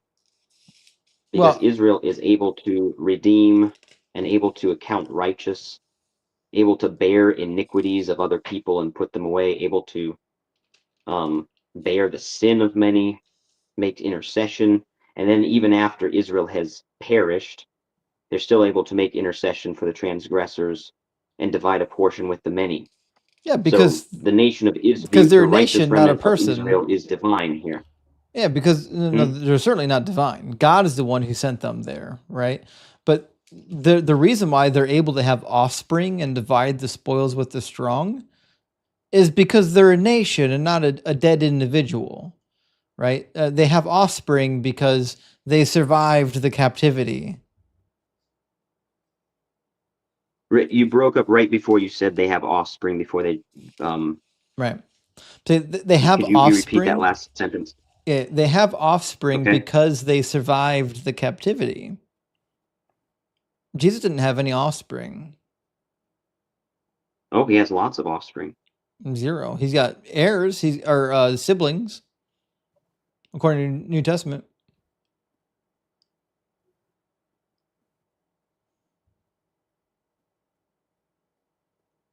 Wow. Well, this has been really cool. Yeah. Listen, Joe, I appreciate you coming up and having a decent conversation with me. I know these are difficult topics, and a lot of people get up here and they get a little bit hostile, but you haven't got hostile. You've been pretty courteous the whole time. So, big W. Yeah, man. I can say in all sincerity, I love you, and I want you to inherit eternal life with me. I And want so I you have to no reason to inherit be eternal hostile toward life you. too, which is why I want you to turn to Doug. Well, Doug has not done for me what Jesus has done for me, so Doug is the rock until of Doug can salvation. until Doug can transform me overnight from a self-centered monster into someone who actually cares about other people and righteousness, I'm sticking with Jesus. All right. Well, you take Jesus, I'll take the placebo effect, and we'll meet in the middle. Well, may God bless you with his salvation. All right. Have a good one, Joe. All right. Thank you. Bye. They always have to end with that nonsense Always about gotta Jesus. lift the leg at the end. Every time. Mark that territory. So funny to me. Every time. I've heard a lot of people talk about that ending. I think calling it lifting a leg and marking the territory might be the best description ever of that. That's exactly what's happening, is it not? Yeah. Oh yeah. Yeah, it's gonna be like I have 2 dogs, and they are always like peeing over where the other one peed because you got to get that last thing in. Yeah, you have to. So I used to see this really nice girl who had like a miniature doodle, and the miniature it was a lovely dog, but the miniature doodle was so territorial because it was a male, and like my dog would pee at various places around the house, around the yard, around the house. And like if this dog came around and even sniffed, like he could go like to the bathroom 5 times, and as he sniffed a spot where my dog went, he'd find one drop somewhere. I will put a fucking drop on this before I walk away from it. And that's I was just laughing at my dog the other day because the exact same thing. He literally lifted his legs, stood there for like 5 seconds, and a single drop came out. And yeah, like, I showed you. Fine, we get it. Oh, so crazy. Okay, all right, okay. I got to read some super chats, buddy. Yeah, man. I'll apologize now. I'm gonna steal that phrase that you've given me. I'm gonna reuse it over and over again, but I'll give you credit. Please, I will be thrilled every time. Total Malarkey, good bad reference. Thank you for the super chat. It says 30 minutes on mute while an unpaid break at work. While he spewed forth verbal trash about how there were no morals before Christianity, etc., etc. I came in real soft, but keep up the good work, y'all. Sorry, Malarkey. I kept him on for a while too because I felt like he's being partially receptive to what we're talking about. So I'm like, we might be able to cover some good ground with this guy, even if we don't agree. And I think we covered some good ground with him. Yeah, I mean, it wasn't like, I think the bad faith was at like a tolerable level, right? I think some of it's there's just a natural defensiveness that's going to make you say things that are like, I mean, you don't really think that, do you? Right. Because a lot of that was going on. I'm over here dying because like he can't hear me, but I'm just like, It's that. I mean, obviously you have it covered, but still. It's just the inward fight in you where like I have to defend it. I can't let go of it. That causes you to say things that you wouldn't normally say. Like you would never say that stuff about the Quran. But anyways, it is what it is. Stop this stupidity. I agree with you, by the way. He sent out 5 DZ memberships. I super appreciate that stupidity. Big W. And Newsy says, "Hear, oh y'all, the rock is Doug." I agree. Doug is the rock. Blessed are we who are supported by Doug's foundation. Yea, even the granitic crust of earth. Listen, Doug is crust. If you've never heard it, hear it today. I'll pray for you. Doug is crust. And Marcus coming in again. Thank you, Marcus. He says, "I guess that was a little hard-headed there. I get it now. I wouldn't call humorism medical practice. I guess it isn't objectively true after all." Well, what's humorism? Do you know that one, Mac? I don't. Shit, now I gotta look it up. Let's see. I feel like it has something to do with potions, maybe? Humorism is known as a humoral theory or humoralism. Okay. It was an ancient medical theory, most prominent in ancient Greece and Rome, and later in medieval. Oh, okay. He's referring to ancient medicine practices to modern medicine practices. Like when we say medicine today, we're not using it in the same way we say it, 3,000 years ago.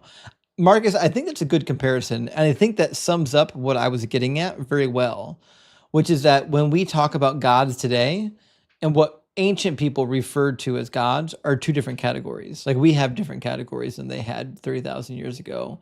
I think that's actually a pretty good summation of what I was suggesting. Mm-hmm. And Hank, thank you for the 66. Hail Nero says the Bible doesn't say what it means or means what it says. Praise Jesus. It never does. It never means what it says. It's a secret, and you need someone to tell you what that secret is. Dexter, thank you so much for the $10 super chat. It says, guest, please hear me out. It's easy to say you would be willing to be a slave. It's easy to bite that bullet. But would you sell your daughter as a slave according to the Old Testament? That's the thing. Would you sell your daughter? I've never asked that question to somebody, I don't think. But that's a hell of a question because it's hard for me to picture somebody doubling down and saying, yeah, I'd sell my daughter. I can't picture it. Yeah, you'd be surprised. Father Joseph might. Cutlery. Was that the guy from like a few weeks ago? Oh yeah, with the long beard. Yeah. The ortho priest. Piece of work, yeah. He was something crazy. Cutlery says, quack, y'alls. Justin sleeping in tomorrow? I'm not. So, full warning, I will not be sleeping in tomorrow. My son's going to wake me up at precisely 7:30 at the crack of dawn, and I'll just be tired all day. And that's okay. That's life. That's the sacrifice I made to be here with y'all. That being said, the next 2 Fridays I took off work so I can stream during the daytime, not after my son goes to bed and be a zombie the next day. Design, thank you for the super chat, says, if the whole world thought slavery was okay, except Christians, that would include slaves because the damn book says so. So Mims. Yeah, I mean, the book says so. That's the craziest thing is you can say all you want about what you think Christians did. It's irrelevant. It doesn't matter what you think Christians did. The book endorses slavery. And Bill says, my dog is my ward and my family. Listen, my last dog was so loyal, so good, so amazing that I refuse to get another dog. I can't do it. She was the best. If you have a dog that is your family, treat them like family. Remember, never punish your dog. Always reward your dog. The best training method is reward, not punishment. You want carrots, not sticks. Also, Marcus says, I love this new strategy of apologetics. What about fish slavery? Is some innovative shit. I gotta be honest, the fish slavery caught me off guard. I wasn't ready for fish slaves. Yeah. That was new. He tried. He was doing his best. He gave his all. If you can't handle me at my best, you deserve to know that it. Sorry, if you can't handle me at my worst, you deserve to know it's also my best. Design says doesn't believe pets are members of the family. Ladies and gentlemen, are Bible inspired, moral, superior. So this is a good point because I was laying out a morality of pets not being slaves, not being property, but being family members. And he was saying, no, but this is the Christian. The Christian is suggesting that they're not because obviously chicken slavery.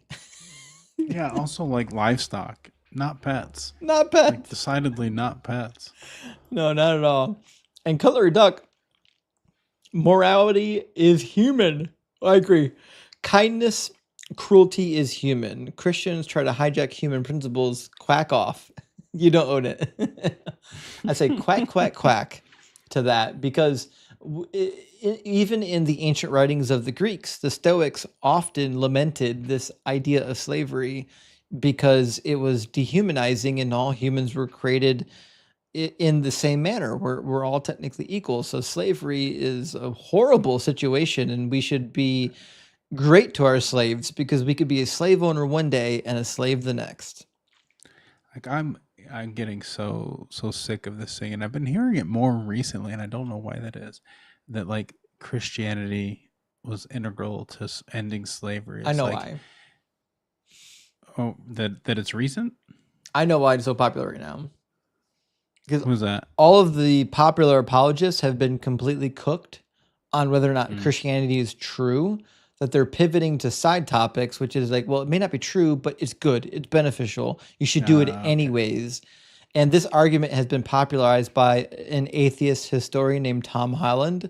Tom Holland wrote a book basically suggesting that all the good stuff we like about society, we owe it to the Christians, which is bullshit. Mm. The guy It's may be a that culturally historian. Christian shit. Yeah. He may be a historian. He certainly isn't a church historian. He's not good.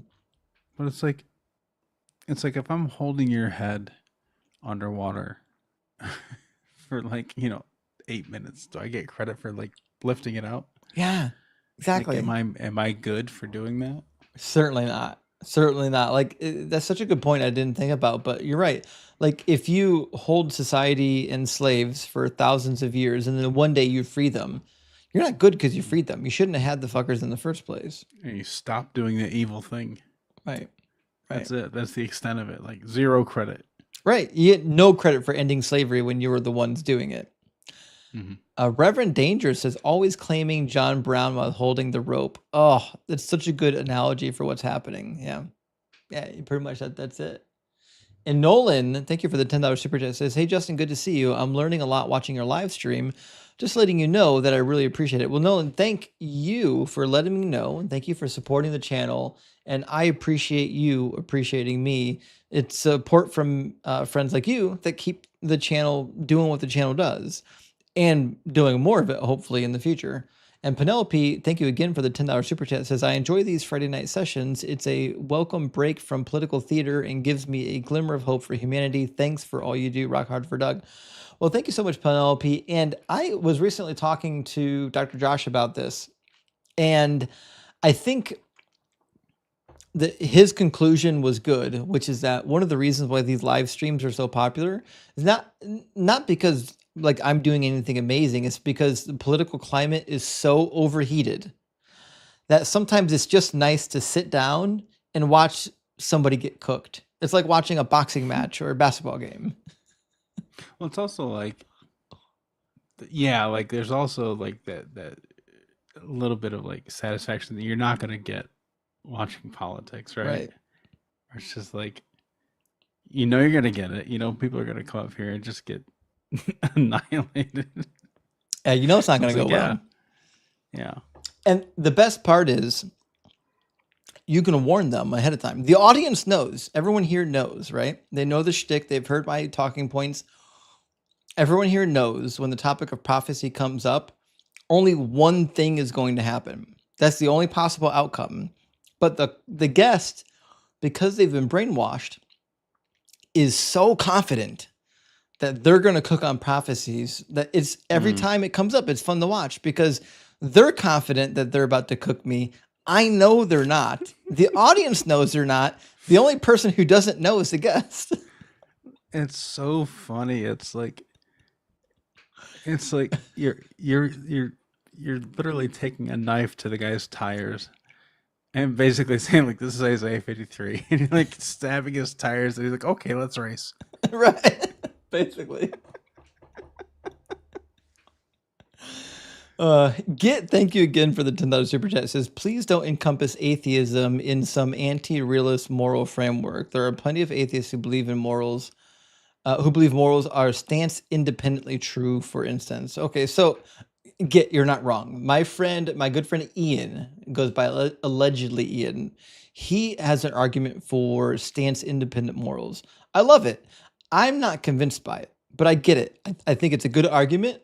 I think it wins most of the time. That being said, listen, I'm not convinced of it. If there's a good argument for objective morals without religion, I would use it. I'd love it. I'd use it every single day. But I don't know of one. I've not heard it. I mean, they don't have it in religion. You're right. every time they do that, I always ask the same question. And I don't care about burning it. I just say, what's God's objective moral position on slavery? Right. They can't tell you because he has two at least. Exactly. Right? There's not one. Well, it was objectively moral for the time. Okay. Well, that's interesting because he says to follow the law forever. So is it forever or is it temporary? Oh, well. Design, good to see you again, friend. Says, good thing Darth Vader walked out to that music without God. How else would Christians know if he was good or evil? So that's a good point. Without the music, the background music, it's hard to know sometimes which character is really evil. Yeah. Can't tell by what they do. Yeah, you certainly can't tell by their behavior. You have to just take them at their word or wait for the music. Audio cues. Yeah. Dude, if the God of the Bible had audio cues, it would be the most horrific. Like it would be like the brown note. It would be awful. Now I kind of want to see like I want to see Darth Vader coming out to Yakety Saxo. Oh, yeah, I'm down for that. Just speed up the footage of like all the fighters in the hallway getting smoked. Oh boy, Dex, good to see you again, friend. Dex is crazy. He's here at the beginning of the live and the end of the live streams. It's wild. He says survival of the fittest is a bit of a myth. It's more like survival of the just good enough. And I think that's actually the point. Like the survival of the fittest is just saying that those who can survive and reproduce, they do it and they do it better. That's it. Yeah, that was driving me up a wall because like also he's trying to say what fitness is. And he's trying to say that it's just like raw power survival. No, if you are a social species, then what is fit for you is having members that further those aims. And sometimes survival of the fittest means that you do what's best for the group, not the individual. Yeah, it's the species and the gene carriers, right? As the trait carriers is not an individual. That's not what it is. It's that trait will continue on because it is most fit. Cutlery Duck comes in again. Thank you so much, friend. He says Republican merged with Christian in Joe's poor chicken brain. Thinks atheism is a monolithic ontology. Darwin ain't my prophet. So you're 100% right, Cutlery. I'm baffled why he was trying to appeal to evolution as a moral framework, because it's not. Evolution is not a moral framework. I don't know why he got that opinion. But I get it. If you're in his position, you have to appeal to something outside of God as the atheistic moral framework, even though he didn't bother to he could just ask me what's my moral framework. He didn't do it. Sage, thank you for the $10 super chat. Say religion or not, actually human history is or has points of eliminating the weak. So that's not entirely true. Not that it ought to be that way, unless I'm missing something here. So again, we have at times eliminated the weak, but we have lots of evidence, both contemporary and ancient, of not doing that, of people not eliminating the weak. And I think society thrives best when we don't eliminate the weak, when we actually support each other. So that's why pointing to evolution for morals is just a silly, it's a farce. It's unrealistic. And Aaron, welcome to the Kraken Crew Elite, and also Big W, my friend. Thank you so much for gifting out 20 DZ gifted memberships. And guys, this month we might get past 1,500 memberships. We might do it this month on YouTube. I think on TikTok, we're still only at about 250. Sorry, I haven't been active on TikTok lately, but thank you so much for the memberships. Memberships really help this channel to do more of what I do. In fact, this year in 2025, I've had so much support that I stopped working overtime at work unless it was 100% necessary. I am in for 8 hours and I go home and then I study and I stream. That's the benefit of having such great support and people here, is that like I can spend time with you doing this stuff as opposed to working overtime. And so, and side note, like for 2024, like I never imagined making money online. It was not one of my goals, but I made enough money in 2024 that I was able to pay for my son's nanny for the year. So just for those who weren't here, Mac already knows I've got a severely autistic son, and he requires special care. I can't just leave him with a babysitter. I have to hire a specially trained like nanny who worked with autistic people, and it's expensive. I typically spend roughly between 1,000 and 1,200 hours a week for care, not to mention medical stuff, right? But I was able in 2024 to use my revenue from YouTube and TikTok to take care of my son, which was a huge thing for me to be able Yeah, to that's like great. not have to stress about, holy shit, how am I going to pay another individual this much money to take care of my son so I can go to work. That's why so many people with kids that are high up on the spectrum, they choose to not work because they're like, I can't afford to pay somebody to take care of my son. So or my child, I have to stay at home with them. And then they become stuck on the system. So like, Yeah, I mean, you're going and working like, X amount of hours to basically like just get back to zero. And Right. then, right. yeah. It's amazing, the way the community comes together to help support each other. And we've seen some fundraisers go down this year that really helped out a lot of people, and we're going to continue to help out as much as we can. Cutlery Duck says, "Thank you, Aaron." Well, Cutlery Duck, I didn't know you knew Aaron. Holy shit! Well, thank you, Cutlery Duck, and thank you, Aaron. And Design coming in again says, "Words don't mean words" for $5, Alex. Yeah, that's accurate. Yeah. And Sage coming in again. Thank you so much, Sage. He says, "Can you address the prophecy of healing the blind in Isaiah 35:5?" Oh boy. Let me pull it up. So it's been a while since I hit on Isaiah 35:5, so I'm not going to try to speak preemptively about Isaiah 35. That's not a passage that gets a ton of attention. So give me a second to pull it up, and we'll see exactly what it says. Typically, like if I hear a passage, 9 times out of 10, I know what it's about. Like Yes, I haven't heard this one. right. Okay, so in Isaiah 35, this is the return of the Israelites from captivity, the return of the redeemed to Zion, which makes sense because starting in chapter 39, the pericope changes to the return of the exiles. But he says, the eyes of the blind shall be opened, and the ears of the deaf shall be opened, and the lame shall leap like a deer, and the tongue of the speechless shall sing for joy. The waters shall break forth from the wilderness, the streams from the desert.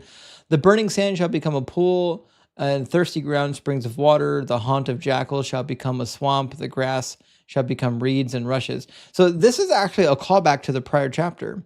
So those who know Isaiah well know in the prior chapter, what does he say? In 34, he talks about how the land is going to be a wasteland, a desert, a wilderness. And we get one of the most famous passages from Isaiah, the only time he mentions Lilith. In 14, I believe, 14 or 13, he talks about how the land is going to become a wasteland. Thorns will grow over its strongholds, nettles and thistles in its fortresses shall be the haunt of jackals and abode of ostriches, wild cats shall meet with hyenas, goat demons shall call each other, and there also Lilith shall repose and find a place of rest. So chapter 35 is saying this land that was made into a waste is going to be restored. And here's how it's going to happen. And then they lift all these amazing things like the blind seeing and rivers coming up where rivers didn't exist, things like that. That's how I'm reading the passage. This is a prediction of restoration, and that's it. That's my reading. In 34:4 it mentions a fig tree, so that's also prophecy. It must be. It must be the. It does say fruit withering on a fig tree, so it's close enough. It's clearly about Jesus. Connor, thank you for sending a DZ membership. I appreciate that, friend. And Alistair says, Justin, can you put a link to your Patreon? Listen, Alistair, I have a Patreon. I apologize. I haven't fully set it up. I've had a lot of people ask me for it. I'm sorry I didn't do it yet. I need to set it up. I need to get it going. I need to get all the stuff. It's just, I just haven't got around to it. I apologize. I will get it going, Alistair, sooner than later. And then I'll get it in my link tree so everyone knows that it's there. The benefit to Patreon is that TikTok and YouTube aren't taking a cut of the memberships. Like most of it is going straight to the creator. So I'm going to get to it, I promise. And Sigus says, new form unlocked, chicken apologist and chickenomics. I mean, he was giving a good run for the chickens. And Manuel Puente, thank you so much for the $10 super thanks. Big appreciation for the super thanks. Let me grab, I apologize. I've got some more. I've got some more super chats I didn't get to yet. Cheap Snacks is celebrity deathmatch. Jesus first Doug. Doug finishes with the headbutt to the girl. Oh, we read this one, but I agree with you. Mr. Morpheus, my good friend. Thank you so much for the $5 super thanks. It's good to see you tonight, my friend. And Johanna says they probably didn't have rabbits in ancient Israel. Otherwise, they were extremely unobservant and completely ignorant. So this is a good point. They probably did have, they probably had rabbits. That we know they had rabbits. Okay. The problem is they didn't have a lot of them. It wasn't like what you saw in Europe, right? Rabbits were sparse. So this idea of rabbits and rock badgers, you're not wrong, Johanna. These were animals that weren't super common, but they were common enough that they could say, I don't know, look at that rabbit over there. It looks like it's chewing cud. And even the Europeans, the writings from the Europeans, even into the medieval age, talked about rabbits chewing cud. It wasn't until the medieval period that even the Europeans understood that the rabbits didn't chew cud. That's how crazy this goes. And It's funny how they want to it's like Schrodinger's omniscience with this one, because it's God knows everything. Okay, but this is God talking. Well, I mean, this is people didn't know at the time. It's like, did God know at the time? Right. Pretty sure he's omniscient. He knows. That's the point. Yeah, because everybody is well, this came from man, and they didn't know things back then. But the reality is, God would have known it. Talking. He's talking it's him speaking. So either he said it or he didn't. Right. I am completely in agreement. Sarah says, Sarah is an honest and kind guest. I agree. She was great. I'm fine to listen to her testimony over a meal. The talk would have had actual value. Take notes, Christians. 1 Peter 3:15. Yeah. Listen, when we get guests like Sarah, I'll listen to them. I've said it 100 times, Mac. If somebody comes up here in good faith and they're kind and polite, I'll let you yap. I'll let you ramble. I'll let you steer the conversation. But if you come up here and you're being belligerent and an ignoramus, the only thought on my mind is okay, well, I'm going to cook you. That's it. Yeah, I think that user has more tolerance for testimony than I do, though. Yeah, I agree. Actually, more of an appetite, I should say. Yeah. If you heard one, you heard them all. CJ says, doesn't God say when the Messiah comes back, the law and the sacrifices will still be around? Sure does. He says it in Ezekiel chapter 40 to the end of the book. He says it in Deuteronomy chapter 30, verses 4 through 8. He says it in Jeremiah chapter 33, and in a bunch of other places. So yeah. The law's not going anywhere when the Messiah comes. In fact, isn't that what you I remember going over something. I can't remember what it exactly was. I remember you saying, because I used to say it, talk about this. They would never lack a man to do sacrifices. Yeah. Was that? Jeremiah 33 verses 14 through 17 says there will, 14 through 18 says there will never lack a man or a Levite, a Levitical priest in my presence to offer burnt offerings, to offer sacrifices for all time. So yeah, according to Jeremiah 33, when the Messiah comes, there's going to be a king on the throne, and there's going to be Levitical priests offering sacrifices.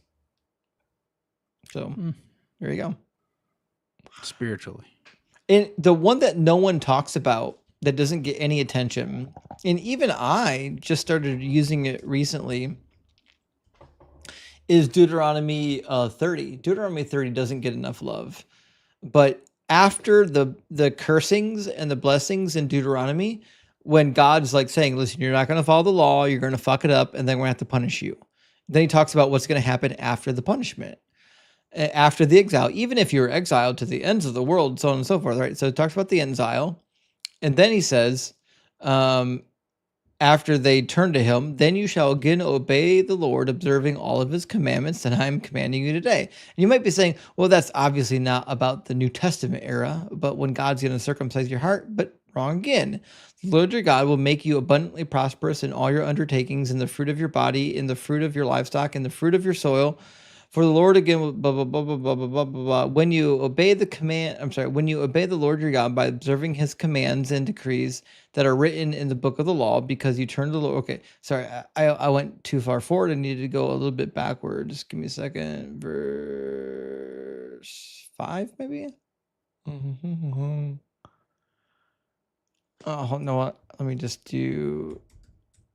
There you go, verse 6. I was close. Moreover, the Lord your God will circumcise your heart and the heart of your descendants. Well, Christians all agree. The period in which God circumcises the heart is the Messianic age. So if God is saying, I'm going to circumcise your heart, he's referring to the Messianic age. And the Messianic age is the law of Moses being followed. So not a great look. Skeptics, my good friend, good to see you tonight, says maybe Paul had his own agenda when he turned babyface and co-opted the burgeoning Christian movement. Must have been nice to live off the people. Dude. Total kayfabe. Mac, how many... Throwing out wrestling terms. Mac, how many times have you heard people say, like, well, they wouldn't have just, gave their lives for a lie.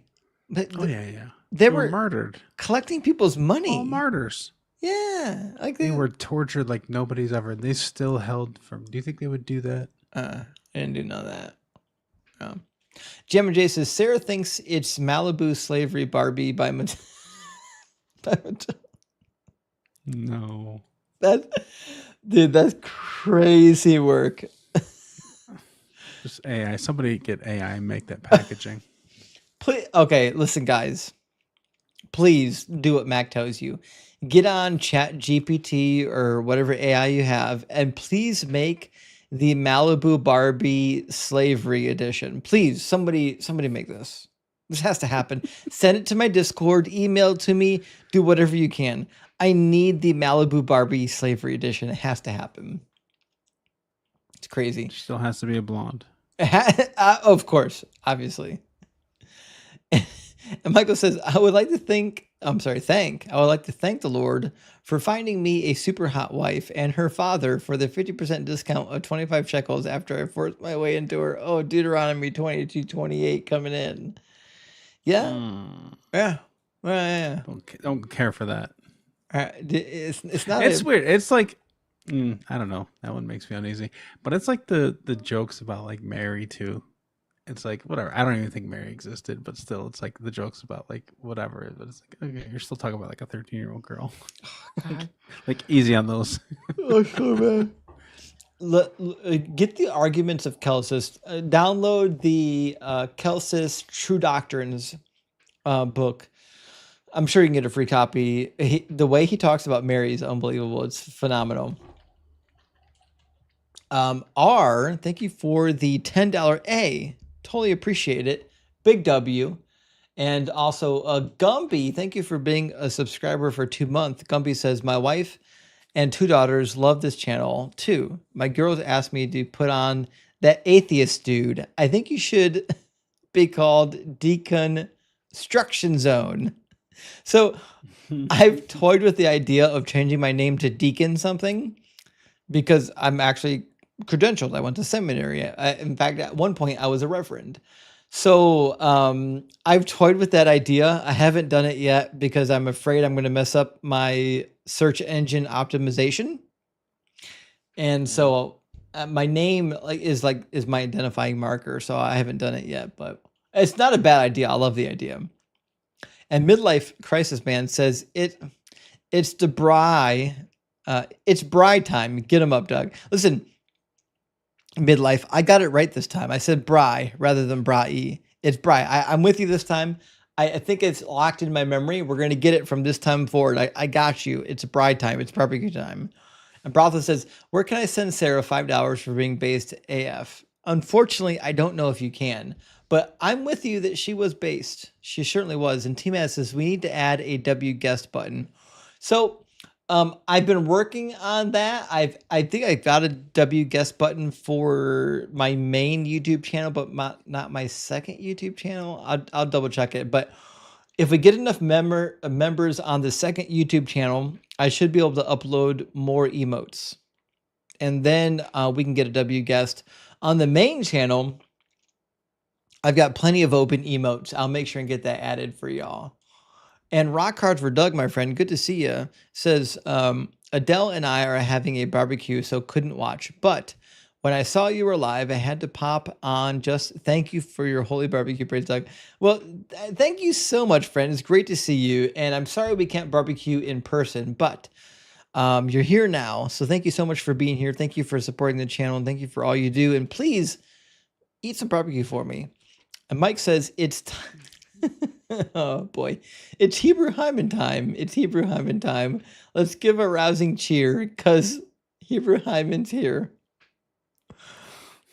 I contemplated, friends, whether or not to upload the Hebrew Hyman emoji, and with a resounding command, everyone said to upload it, so I uploaded. So now I think I've become the guy on TikTok that's getting famous for giving the Deuteronomy Hebrew Hyman a passage.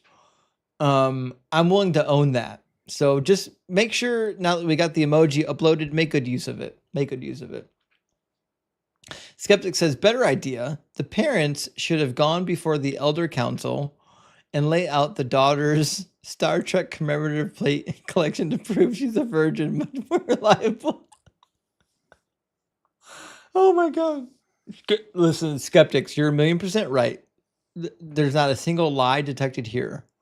If you asked me what's more reliable of virginity, a woman with a Star Wars collection or a woman who bled on a sheet, I'm going Star Wars collection every time. I'm just saying. It's got to be at least like 75%. It's a huge jump. I think it's a so. Huge jump in reliability. I think it's a huge jump. I'm with you. I'm going with that.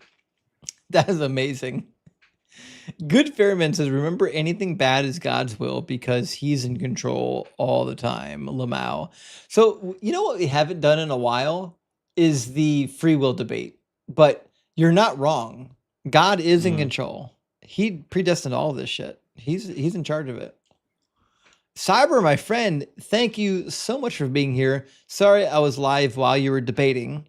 I'll be watching your debate tomorrow, by the way. I hope you did great. Cyber says, got kicked from a Mormon live the other day for asking about anachronisms and racism in the Book of Mormon. Listen, I'm proud. Like, my heart is aflutter knowing that you did this for our great community. You are a hero, my friend. And then Nightman, thank you for the $5 super chat. Says, I'm literally playing a demonic video game right now. Doom, the Dark Ages, rip and tear, baby. I love Doom. Of the classic video game genre, Doom's got to be top 5. It's just good. I'm just gonna say, you gotta pay the troll toll to get into the boys' hole. You gotta pay the toll troll to get in. I mean, sure, yeah. Yeah. That's just good songwriting. I think it seems to be accurate. I don't know what the price is, but I think it's pretty high for some people. And Ferryman says, I'm going to play a demonic video game for you, Joe. Listen, If Joe's gonna pray for us, so we can play demonic video games for him, I think this is fair. And reluctant theist, money a mickle, max a muckle, many a little makes a lot. Okay, interesting. Here's 5 of your earth pounds. Add to the fun. Listen, you said a lot in that one phrase, and thank you so much for supporting. I think what I think what you're suggesting is that when you have a lot of a little bit, it adds up to a lot. I gotcha. It took me a little bit to really put together the wordplay that you had going on there, but I appreciate it. I really do. And RLS says, when the power of love overcomes the love of power, the world will know peace. Jimi Hendrix. I actually didn't know this quote by Jimmy, but now I like it because it's a good one, right? I mean, this goes in line with the teachings of Buddhism, that the love of excess and power and money and wealth is the thing that, leads to unhappiness. Yeah, I'm gonna say good luck with that. Yeah. It's the tallest of tasks. It's a tough one. I've enjoyed the desires of the flesh. Cyber, thank you so much for the super chat again. He says, fun fact, secular Haitians and secular French revolutionaries first started the slavery abolishment movement. Some Christians only followed suit. You're not wrong, actually. There's a lot of people who outlawed or abandoned slavery long before the American settlers. It's crazy that people will just rewrite history to give credit to people that didn't do the thing. And Marie, thank you for the 66. Hail Nero says, Mister, why can't we own intellectually disabled people? Is telling us we don't have morals. Christians hit the bottom and keep digging. I see. Wow. Marie, you nailed it on the head. They hit the bottom. They keep on digging. They never learn their lesson. The fact that they'll say it's okay to execute disabled people and then accuse us of not having morals that's not even the bottom of the barrel. I don't even know what to call it. It's depressing. Yeah, it's pretty low. It's is it born from the place of he's trying? Because I feel like he's trying to put that on atheists. Right? I think you're right. But it's that's not any that's such a dishonest take. That really irks me. But it has to be expected at a certain point. That's just it's if you don't have my framework, you must think anything. You think we're just all meat and electricity. It's right. No, no, nobody thinks that. Well, but I kept trying to help him. I kept trying to fast forward to the point where he would just get to the point where he says, well, atheists can't have morals because of X, Y, and Z. And he didn't want to go there, but that's what his argument was. That's what it was getting. Yeah, that's what it boiled down to for sure. He just didn't like being cut off at the pass. I tried. And Jam Nick says, I own chickens. Joe, expert on cocks. Foul joke. It was a foul joke, but we'll let it play. Although I would say, Jam, I would draw the line on making GAY jokes because there's nothing wrong with enjoying a rod. You know what I mean? So just Jam, I love you, my friend, but careful there. We're not in high school anymore. We got to think about some of these jokes. Love you, buddy. Flanker says, sorry, Joe, you don't own empathy. That's an innate. That is innate. Ooh, I can't talk. Innate on being social species. I agree. Empathy and teamwork is what got us through millions of years of evolution. Flanker, I think that's what I was trying to say. But I don't think he was getting it. He was suggesting that my worldview demands the abuse of the fittest. But that's not what it was. It's the survival of the fittest, not the abuse of the fittest. And you're just not up on chicken theory. I apparently I need to study up. That's a you problem. I'll ring up Professor KFC and see what I can find. How do you ground your chickentology? Fucking chickenology. Oh boy. Things are off the rails. Skeptics, thank you so much for the super chat. It says, amazing how Joe transferred his confidence about biblical slavery over to evolution without a moment of self-reflection or self-awareness. So he was doing the apologist pivot. That is kind of the thing. Like when one topic doesn't work, you pivot to the next and just hope it works out better. And I mean, skeptics, you know what happens when that happens. You follow them to the new topic, and you click on the new topic. Alex, thank you so much for the super chat. It says, don't take this the weird way, but I'm going to say the weirdest, grossest shit ever. That's exactly what he did. He's like, they blamed you for taking it weird. I'm going to say the most horrific thing possible, but don't think of it as horrific. Mark says, discussion about morality and slavery, clearly human subjects. This guy, but what about chickens? I mean, he really wanted to run away from human morality. He needed to, right? Yeah, straight into eugenics. Yeah, basically. Carlos, thank you so much for the 200 MX. I really appreciate your friend. Thank you for supporting. Says, sorry, missing previous streams, taking care of my mom at hospital ICU. Well, shit, don't be sorry for missing a stream. Carlos, you're always warm in our hearts, even when you're not here. And please, please, please, please, take care of your mother. I mean, I used to say you only get one of them, but the reality is sometimes you get more. But you can't replace your family members. So take care of your mom. Spend as much time with her as you can, because we don't get to be here forever. Eventually the party ends. And Katie, thank you so much for the super chat. It says this guy needs to look up Franz de Waal videos on fairness among apes. Franz de Waal was a lifelong primatologist. We have talked about this before, how some apes do develop a naturalistic form of moral thinking in other animals too. So we agree with you. There are animals that develop morals. We just have a better capacity for it. And Z-Kane's sending out a DZ membership, Big W friend. And also Carlos again with another 200 MX. Thank you so much, Carlos. He says, Kraken. Nice. Listen, at this point, I need some Kraken. I'll tell you why.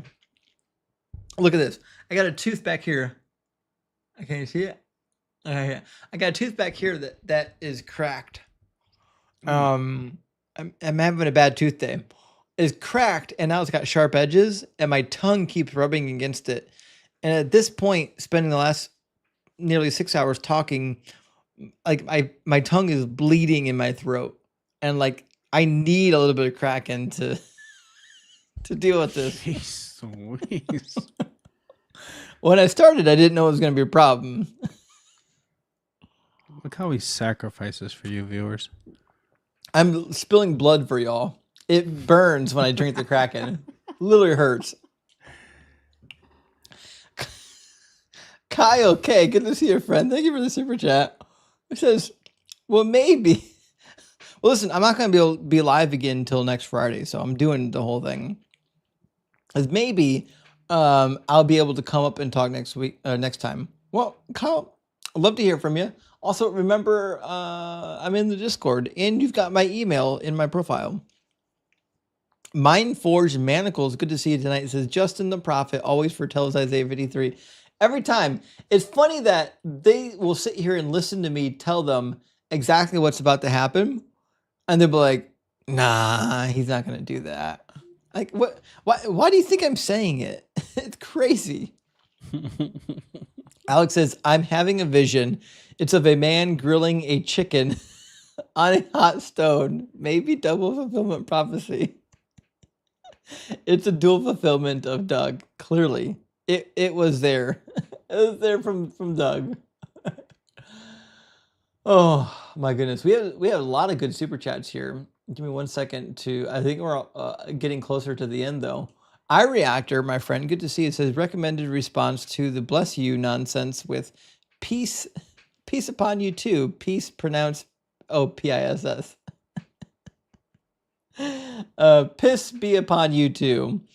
That's similar to what they do for Muhammad. We should say piss be upon him. That's a good one. Mm-hmm. And Hard Work says, thanks for not singing tonight. Hard Work, listen. I only sing about once a year. It's not pretty. It's not good. You don't. In fact, you don't want to see me sing. It's not good. Bad. Thanks for the super chat. Also, Jake, my good friend, thank you so much for the super chat. Jake also runs a channel called the Exodus Brothers. I highly recommend it. Thank you for the 666. Says, I'm late to the Friday night cookout, but I can smell what the Rock is cooking. Praise Doug. Doug's always cooking. I mean, I've never seen Doug not cook. In fact, I've got a Doug above my refrigerator. It's a pizza stone. Even when I'm cooking pizza, Doug's cooking. Krill LeCrew, thank you for the super chat. It says, I've been grinding your content the last couple of weeks. I love it. Well, thank you, Krill. I super appreciate you grinding my content. Thank you for watching. Thank you for supporting. And remember, friends, if you're watching my videos, like and comment. That is, if anyone wonders, like, what's the best way to support Justin's work? Super chatting is great, subscribing is great, but also just liking the video and commenting on the video. It does wonders for the algorithm. If you love my channel, just like and comment, please. And Germ says, still here. Glad this channel helps you support your son. I'm a single dad and my son is number one. We support you and the cause Stop the Spread. Well, thank you so much for supporting me. And I must admit, like, being a single dad is a real thing. And it's not easy, especially when school's out. Having a special needs child is very difficult. Like, it's not something you can adequately describe how difficult it is to people who haven't experienced it. But, like, I'll give you for instance, I've got a child that's nearly 7 years old. I still have to change his diaper. This is the difficult conversation that people aren't having around special needs children. I have a child who can't speak. I have a child who needs his diaper changed. I have a child who may not integrate into society the way normal kids do. And so, like, the idea that, like, that I could find some support from the community to help care for my child really warms my heart. And it's also, but it's horrific to think for people on the outside who don't have children with special needs, to think that we would want this child to be done away with, that we would want this child to be called from the herd. What a horrific thing to say. Like, every moment that I'm with my son, I'm enjoying being with him and he is enjoying being with me. It's crazy that your opinion of parents of special needs children is that we would prefer them to not exist. That's insanity. It's fucking insane.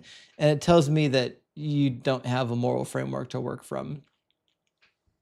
And Jason, thank you for the super chat. It says, first time here, divine algorithm. Well, I appreciate the sentiment, or the sediment, obviously, from Doug. And Decal says, good point, skeptic. Paul was the first televangelist mega church pastor. You're not wrong. He would go and convince anybody. He would go to anybody who would listen to him. Obviously, the Jews wouldn't listen to him. The Greeks would. That's why all of his letters are to Greek people. It kind of says, God punished defendants for sins of the forefathers. Why wouldn't God punish the Benjaminites for grabbing the baddies of Shiloh from the vineyards? Because in Judges chapter 19 through 21, when we get the instructions for them to grab the women dancing, this is a plot that they believe comes from God. And everything we know from Judges would lead us to believe that God approved of it. That's why. It's horrific. Such a hard passage to read. G says, I think I've heard of a study where bacteria exhibited behavior interpretable as altruistic. We are not totally unique. I don't disagree that some lesser life forms exhibit behaviors that are on the moralistic level. What I'm suggesting, though, is that we have a different level of cognition. We're on a different level. I'm not saying that other entities don't have this level or have some form of cognition and morality. We just have a lot more of it, which is why we're held to a higher standard. I do believe I've got 4 more super chats. Sir says, I gotta know what's the drink in the cool glass. Well, this is Kraken, a delicious black spice rum. Who makes this? Might be an independent brand, but go to your local store and get some Kraken. It's amazing. It's delicious. It's so good. And Nikosi says, Justin, there are many social security benefits. Yes and no. Not for my situation, by the way. There's not a lot. It depends on what state you live in and what you qualify for. And I don't qualify for much, unfortunately. The social security benefits for my son they don't exist. They're not for my situation. I have to pay out of pocket. Cook says, I'm glad to free. Do you mean B? I'm glad to be free from a psychopathic God. I think you mean B. I'm glad to be free from a psychopathic God. Should I bother telling my dad, who will never deny it, or just stay undercover? Cook, this is a good question. I've told people in the past that your information about being an atheist is your information. You don't owe it to anybody. If somebody's pushing your buttons and you want to have a conversation about it, have a conversation about it. If you feel like other people need to know about it, let them know about it. But you don't owe that to anybody. If you want to be a secret atheist, that's your thing to do. I know a lot of people doing it. It's okay to do that if that's what makes you comfortable. At the end of the day, you have to do what's right for you. Don't worry about what other people are going to think. And last super chat from Jeremy Harris says, chickens have been artificially selected, thus removes them from naturalistic evolution. That's a good point, actually. The survival of the fittest at this point is irrelevant because chickens have been selected by breeders. That's why they lay so many eggs, because we selectively bred them to do it. Yeah. Listen, friends, I know it's 3 a.m. Holy cow. 3 a.m. If you haven't followed Mackluster, please make sure you do. Mackluster is an amazing creator. He helps out a lot of people in the community. Show him some love, send him some gifts. And who's live right now that we can go raid? Is anybody live? So I was supposed to kick you over to Mezzo, but you outlasted Mezzo. So there's really no one. No one's live. Listen, if you guys want to zombie walk around for a couple of hours, my good friend Oso is going to be going up around 5 a.m. Eastern. But that's all I have for you. Well, I never intended. And I guess Mezzo caught a banana because he was on his backup account. No way. Or not really backup, with Bad Bible Debates account. You'll have some of that. Well, thanks for hanging out late with me. And always a pleasure. Mac, it's always good to have you here. And to the chat, thank you for being here. To the moderators, thank you for moderating. Thank you so much for being here and keeping the comments under control.